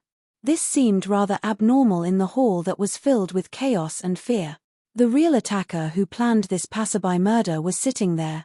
From the confusion, horror, and panic on the faces of the hotel owner, waiters, and customers after attacking Anderson, they didn't turn into puppets. This is another level of control. An illusion, the emotional seed of a desire apostle, or could it be another influence on the mental level? Klein suddenly had a flash of inspiration. He immediately took 2 steps forward and sent a customer who still had cream on the corner of his mouth flying, opening up a path for Anderson Hood. This strongest hunter immediately rolled out of the encirclement and followed Klein back to the 2nd floor of the hotel. With his back against the wall at the corner of the staircase, he panted heavily. Has my provocative powers reached such a level? Even ordinary citizens I don't know want to kill me and take action. Hiss. As he spoke, Anderson pulled at the injury on his right rib and nearly screamed out loud. No, no, no. The real situation is that people who are plagued with bad luck shouldn't do things like hunting pirates. The reason why Klein had given up on approaching the target and attempted to control them with spirit body threads was because he had thought of a possibility. The passers-by seemed to have been planted with a cue, or perhaps they had been manipulated at the level of their minds, which was why they had attacked Anderson in an orderly manner. This didn't match the Beyonder powers of a desire apostle, because the attacks of the controlled were targeted and precise, and there were obvious signs of preparation. And Klein had previously heard of the name of a sequence 4 potion formula, manipulator. In addition, according to the psychiatrist who had been released from creeping hunger, Klein had always suspected that Tuscata Island had a mission or character related to psychological alchemy. In addition, mental cues and control at the level of the mind matched the characteristics of the spectator pathway. Klein had long believed that a manipulator was likely a spectator, a dragon. The outline of the matter was rather clear. Psychological alchemy did have an important stronghold in Tuscata Island, and it had sent a sequence 4 demigod to guard it. This demigod had influenced some pirates, making them subconsciously do things for him. And these pirates had unfortunately become Anderson Hood's sponsors last night. Therefore, the real investor had come knocking this morning. Controlling his expression, Klein looked at Anderson and said in an indifferent tone, "It should be one or a few pirates from last night who are pulling the strings of this island's hidden demigod. Do you think that what happened just now is something a mid-sequence Beyonder can do? I can't be that unlucky." Anderson's voice became softer and softer, and then he muttered, "Sure enough, those guys were being controlled. They're innocent. Luckily I didn't fight back, or else I'd be the main culprit of this shocking murder case and have a bounty on my head. When that time comes, I'll be in big trouble and can only become a pirate." The corner of Klein's mouth twitched. If the person being controlled was a pirate with Beyonder powers, or a mandated punisher or priest from the Church of the Storm, what would have happened? I'd already be dead. Anderson threw up his hands and said in enlightenment, "You mean that he didn't want to kill me, and that it was just a warning?" Klein nodded seriously. "So, you still have a chance. Yes, go apologize. To see what the demigod was up to." "Apologize?" Anderson's face frowned as he said awkwardly, "In the fog sea, I'm quite famous." Klein didn't say a word. He straightened his body, patted his coat, and prepared to leave. At this moment Anderson darted forward and beat him to the staircase. He shouted, "Come on." He shouted, "I'm sorry. I was wrong. Anything can be discussed." After pausing for a second, he repeated his words, "I'm sorry. I'm sorry. I was wrong. Anything can be discussed." Clap. Clap. A slow round of applause sounded on the first floor as a figure appeared at the staircase's entrance. Amidst the light footsteps, the figure gradually walked to the corner, but Klein instinctively moved his eyes away, as though he didn't want to know what the person looked like. In addition, he realized that he didn't have any thoughts of raising his arm or aiming his gun. It was as though he had been hypnotized and had lost all thoughts of resisting. That's terrifying. Yes, it's not a face-to-face hypnosis, so I can sense it. But if I'm directly targeted, the outcome will be unimaginable. I'm currently being affected. According to Miss Justice, the other party has silently arrived beside my island of consciousness through the sea of collective subconscious, and has done something to a certain extent. Just as Klein came to a realization, he suddenly had the urge to leave and return to his room. This is a silent instruction given by the demigod. Klein roughly understood that the other party wanted to communicate with Anderson alone, so he didn't resist. He walked out of the staircase and entered his room. Less than 5 minutes later, Anderson knocked on his door with a pained expression. "Done talking?" Klein asked casually. Anderson nodded heavily. "Phew. Yes, he asked me to do something for him. As for the specifics, I can't tell anyone. Do you still remember what he looked like?" Klein asked deliberately. Anderson thought carefully and suddenly frowned. "I don't remember, as expected. Say, it's not worth it for you to offend a demigod for £1,600. Klein sighed inwardly and said, "Can I leave tomorrow?" "Sure, that matter is not urgent. Let's solve the problem of misfortune first," Anderson replied without hesitation. Klein said no more and pointed at the floor. "Are we still going for breakfast?" Anderson was startled at first, then he revealed a smile and said, "Of course. No worries can affect my eating and sleeping." The two of them went down to the first floor and found that the waiter was quietly cleaning up the broken items. The boss and the customers had completely forgotten what had just happened. After breakfast, Anderson continued heading out and busied himself with collecting the bounty and characteristic money, as well as making some preparations. Klein stayed in his hotel room, restraining the spirituality that seeped out after his advancement. He also used the worms to experiment with the Beyonder powers of a marionettist. At 2:30 in the afternoon, he entered the world above the grey fog ahead of time to rehearse for the upcoming tarot.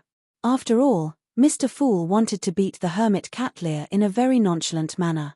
Sitting in the seat belonging to the Fool, Klein practiced according to the 3 beating plans that he had figured out over the past few days. 2 of the plans needed to use some of the space's powers, and the other 2 needed the help of props. Therefore, he had to fix the entire process ahead of time and familiarize himself with it. He couldn't reveal any signs of inexperience at critical moments. After an unknown period of time, Klein exhaled and confirmed the matter. Then, he conjured world. Without needing any items, He could directly see the countless black threads that emanated from his body. Items conjured using the powers of the mysterious space above the grey fog have a certain level of spirituality. That's why they have spirit body threads. And in the real world, lifeless objects don't have them. Klein skillfully controlled the black threads, and soon, he truly and completely controlled World. Now, not only could he make World's expressions more exquisite and make his reactions more like a real person's, but he could also make the puppet's spirituality fluctuations more natural, no longer lifeless. Apart from this, he was like a player who had activated dual mode. He directly obtained World's vision, hearing, and other senses. After completing all of this, Klein looked at his golden pocket watch and sent a message to Little Sun, allowing him to silently count his heartbeats. Chapter 692. On both sides of the long, mottled bronze table, blurry figures stretched out and stabilized under the protection of the crimson light. The surroundings were as quiet and empty as ever, as though no living being had trespassed in tens of millions of years. "Good afternoon, Mr. Fool." Audrey's light and cheerful voice quickly echoed in the magnificent palace that was propped up by stone pillars. Klein nodded with a smile as he watched the members complete a simple greeting under Miss Justice's lead.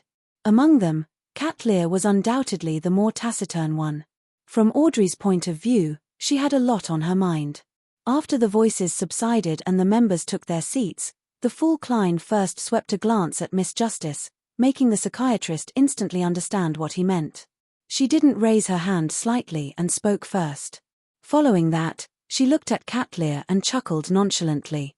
"Tell Bernadette that she can use certain things to exchange for some answers." Bernadette. Upon hearing this familiar name, and not Queen Mystic, the owner of the Dawn, or the leader of the element Dawn, Cat Lear understood that Mr. Fool already knew everything. She couldn't hide her thoughts from him at all. This made her heart turn heavier as she couldn't help but feel a strong sense of fear. She was momentarily at a loss as to what attitude or words she should use to respond. From her point of view, Mr. Fool's true meaning was to convey this message, but he could only convey this message. He couldn't say anything else, nor could he give any hints. Cat Lear believed that she knew very well what he was implying. Bernadette. This is the name of a common female with inties. Who could it be? What answer does she wish to exchange for? What relationship does she have with Marum Hermit? Marum Hermit made a private request, and the Fool's answer is yes.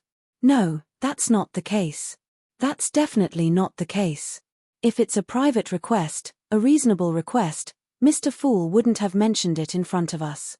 He directly responded to Marum Hermit's prayer. Is he warning? Audrey forgot to observe the other members as a series of questions flashed through her mind. Following that, with the acuity of the spectator pathway, she grasped Mr. Fool's true intentions. After that, she had a certain guess. Marum Hermit has secretly hinted to Marum Bernadette about our tarot, as she wishes to obtain some answers. Mr. Fool isn't too satisfied with this, so he directly pointed it out and gave a first-time offender a warning. Really, how can you tell others about the gathering? I didn't even tell Susie. This will bring danger to everyone. Thankfully, Mr. Fool is here. Audrey nearly forgot about her image and etiquette as she puffed her cheeks. This was the first time she realized that not all the tarot members had a sense of belonging like she did. They didn't worship and believe in Mr. Fool so much. The hanging man Alger, Magician's Force, and Emlyn had similar questions and guesses, but they were all concerned about different things. As Alger looked forward to what else Mr. Fool would do, he thought hard about who the common female name of Bernadette represented. Why was it worth it for the thoughtful hermit to risk revealing some information about the tarot? While Force was worried that the existence of the tarot would be leaked, she had instantly conceived a story of a spy and a counter-spy. Emlyn watched with schadenfreude, believing the hermit to be foolish.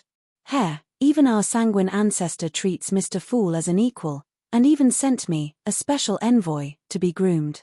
You, a fellow who isn't even a demigod, actually want to do something under Mr. Fool's watch? Do you have a death wish? Indeed, I'm unable to understand the thoughts of mortals. Roselle the Great once said that worms that can only survive in summer have no way of knowing what the snow looks like. Emlyn leaned back in a relaxed manner as he shook his head without hiding anything.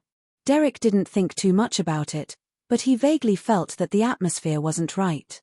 He asked, half curious and half puzzled, in a half curious and half puzzled manner, "Mr. Fool, who is Bernadette?" "Good question. I thought that Miss Justice would be the one to take the fall."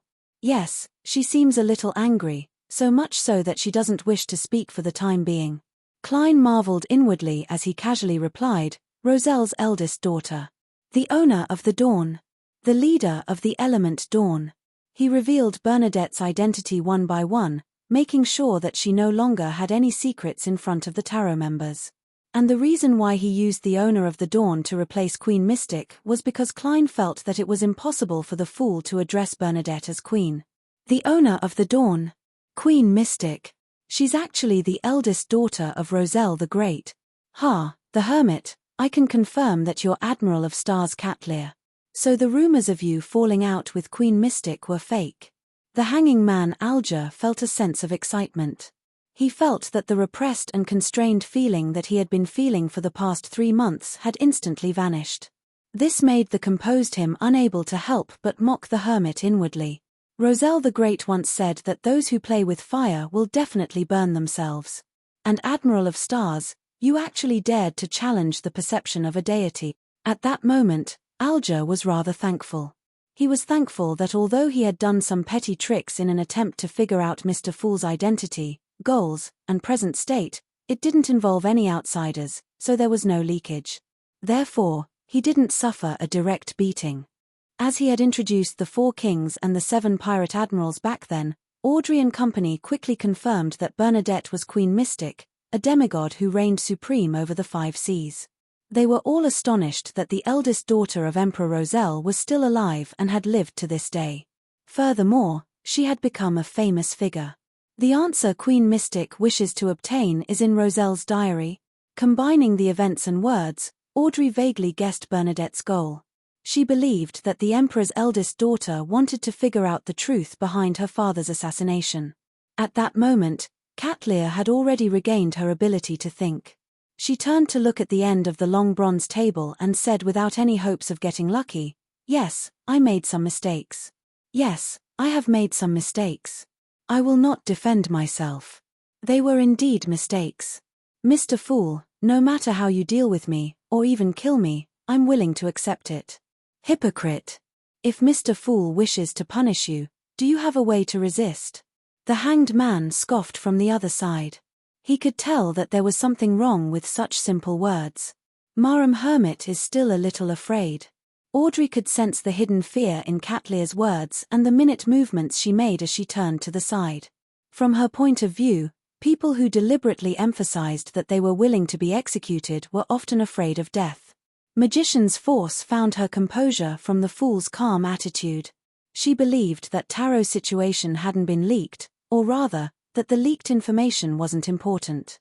Therefore, just like Emlyn, she waited curiously and expectantly to see what kind of punishment Mr. Fool would mete out.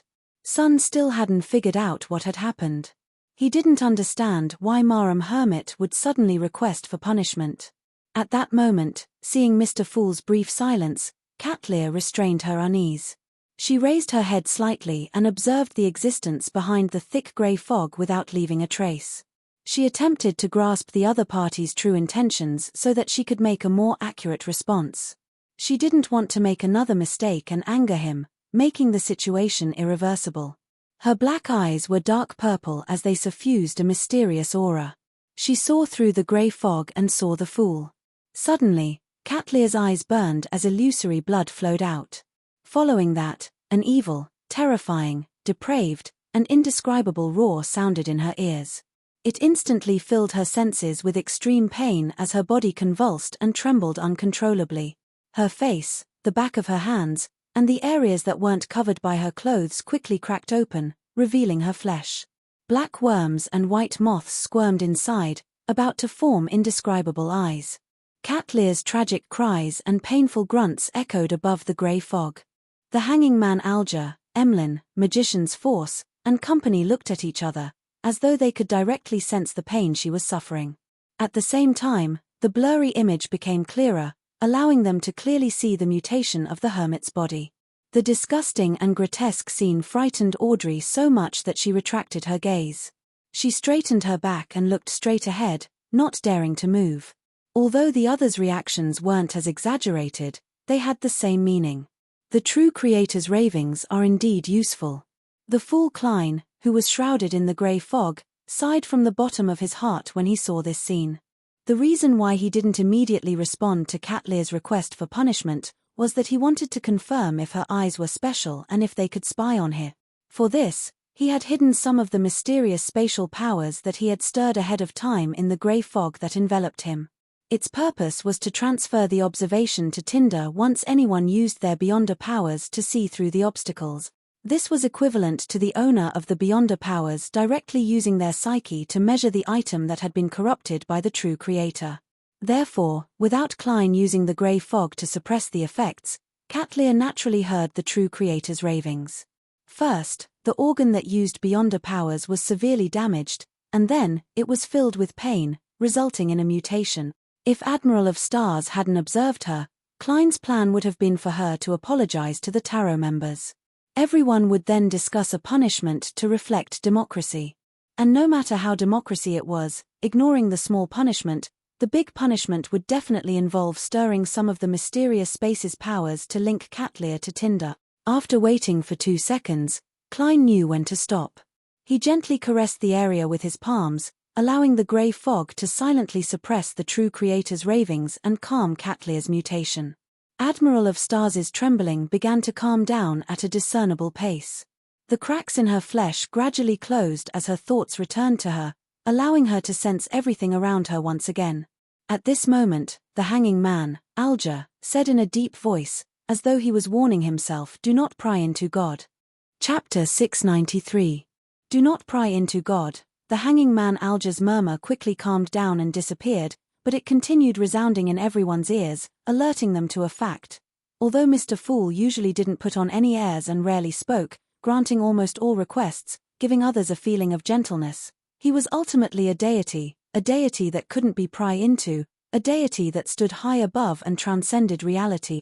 Audrey, Emlyn, and the other Tarot members instinctively accepted Mr. the Hanging Man's altered words, pretending not to remember that the original words were "do not look directly at God."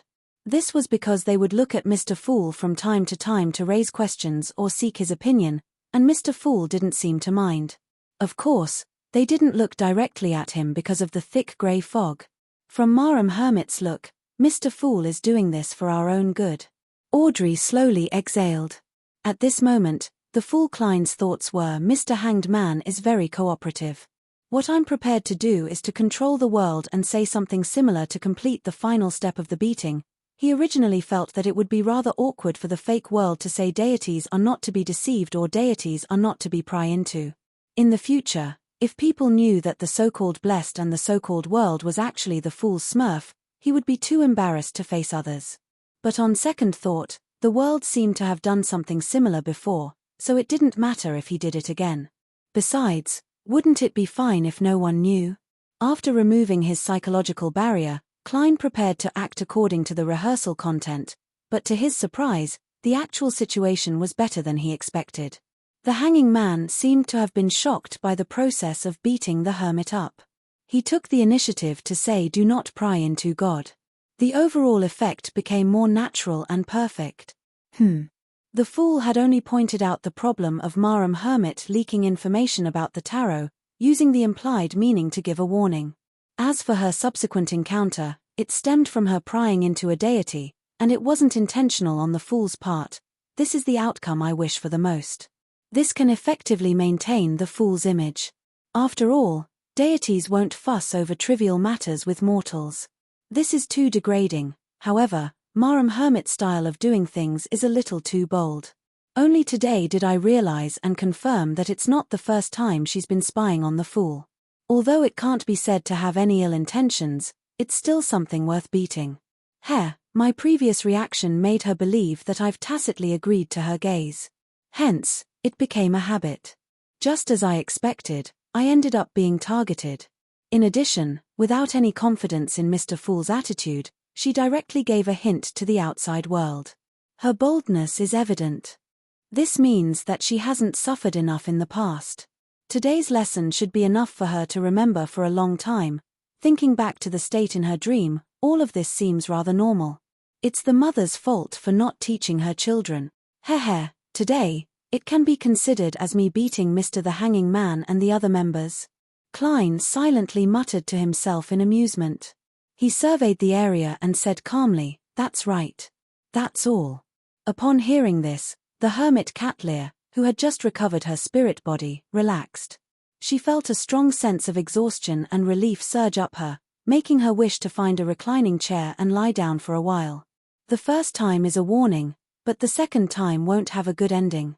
The pirate admiral sighed inwardly and warned himself not to play any more tricks. He didn't think that his hints could fool Mr. Fool, nor did he have any thoughts of spying on him again. The pain she had just experienced was in no way weaker than the torment caused by the hidden sage's instilling of knowledge.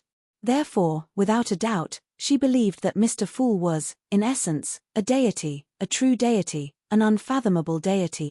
Thankfully, at least Her Majesty knows where to exchange for the answers she's been searching for. I can't give her any more hints or reminders in the future. Catlear turned her body sideways once again as she looked at the end of the long bronze table, trembling. This time, she only dared to look at the edge of the table and the armrest. The deep purple in her eyes had faded significantly. Amidst the silence, she sincerely said, "I'll remember your tolerance." The fool Klein in the grey fog nodded slightly and didn't repeat his previous words. After a short wait, Magician's Force straightened her back before Audrey did. She looked around and said, "Everyone, are you interested in accepting a murder mission? The target is an important member of a cult." Grateful for her teacher, Dorian Gray's love, Force had been thinking of doing something for her recently. After some consideration, she targeted the Aurora Order Oracle who had once dealt severe damage to her teacher's family. Perhaps it was Louis Veen, a scribe or traveler. She didn't become complacent just because she had obtained Leymano's travels. She didn't believe that she could kill an experienced Sequence 6 or even a Sequence 5 Beyonder who was good at escaping. The reason why she had such considerations was that she believed that the secret organization Tarot behind her could provide unimaginable help. Marham Hermit and Mr. World seemed to have the ability to resist Louis Veen. With one of them taking action, and me using Leymano's travels to help, it's not impossible to succeed. Magician's Force outlined the most ideal situation in her mind. Of course, she knew that her current savings weren't enough to pay for the cost of killing a powerful Beyonder like Louis Veen. After all, £830 wasn't even enough to buy one of his hands. She knew very well that back then, Miss Audrey Hall had spent more than £10,000 to kill Ambassador Intes, a Sequence 6 conspirer. It was obvious how much it would cost Louis Veen, who was at the same sequence or even a higher sequence. Force planned on agreeing to a series of requests from the person accepting the mission as repayment. In other words, she would help the person complete tasks that weren't convenient for her to do to offset the mission's cost. From her point of view, with Leymano's travels, she still possessed a certain level of ability, allowing her to do certain difficult tasks. After hearing Miss Magician's request, Catlear, the Hanging Man Alger, and Justice Audrey cast their gazes at the world. From their point of view, this gentleman had a special hobby of hunting Beyonders, and he possessed sufficient abilities. It's not like I'm in Beekland. However, I can't respond in such a manner. Otherwise, I'll expose the truth that Mr. Fool might only have 2 or 3 blessed in front of Mr. the Hanging Man and Marham Hermit. Klein controlled the world and fused with his senses as he hoarsely laughed. Where? What organization? What's the sequence? What are the characteristics of their powers? Mr. World is a little different from before. It's an indescribable feeling. It's as though his mood has suddenly improved. Perhaps, he really encountered something worth being happy about. Audrey suddenly made a discovery as she excitedly guessed what good things Mr. World might have encountered recently. Magician's Force replied in delight, "He's an oracle of the Aurora Order. He's in Beekland, and he was a Sequence 6 in the past. He might be a Sequence 5 now, but I can't be sure. He can record the Beyonder powers used by others and use them once. He's good at escaping and is difficult to surround. He might even be able to traverse the spirit world. The target is an oracle of the Aurora Order, sequence 6 or 5. His powers are similar to the apprentice pathway. Indeed, Miss Magicians isn't as ordinary and simple as she looks. My initial judgment was correct. Catlear quickly regained her composure. She wasn't surprised that the magicians dared to plot against a certain Mr. from the Aurora Order. As for which oracle it was, she wasn't sure because she was only familiar with Mr. Z and Maram D. At the same time, Klein quickly made an assessment. There's no possibility of the Aurora Order's oracle being innocent. After all, they're lunatics who harm lives. There's no guilt in killing them. It's not the first time I've offended the Aurora Order. Sequence 6 or 5 is something I can handle. I think I've seen the Beyonder powers that Miss Magicians described recorded and released before. Mr. A has used it before, but it might not be true. To me, I'm good at escaping and being able to traverse the spirit world. As long as I can approach that oracle and successfully control his spirit body threads, he won't be able to escape. It was hard to say what the result would be in a direct confrontation, but if it was a surprise attack, I had quite a bit of confidence. Of course, whether or not the surprise attack would succeed was another matter altogether. After some serious thought, the world looked back at the magician's force. I can consider taking over, but not in the near future. At least in 2 months. He wasn't sure if there would be any more accidents on the sea, so he had loosened the time limit. 2 months later. Magician's force repeated the time with great hesitation. It had been too long. She didn't know how long Louis Wayne would stay in Beekland. At this moment, the hanging man, Alger, who was watching from the side, interjected after some deliberation. Miss Magicians, do you have to kill that Aurora Order oracle with your own hands? No, look, I'm even considering if I should seek Mr. World's help, Force said with a smile. Alger nodded as though in thought. The prerequisite for killing is to find that oracle. Can you find him? No, but I'll investigate, Magicians, Force answered frankly. Are you going to get World to take action after you have the results? The hanging man pressed. Yes, but I haven't decided. Force was a little confused, unsure of the intentions behind Mr. the Hanging Man's series of questions. The hanging man, Alger, immediately scoffed. If you can determine the whereabouts of that Aurora Order oracle, why would you spend so much money to hire someone to kill him?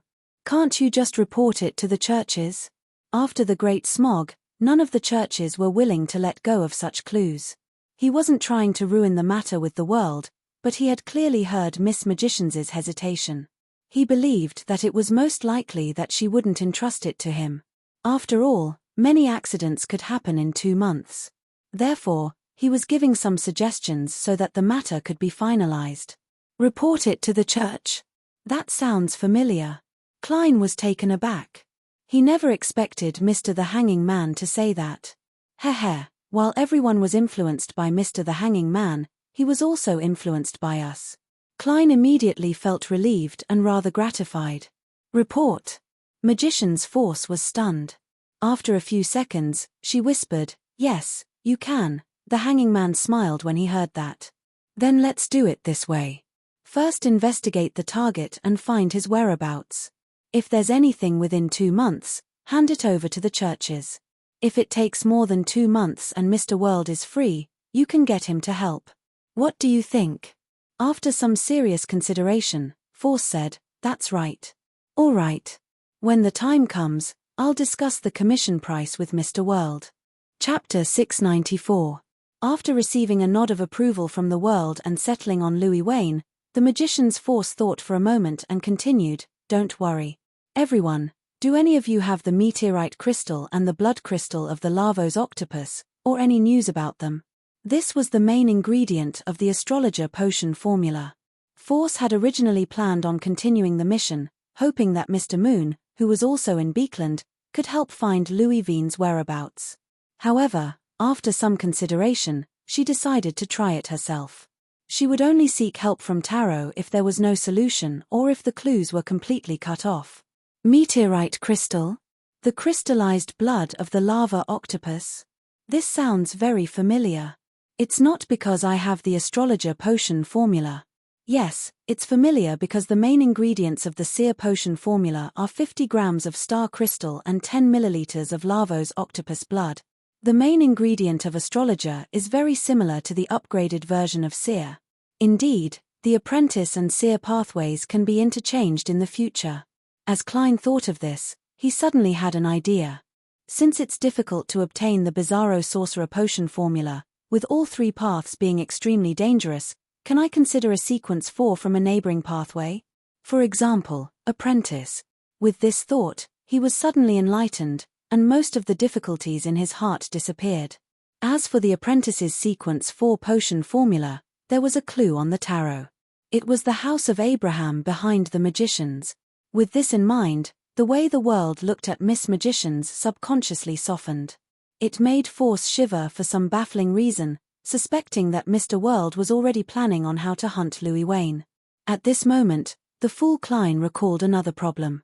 According to Dunn and Daly's guesses, the first 5 sequences of the seer pathway didn't have an obvious progressive relationship.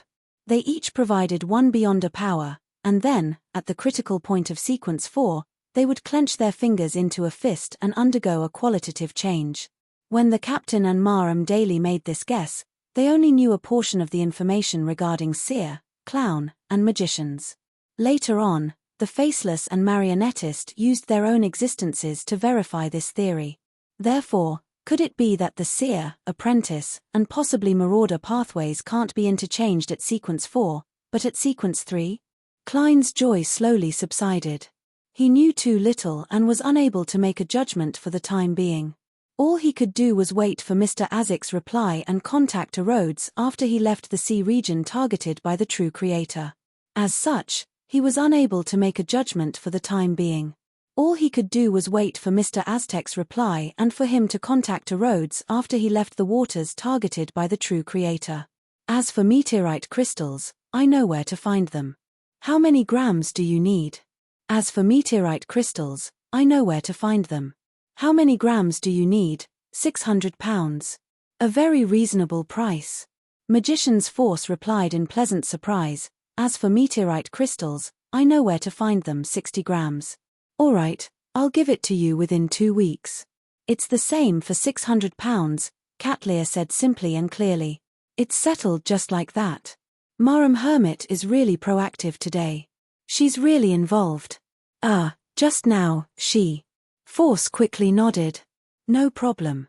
I now have £830 in savings. It's enough to buy the Lavos octopus blood crystals. However, I still need to raise another £400 in 2 weeks. The royalties after the new year will be paid soon, and it's about £150. I'm short of £220. I have to think of a way to earn money again. Force quickly calculated her financial situation. Seeing that Miss Magicians had gathered the main ingredients of the potion in a minute, Audrey couldn't hold it in any longer. She raised her hand slightly and said, I wish to obtain the complete pituitary gland of a young mind dragon, or 60 milliliters of a black hunting monitor lizard spinal fluid, as well as 1 fruit of an illusory chime tree. This was the main ingredient of the hypnotist potion. If she only used the complete pituitary gland of the young mind dragon, there was no need for any other ingredients. Just as Audrey finished her sentence, she heard Marham Hermit reply, ever since the 5th epoch, mind dragons have gone extinct. Since the 5th epoch, mind dragons have almost gone extinct. It's very difficult to find one. I have the means to obtain the spinal fluid of a black hunting monitor lizard, but it will also take 2 to 3 weeks. The price ranges from £1,500 to £2,000, because it's not something I can decide. I'll help you inquire about the fruit of an illusory chime tree, but I can't guarantee any news. What efficiency. After Marham Hermit was punished, her sense of belonging to our tarot seems to have become stronger. She's more proactive and amiable. Audrey was momentarily speechless. After a few seconds of silence, she bowed slightly. No problem. The hanging man, Alger, who was watching by the side, suddenly felt that the development of the situation was different from what he had expected. The hermit, who had been punished by Mr. Fool, had changed her style of watching and listening. She had deeply participated in every matter in the tarot that she could participate in. And as a pirate admiral, her strength, background, resources, and channels immediately produced an intense and dazzling light. This stung so much that Alger nearly couldn't open his eyes. For some baffling reason, he felt a strong sense of danger. At that moment, he really wished for Marham Hermit to return to her previous state. The fool Klein was also somewhat surprised when he heard this. I thought that Marham Hermit would be depressed for a period of time, and that she would have a certain level of rejection towards the matter of the tarot, but in the end, could it be that she's the type that won't listen without being beaten? To educate children, beatings are needed. The Queen just doesn't have enough beatings. The Queen's style of doing things isn't much either. The Emperor similarly doesn't have enough beatings. As he lampooned inwardly, he controlled the world and made him look around. He chuckled softly. He chuckled and said, "Do any of you have the potion formula or clues to the Sequence 4 seer pathway?" Sequence 4. Mr. World is about to advance to the level of a demigod. Audrey was surprised. She originally felt that her advancement in sequence was fast enough, and she was a little proud of it. But now, she suddenly felt that she had fallen behind. Mr. World has suddenly become so high-end. Magician's Force was equally surprised. In her heart, although the gloomy, reserved, and unsociable Mr. World was a powerful Beyonder, he was still far from being a demigod or a Sequence 4 Beyonder. Who knew that he would immediately request to purchase a Sequence 4 potion formula? As expected of Mr. Fool's Blessed. The hanging man Alger sighed. Emlyn and Son also shook their heads, indicating that they had never heard of this pathway Sequence 4. Klein, who thought that he could obtain clues from the City of Silver and the Sanguine, could only helplessly make the world retract his gaze. After a few seconds of silence, the hermit Catlear said, "I need a drop of blood from a mythical creature, no matter what it is." In the palace propped up by stone pillars, silence suddenly became the main theme. Even the world wasn't sure what the exact definition of a mythical creature was. Klein didn't expose this point, and he planned on asking someone he could consult later. He controlled the world and fell silent for a few seconds. "I'll take note." As this was one of Marham Hermit's rare requests, Justice and the others gave similar answers. All right. Catlear wasn't surprised by the outcome. The only reason why she had requested to purchase it was to show Mr. Fool the attitude of integrating into tarot. She believed that this was better than trembling in fear to eliminate the repercussions of the previous incident. After a brief pause, Son was about to speak again, but Emlyn beat him to it. This sanguine baron chuckled and said, "Our Rose requests are very clear. He wants the Sequence 6 notary potion formula of the Sun pathway. Mr. the Hanging Man wishes to obtain the Ocean Songster." Upon hearing this, Klein suddenly felt ashamed. Back when he first obtained Creeping Hunger, he had wanted to release the Priest of Light's soul as soon as possible and obtain the Sequence 6 and 5 potion formulas of the Sun pathway from him. Then, he would sell them to Little Sun, but in the end, he still hadn't completed it after all this time. "I'll head to Tuscata Harbor tonight and find a darn pirate or gang leader with Beyonder powers to act as an emergency, regardless of the exact sequence. Or, I can directly release the Priest of Light." Klein made the world ponder for a moment. "Within 3 days, I'll provide the notary potion formula." Having said that, he looked at Little Sunday. "You can consider what items to exchange for it." "All right, Mr. World," Sun replied in delight. As for the Ocean Songster potion formula that the Hanging Man needed, no one had any clues. Emlyn then cleared his throat. "My request is different from the last time. I hope that you can help me find these primordial moon believers. I'll pay £100 for every effective clue. I'll directly lock onto £500. He looked at Mr. Fool and made a request. After obtaining permission, he conjured 5 items that resembled wanted posters, 1 for each person, a total of 5. He and Son didn't have any. Klein controlled the world to pick them up and casually browsed through them. Golly's Kevin, Dandy, Laura, Windsor Berrying, Argos. All of them aren't weak. At the very least, they're equivalent to newly born vampires, he muttered to himself as he memorized the corresponding information. After completing his task, Emlyn was more confident of winning the competition. He relaxed and leaned back in his chair, waiting for the other members to raise their requests. This time, no one spoke again. Upon seeing this, the fool Klein chuckled. Let's enter the free exchange segment. With a whoosh, Audrey, the hanging man Alger, Catlear, and company cast their gazes at Sunday. They remembered that Sun had previously mentioned that he might be assigned an exploration mission involving the area around the giant king's court. Chapter 695. Sun, who was in the limelight, didn't feel uneasy as he eagerly said, "During this period of time, I followed the chief's expedition team to Afternoon Town. This is the only way to the giant king's court. This is the door that separates myth from reality." His opening managed to garner the interest of the tarot members as they waited in different postures for the rest of the story. His opening did a good job of garnering the interest of the tarot members as they waited in different postures for the rest of the story. Derek skipped over the unimportant experiences along the way and directly started from the moment he arrived in Afternoon Town.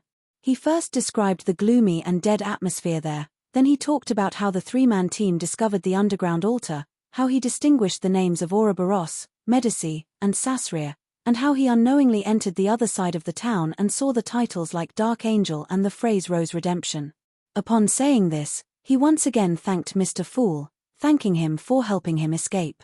Then, he briefly introduced the monster that his shadow had transformed into, focusing on the clergyman who was constantly confessing in the half-collapsed cathedral. He used his own words to repeat the sentence and mentioned that when the clergyman was about to say the name of the fourth king of angels, he suddenly self-destructed and was burned to ashes by a transparent flame. "I know of another king of angels." Furthermore, the atmosphere in Afternoon Town is really gloomy and scary. The clergyman's confession is very much like a prophet of calamity. Audrey listened with relish, feeling very curious about the two names that were blank and couldn't be said. At this moment, Sun turned to the side and looked at the end of the long bronze table.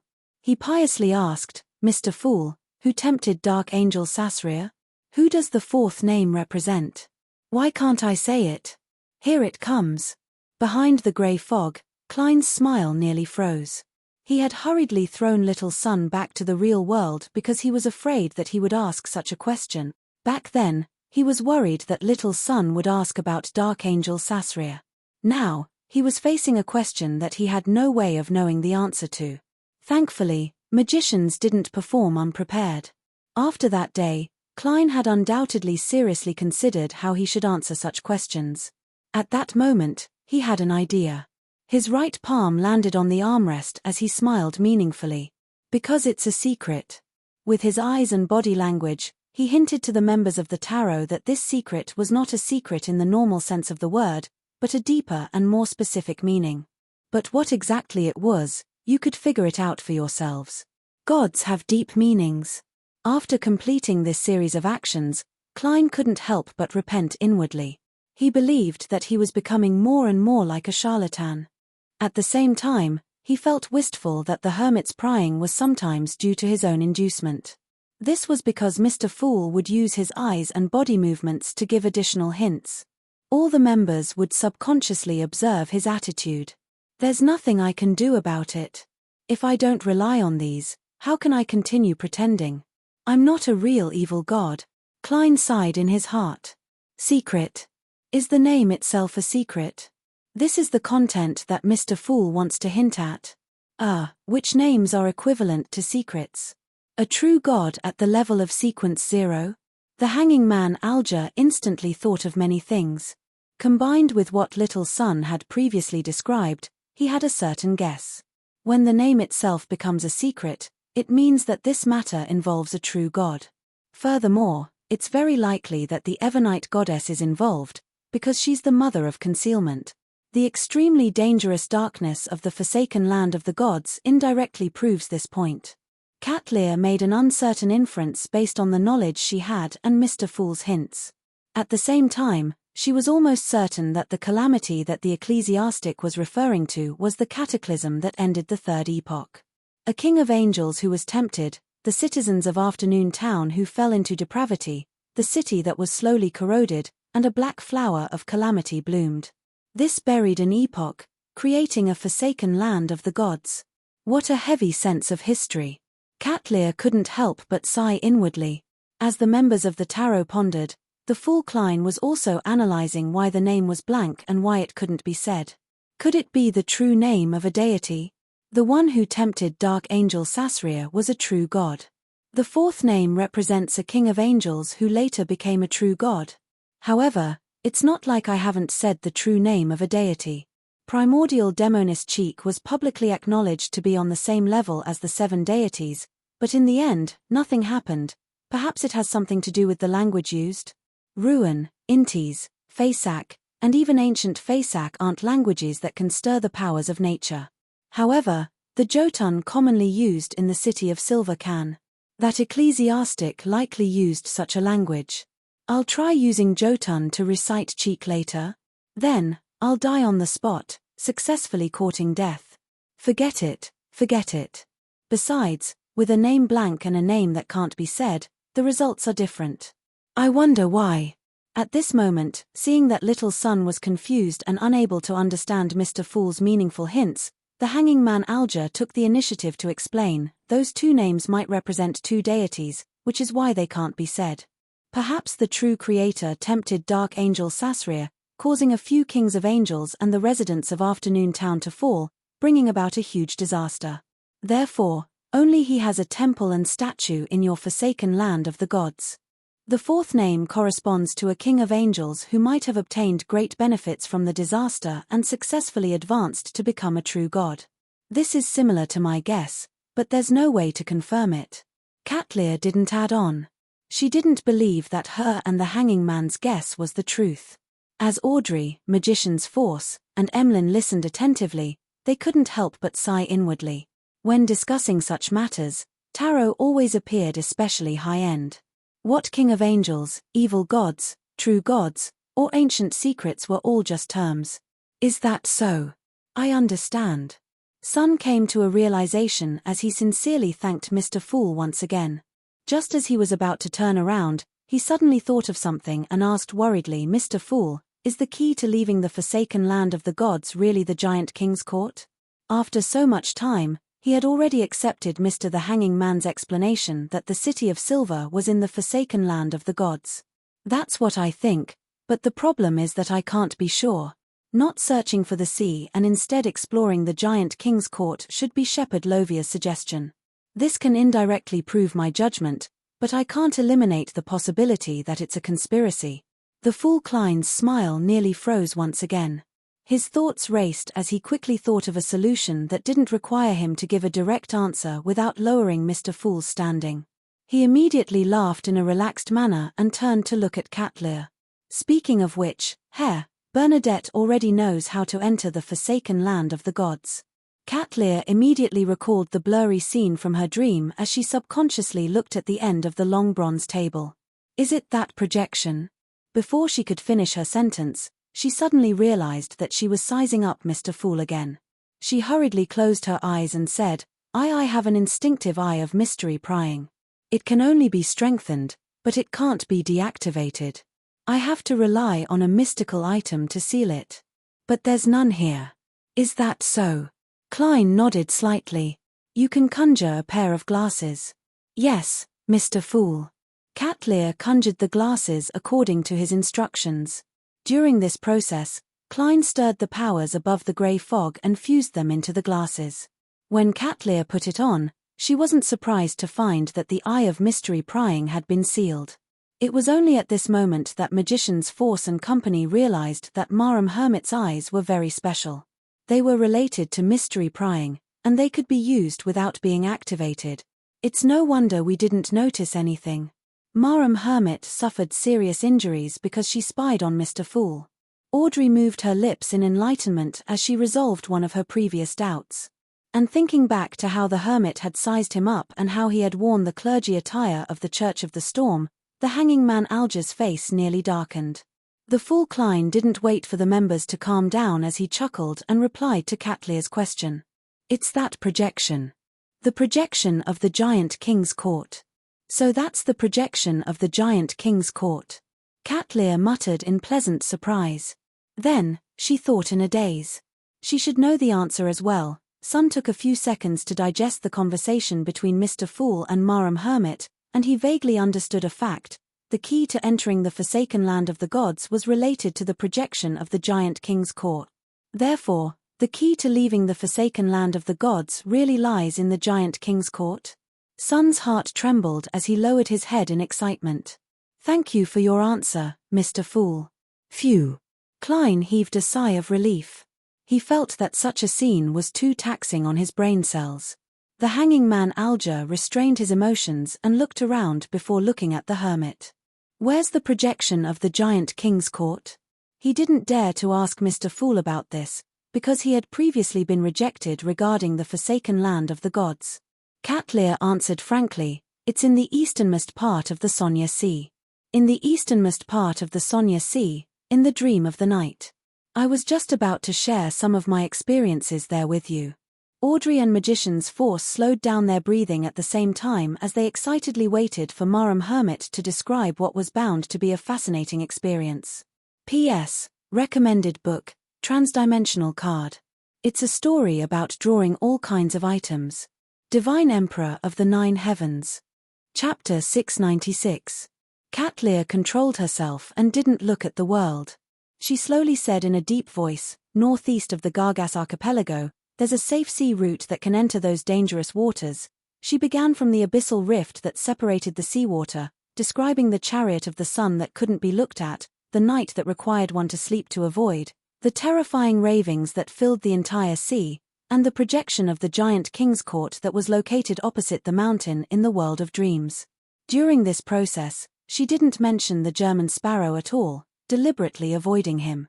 As for the other abnormalities along the way, she only briefly mentioned a few words, such as the sea that could make hair grow wildly and the remnant aura of Earth Mother. Finally, she placed her focus on the ruins with a sleeping corpse and the adventurer's sailboat with the words Fountain of Unaging written in blood. This might mean that the Fountain of Unaging is in that ruin. The corpse that can emit a loud gasp is the Guardian. Catlear mentioned the common guesses on the future, but it didn't mean that it was her judgment. Fountain of Unaging. The legendary Fountain of Unaging of the Six Treasures at Sea. The hanging man Alger's heart palpitated when he heard that. He couldn't help but consider the possibility of exploring the ruin after he reached Sequence 5. Audrey listened seriously and shook her head slightly. I don't believe that the final meaning of the words in blood is that the Fountain of Unaging is in that ruin. After a second, she attempted to analyze the deceased's psychology. A person who is about to die after being attacked by a monster wouldn't do something like pointing out the treasure. If he wants to warn his companions or family members who come to seek him, he should have written that there's danger here or what the source of the danger is. If he plans on telling passing ships that there's the Fountain of Unaging here, then he lacks the motivation to write something like that on the brink of death. Unless there's a scheme hidden in it, a scheme to lure people to the ruin to seek the Fountain of Unaging, and this scheme will allow him to be saved. That's right. If it were me, I wouldn't risk my life to tell others that there are treasures here. To me, what's the point? Only hatred that's etched into my bones, can make me write such a thing before my death. Otherwise, I'd rather tell others how I should be buried and what burial items I need. At the end, he clicked his tongue and shook his head. Klein nodded indiscernibly as he controlled the world and hoarsely said, the Fountain of Youth is a scam. He used an absolute affirmation without adding words such as maybe, should. The Fountain of Unaging is a scam. Catlear glanced at the world and retracted her gaze in thought. This seemed to confirm some of her guesses and thoughts. The hanging man Alger frowned when he heard that. It wasn't that he didn't agree with World's judgment, or that he believed that Miss Justice and Mr. Moon's explanation didn't make sense at all, but that he realized that he hadn't considered such a possibility at all. To him, this was a mistake he shouldn't have made. After so many years, I'm still temporarily blinded by immense benefits. He fell silent for a few seconds before he suddenly sighed. After exchanging what they had seen and heard, everyone began teaching little son ancient Hermes and learning some mysticism knowledge from each other. Time passed quickly. After everyone came to a tacit halt, the fool Klein surveyed the area. Let's end it here. By your will. Audrey immediately stood up and curtsied. The rest of the members followed suit almost at the same time. Seeing the blurry figures disappear before his eyes, Klein wasn't in a hurry to leave. He conjured goatskin and a fountain pen and wrote a divination statement, my hope of advancing to sequence 4. Putting down the fountain pen, Klein held the goatskin and leaned back in his chair. As he closed his eyes and entered a cogitation state, he silently recited the divination statement.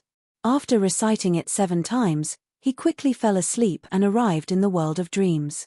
The blurry world split open as he saw a towering mountain peak that pierced through the clouds. At the peak of the mountain was a collapsed and dilapidated palace. The walls were covered in weeds and moss, and there were obvious holes in them. In the hall of the palace, there was a huge seat carved out of stone at the very top. It was embedded with dull gold and gems, and it was mostly mottled and damaged. On the seat that didn't look like it was prepared for humans, countless transparent maggots were huddled together. They were densely intertwined as they slowly squirmed and grew. Around the seat, there were ravings that pierced through the long passage of time and history. They were illusory, ethereal, and incessant. Hornacis. Phlegria. Hornacis. Phlegria. Hornacis. Phlegria. When the ravings entered his ears, Klein jolted awake as his face frowned slightly. I'm really at the main peak of the Hornacis mountain range. Furthermore, I can see and hear it even clearer than before. This made him recall Queen Mystic Bernadette's prophetic words, your fate is at the main peak of the Hornacis mountain range. Is this my fate? It really makes me want to rebel. I just don't want to go. Sigh, it can't be absolute. It depends on the situation. Klein sighed and conjured the 5 wanted posters that Emlyn White had provided. Combining it with the information he had, he used divination to find the whereabouts of the 5 primordial moon believers. Finally, due to the lack of information, he could only confirm 2 points. Golly's Kevin, Windsor Berrying, and Argos are all in Beekland. Dandy and Lara are in Inmat Harbour and Pritz Harbour respectively. That's equivalent to not getting anything. Klein shook his head and returned to the real world. Thinking of how he had promised Little Son to provide the notary potion formula in 3 days, he put on his coat and top hat and prepared to head out to search for his target. After opening the door and coming to the staircase, Klein saw Anderson Hood twirling his deerstalker hat as he hummed a country folk song as he walked up. This fellow's mental resilience is very strong. He was just taught a lesson by a demigod in the morning, forced to apologize and agree to a request, but now, he doesn't seem to be traumatized at all. It's no wonder he can become a Sequence 5 Beyonder. Just this mental fortitude alone makes it difficult for him to lose control. Klein looked at him and nodded slightly as a form of greeting. Good afternoon, German. Anderson chuckled and waved his hand. I've received the bounty and the characteristic money. I'll immediately pay you the rest. As he spoke, he took out notes of varying thickness from different pockets. It's going very smoothly, Klein commented without any emotion. Anderson immediately laughed. That's right. It's much smoother than I expected. Those fellows whose brains are supposed to be filled with granite are surprisingly amiable, efficient, and polite. I even suspect that I've been blessed by Lady Luck. There's no such god. Klein mercilessly exposed his fantasy. Don't be so serious. It's life. Relax. Relax. Anderson handed over the remaining 1,200 yuan. Actually, I know very well what's going on. That gentleman definitely didn't want me to waste time, so he secretly exhorted those people. Klein glanced at the notes, pinched them with his hand, and casually asked, did you confirm which pirates caused the problem? He was asking which prey had attracted the manipulator last night. There's no way to confirm it, Anderson said with a bitter smile. Do you think I didn't confirm it beforehand? Although I acted nonchalant in front of you, I actually investigated the prey's background and situation ahead of time to prevent myself from offending someone I shouldn't have. Who knew? Sigh, I can only attribute it to bad luck. This fellow is a lot more cautious than I imagined. That's right. His previous sequence was called Conspirer. Klein thought in enlightenment for 2 seconds before asking indifferently, who deserves to be killed the most here? Anderson was first taken aback before he chuckled. Even our craziest adventurer plans on starting a hunt. However, you have to consider it carefully. I don't wish to discover that you're a companion when I complete that demigod's mission. Don't worry, we're different. I'm a seer. I have all kinds of ways to conceal the situation. No one will come knocking on my door. Besides, that's a demigod of the spectator pathway. He's not good at divination or prophecy. Klein maintained his unique cold attitude. You don't have to worry about it. Anderson immediately gave a thumbs up. Your madness is admirable. He thought for a moment and added, the one who should be killed the most is Molsona from the New Ruin Party. He's one of the best friends of the pirates and possesses a highly addictive drug that's based on marijuana or some other plant. This helped him control many people in the Tuscata government and police department. He's the most influential gang leader here. He has committed many crimes and killed many people, but he basically did it with the help of pirates. On the surface, there are no problems. Heh, this guy isn't a beyonder to begin with. The difficulty in killing him is that it's troublesome. Yes, troublesome. He has 3 to 5 beyonders from different pirate crews protecting him at all times. The roofs, outside the rooms, and beneath the windows are all his people. If we want to kill him, we can only force our way in and kill most of them. I have the ability to do so, but it's too troublesome. There's also a certain level of danger. I'll even become a wanted criminal after the matter is over, so I didn't deal with him. Instead, I dealt with his safe. Safe. To make stealing sound so fresh and refined. I previously heard that Toscata's plantation economy and pirate black market trade are the main industries. It's also flourishing with bars, brothels, and casinos. I never expected there to be a new type of drug here. But Molsona is an ordinary person, not a beyonder. It just so happens that creeping hunger lacks food. Klein nodded and gestured for Anderson to elaborate. In the evening, inside the Oak Bar, a boxing match was about to begin in the ring. Many drunkards gathered to the side with cups in hand. They were like sharks that had smelled blood. As they placed their bets, they shouted things like "kill him" and "kill him." This was the property of Molsona, the leader of the New Ruin Party. The boxing match here was different from other places. Death was allowed. Molsona was very fond of such matches that resembled ancient gladiators. He often came to watch a few matches, and now, he was sitting on the second floor, looking down at the ring. There were many bodyguards scattered around him, guarding every corner. There was no lack of beyonders sent by his pirate partners or veteran adventurers that he had hired with huge sums of money.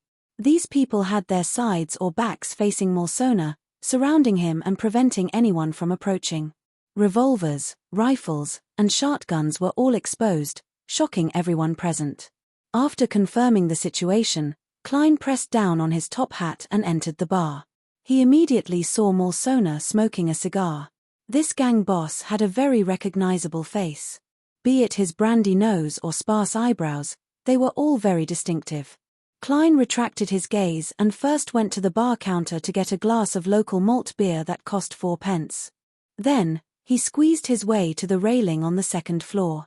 Although he wasn't directly below Molsona, that place was tightly guarded, he wasn't far from him. Within 5 meters. Klein silently muttered to himself as he held his glass and looked at the boxing ring. P.S. There will be an early update at midnight. Chapter 697. Black spirit body threads that originated from different life forms appeared in Klein's eyes, but he didn't immediately extend his spirituality in an attempt to control them. After identifying and confirming which spirit body threads belonged to Molsona, he gulped down a mouthful of malt beer and focused on watching the boxing match in the ring like a real spectator. The two boxers were bare-chested and didn't wear any protective gear. They fought with all their might as they constantly clashed, with every punch landing on flesh. The situation quickly turned intense. Many of the spectating drunkards and gamblers felt their adrenaline rush as they enthusiastically shouted the name of the boxer they supported. Kill him. Kill that son of a bitch. On the second floor, Molsona forgot about the cigar in his hand as he stared intently at the ring beneath him. His hand was already clenched tightly into a fist. The people around him, apart from the bodyguards who were in charge of guarding against suspicious people and important areas such as the rooftops and floors, couldn't help but place their attention on the exciting boxing match. Klein raised his hand once again and gulped down a mouthful of beer, as though he couldn't catch his breath due to the tense atmosphere. At this moment, his spirituality silently spread out and grabbed onto the illusory black threads that corresponded to Molsona. 1 second, 2 seconds, 3 seconds. Molsona, who had a rosacea nose, was just about to slightly move his fists, as though he was fighting in the ring when his brain suddenly turned numb. He felt that his surroundings had turned strange, as though several layers of thick glass had been installed. Molsona immediately realized that his thoughts were clearly sluggish, as though all the components in his brain had suddenly rusted. As his target was only an ordinary person with a spirit body far inferior to a Beyonder, Klein didn't even take 20 seconds to gain initial control over him. 7 seconds. Just 7 seconds. Oh no. Something went wrong. It should be a Beyonder with, rather, special powers. Molsona, who often interacted with pirates, was no stranger to the mysterious world. Therefore, he had spent a large sum of money to hire a Beyonder to protect him. If not for the fact that his body had long been destroyed by alcohol and women, leaving him mentally weak and in a bad state, making it so that there was a high chance of losing control by consuming the potion, he would have wanted to directly obtain that supernatural power. At this moment, due to his sluggish thoughts and lack of experience, Molsona took more than 10 seconds to understand that he had been attacked. He immediately extended his arm and opened his mouth in an attempt to call for help. However, his movements were so slow, and the voice in his throat was so weak. Some of the bodyguards around him were focused on the intense boxing match, and the audience's shouts were louder and louder. The attention of the guards on the periphery was focused on the possible attack, and the employer who was not under heavy protection was ignored just like that.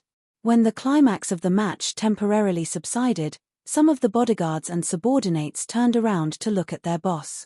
They could only see that Molsona's gaze was somewhat dull, and the position of his hands was not too normal. It seemed like he was still immersed in the boxing match and was anxiously waiting for the final result. Tears trickled down the corners of the mafia boss's eyes. He tried his best to loosen his fingers so that the cigar would fall to the ground and attract attention. But to his despair, he found that his thoughts were getting slower and stiffer. Even a simple action seemed to take more than a minute to complete, and his fingers were still fighting against his thought. Pa. The burning cigar finally fell to the floor as Molsona's tears flowed down his face and onto his neck. A few bodyguards noticed this and were just about to ask their boss if he was too agitated from the match when Molsona suddenly bent down and wiped his face as he picked up the cigar. This match isn't bad. Give the final winner more money. Molsona flicked the cigar and pulled his collar as the corners of his lips curled into a smile. He didn't specify how much money he was going to give, as Klein didn't understand the market at all, so he could only give a vague explanation. Yes, Molsona of the new Ruin Party had become his puppet. As this mafia boss was only an ordinary person, his spirit body was weaker than a healthy human, so he only took 2 minutes and 15 seconds. If he needed any more time, he would have to divert his attention to create chaos with his illusions, making the bodyguards focus on protecting Molsona and unable to notice his abnormality. Kill him! Kill him! The audience's shouts suddenly became uniform as the match in the arena came to an end. Molsona also gestured for the bodyguards to continue watching the match. After a boxer collapsed unconscious, Molsona took a puff of his cigar and said, "That's right. To the room. I need to take a break." "Yes, boss." His bodyguards and subordinates immediately escorted him to the corridor on the second floor and helped him open the door to the break room. After instructing the bodyguards to guard key spots and not to disturb him, Molsona paced around and opened a safe. He found documents that involved new drugs and filtered out the most important ones. Following that, he placed the documents and the address he cut from the newspaper, along with all the £758 in cash, into a briefcase. With a creak, he opened the door and called for a subordinate. "Throw this bag under the third lamppost in the alley around the corner." "Yes, boss." His subordinate didn't ask why. That was the rule. Closing the door again, Molsona rummaged for 3 candles and items with spirituality. He used a pen and paper to seriously draw the emblem of the Fool, half a pupilless eye that symbolized concealment, and the other half a contorted line that symbolized change. It was a special symbol formed from half a pupilless eye. Then, this mafia boss, who had become a puppet, lit the candles, used perfume to replace essential oils and extract, and seriously held a bestowment ritual. He chanted the honorific name of the Fool and chanted the corresponding incantation in ancient Hermes, which he didn't know at all. Following that, he picked up the item with spirituality and let it fuse into the wind, forming an illusory door with the changing candle flames. If he didn't find an item rich in spirituality, Klein planned on using Molsona's blood. Human blood itself was an item with spirituality. In the washroom on the first floor, Klein seized the opportunity to take 4 steps counterclockwise and arrive above the grey fog. He didn't use the Dark Emperor card. Instead, he directly stirred some of the mysterious space's powers, connected them with the paper figurine, and threw it into the door of sacrifice and bestowment. The paper figurine immediately transformed into an angel with 12 pairs of wings on its back. It flew through the illusory and mysterious door, traversing the pitch-black and deep void to arrive where Molsona was.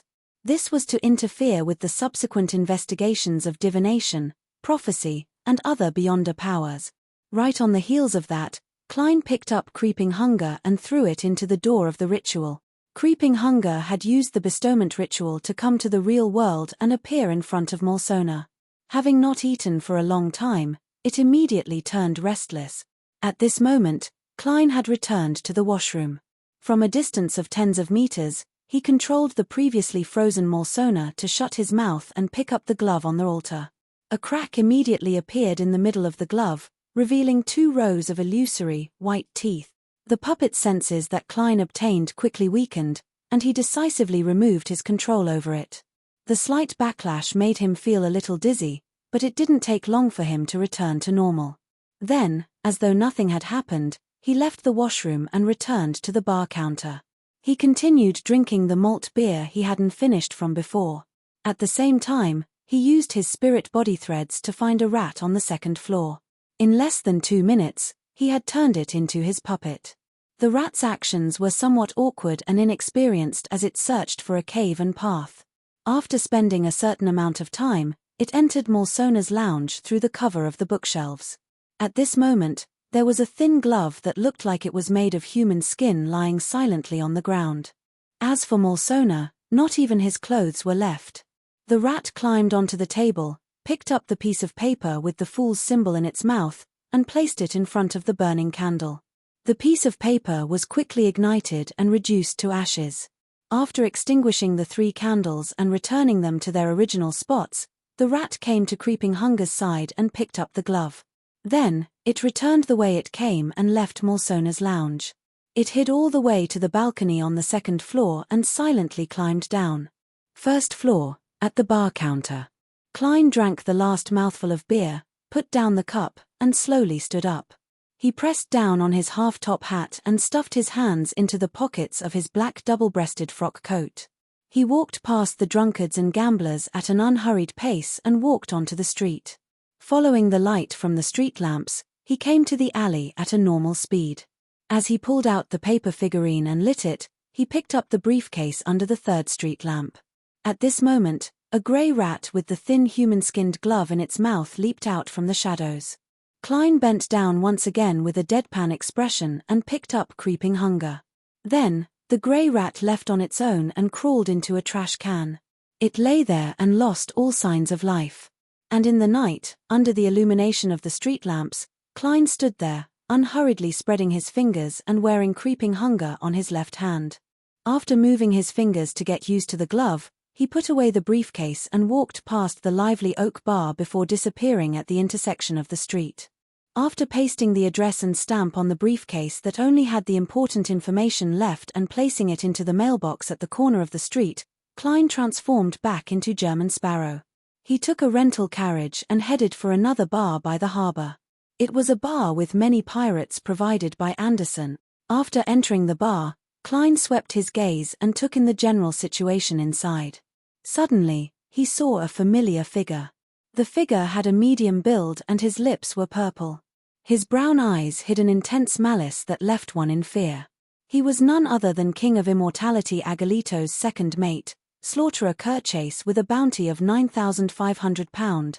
Clearly, after escaping the exit of the dangerous waters, the Death Announcer had also come to the vicinity of the nearest Tuscata island in search of supplies. He's here too.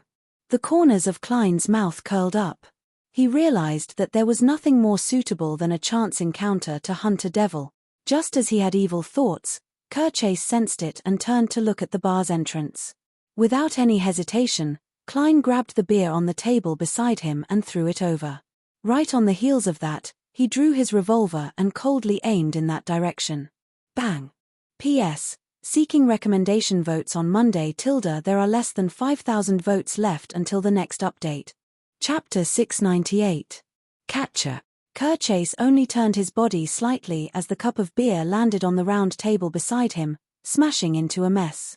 And at the same time the gunshot sounded, he didn't dodge at all, as though he had intuitively seen through the illusion.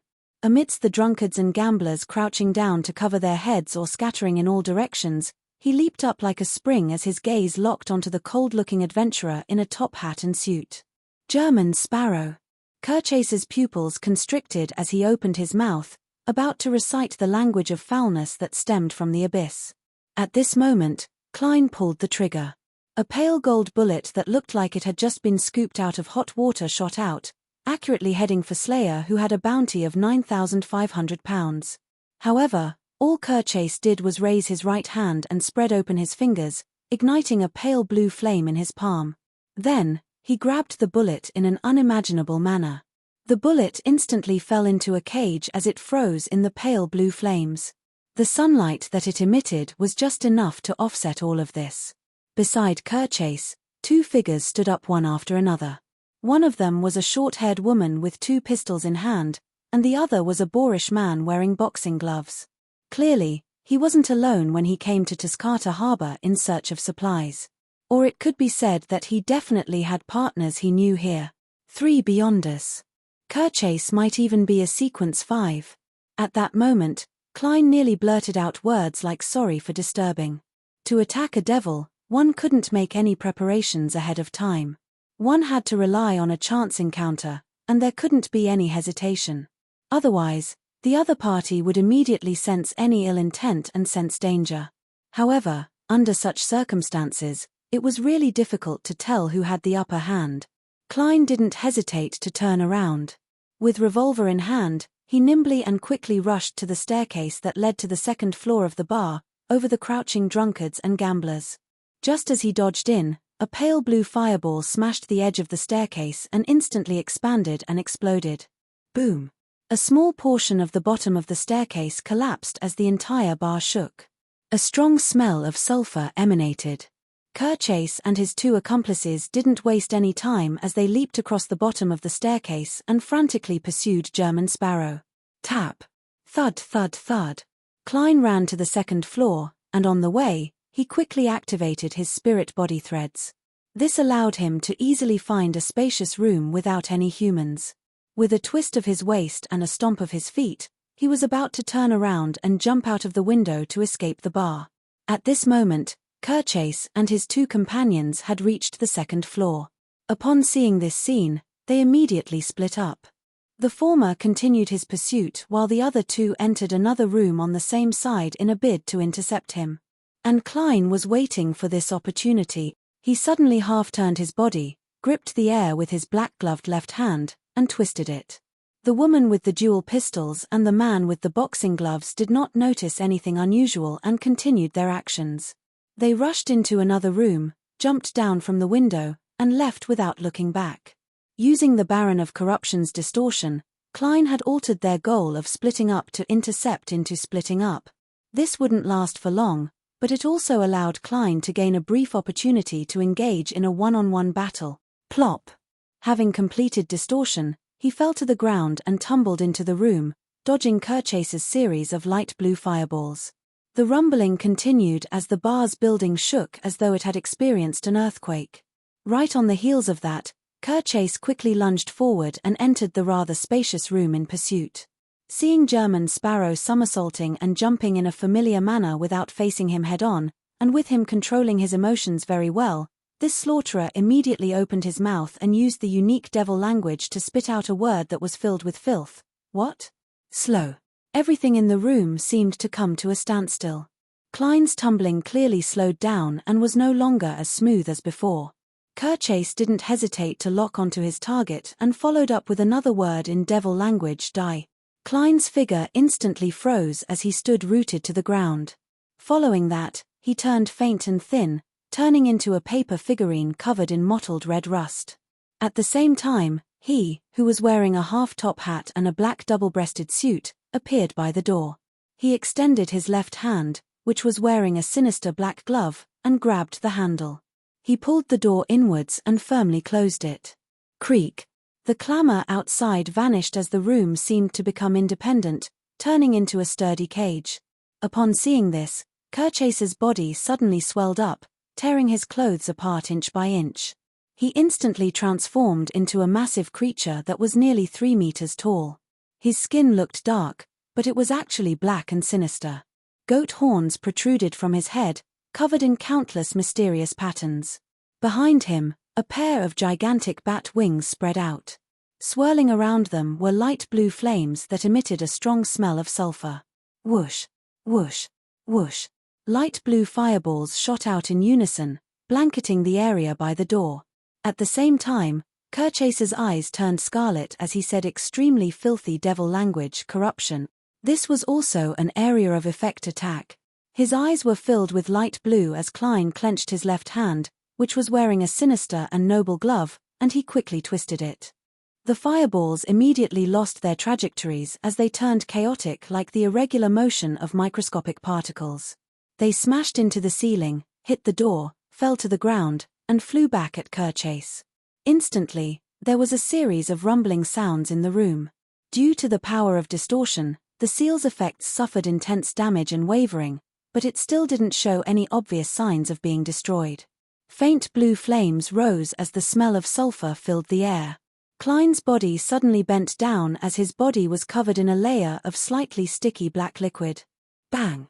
His figure exploded, turning into shredded paper and black fog of corruption. Right on the heels of that, he appeared on the other side. His skin clearly dimmed as his clothes were torn apart by the explosive forces and the abyss's flames. Tears appeared one after another. The area of effect corruption restrained his paper figurine substitutes to a certain extent, so he couldn't avoid being affected to a certain extent. And the aftermath of the explosion wasn't something Klein could control, so it similarly dealt damage to him. However, he had gifted Kerchase a cup of beer the moment they met, completing the bribe, causing the attacks and control effects that targeted him to be greatly weakened. Kerchase clearly didn't expect that German Sparrow wasn't seriously affected by degeneration. Just as he pulled out a long saber formed from pure flames, and before he could launch a frenzied attack with speed and strength, he saw the glove on his opponent's left hand turn as though it was made of gold. 2 blinding bolts of lightning instantly shot out from Klein's eyes. Psychic piercing. Ah! Kerchase immediately let out a shrill cry as though 100 bottles of holy water had been poured into his head. He had plenty of combat experience, so he knew that he would definitely suffer a series of attacks after suffering a mental blow. Hence, he instinctively transformed into a pitch-black liquid that scattered towards the ground. This liquid seemed to be the amalgamation of the most sinister and shameful desires in a person's heart. It swept through the entire room in a way that corrupted everything as it surged towards German Sparrow. This posture is just too perfect. In a battle encounter, there will always be problems of insufficient preparation and understanding. Thankfully, I've always remembered that when facing a Beyonder who's suspected to be a desire apostle, I have to completely restrain my desires and emotions. Klein didn't dodge as the glove on his left hand was quickly dyed with pure, bright sunlight. He spread out his arms, allowing a holy pillar of light with golden flames swirling around it to descend, illuminating every corner and every shadow. The pillar of light struck the spot where the pitch-black liquid was thickest, and it spread in all directions as it rippled outwards. Amidst the bright and holy light, the pitch-black liquid rapidly evaporated as more than half of it vanished. Kerchase hurriedly condensed his body and reformed himself near the window. He remained in his 3-meter-tall devil form, his mind as calm as ever. However, the intense bloodlust and desire for slaughter made him somewhat unable to restrain himself. At that moment, he was already a little weak. He didn't dare to engage in battle and wait for German Sparrow to show any emotional fluctuations so that he could control his desires. He directly ignited the 2 curved and mysterious goat horns on his head, planning on forcefully attacking his enemy's psyche, making it inevitable for him to produce certain emotions. And once he had desires and emotions, the situation would be under the control of the Desire Apostle. At this moment, Kerchase's mind suddenly turned numb, causing him to nearly lose the thoughts he had. After the distance between them entered a 5-meter range, the reason why Klein had been in a passive state, using paper figurine substitutes and the Baron of Corrosion's distortion powers to barely fend off the attacks and stall for time, was because he was diverting his attention to control Kerchase's spirit body thread. With Slaughterer's Sequence 5 spirit body strength, he wouldn't have succeeded so quickly, but the bribe from the cup of beer had lowered Kerchase's defense and resistance.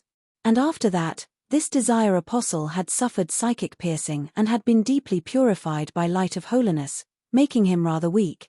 Therefore, even though Klein was diverting his attention to use other powers, he was still able to gain initial control over Kerchase in about 15 seconds.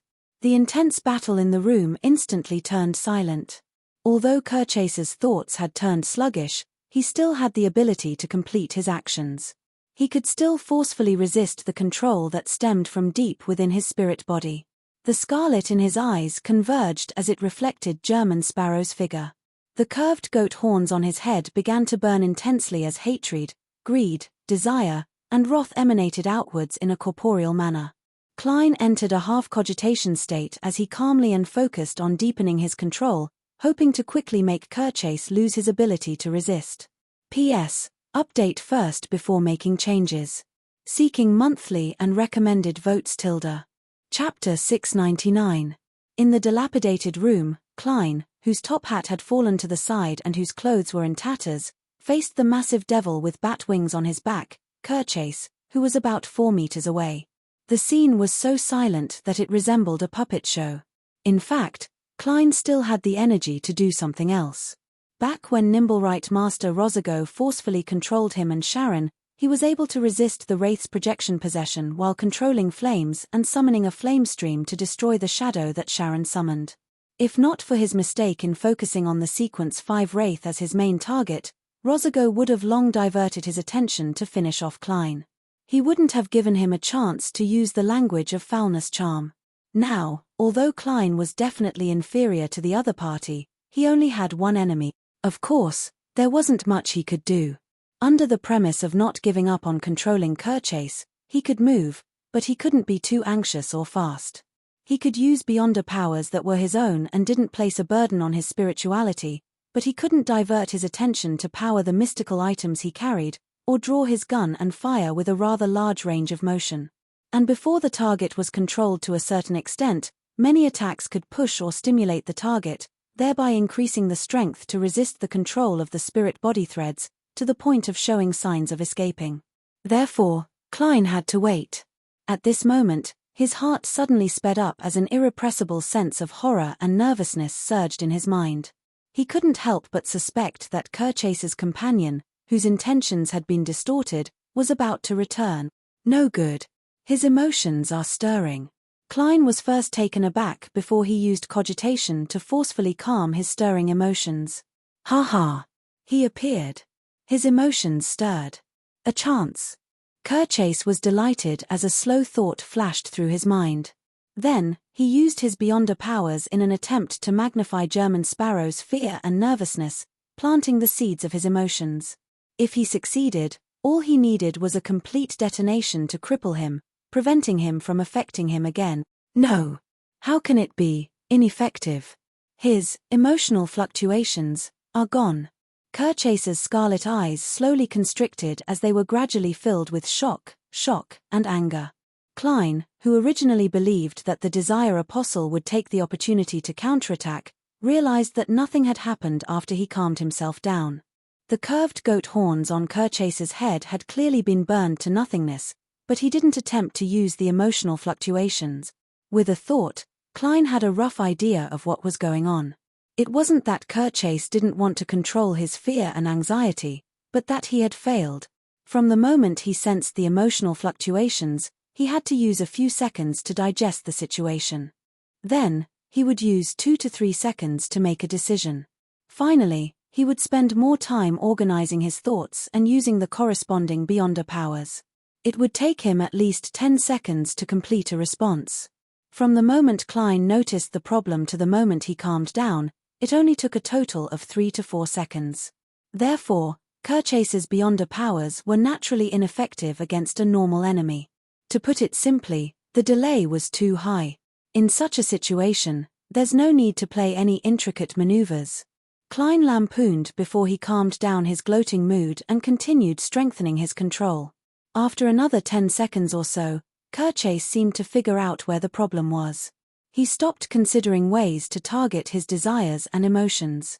Relying on a devil's powerful body and spirit body, he resisted the control that stemmed from the spirit body threads while slowly and arduously flapping the bat wings on his back.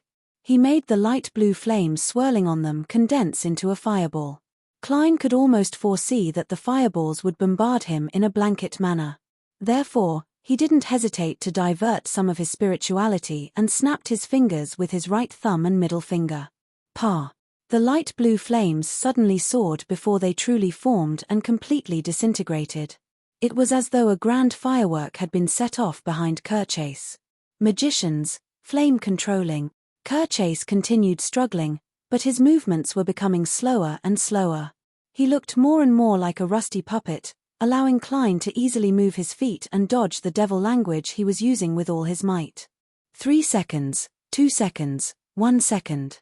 Klein suddenly stopped as his gaze locked onto Kirchase's head that had lost its curved horns. At that moment, there were still at least 2.5 minutes before he could completely control the Desire Apostle and turn him into a puppet. However, Klein didn't have such plans. He never had such plans from the very beginning. It would take too much time, and Kirchase's accomplices would definitely rush back before that happened. Klein only had one goal from beginning to end. It was to control Kirchase to a certain extent, preventing his attacks from helping Kirchase escape his predicament. His scarlet eyes, hideous face, and saliva-dripping fangs reflected in Klein's eyes. He opened his mouth and said a word, bang, air bullet, a sequence 5 air bullet. This was comparable to a bullet fired from a steam rifle. Bang! The air bullet accurately hit Kirchase's forehead, causing him to tilt his head back and tug at his spirit body threads. A blood-colored hole that wasn't too deep appeared in the middle of his brows, but he didn't suffer any fatal injuries. To a devil or a Desire Apostle, their bodies seemed to be covered in a thick layer of hard armor. Their blood and flesh were also extremely flexible and resistant to attacks. Bang! Bang! Bang! Klein constantly produced sounds as he created air bullets, making them strike Kirchase's forehead one after another. Gradually, they formed a single line. At the same time, he stably controlled his spirit body threads, preventing Kirchase from using them to weaken the effects. Kirchase let out an angry stuttering roar as he desperately moved forward in a bid to counterattack, but Klein was much more agile than him, and his plan of liquefying had undoubtedly failed due to the control of his spirit body threads. Bang! Another air bullet hit its mark, completely shattering Kirchase's forehead and boring into his brain. Bang! Bang! Bang! More bullets flew in, one after another. Bang! Kirchase's skull was finally ripped open. The brain inside was filled with deep black ravines. At that moment, it was a complete blur. The aura of this slaughterer with a bounty of £9,500 rapidly dissipated, but he didn't close his eyes because he had already lost them. He slowly fell to the ground, stumbling as Klein approached him step by step and extended his left palm. 2 bright red eyes immediately cracked open on the glove's palm. A cold and sinister breeze appeared as Slaughterer Kirchase's spirit body, along with the black fog-like Beyonder characteristic, drilled into creeping hunger while screaming, fixing itself to the empty finger. Soon, the glove turned black once again, but this time, it was deep and pure. It was as though it was formed from countless squirming dots of the same color. Klein sensed it for 2 seconds before walking to the shattered window in disappointment and delight. During the process of grazing Kerchase, he had actually considered what beyonder powers he wished to obtain and what he didn't wish to obtain. The answer was that he didn't want the devil's premonition of danger. This was because it required him to constantly activate creeping hunger and maintain it near Kerchase's soul. And this meant that he had to be food for the glove alone every day. It was extremely inconvenient, and it overlapped with his seer powers to a certain extent.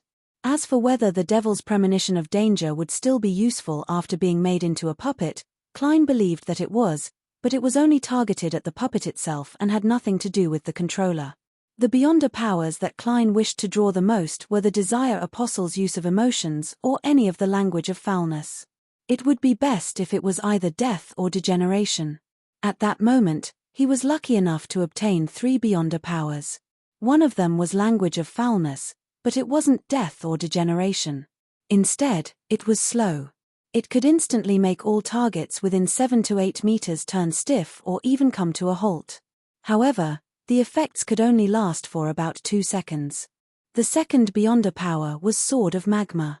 It could create a flaming greatsword with extremely high offensive strength. It could cleave through a thick stone pillar with a single strike.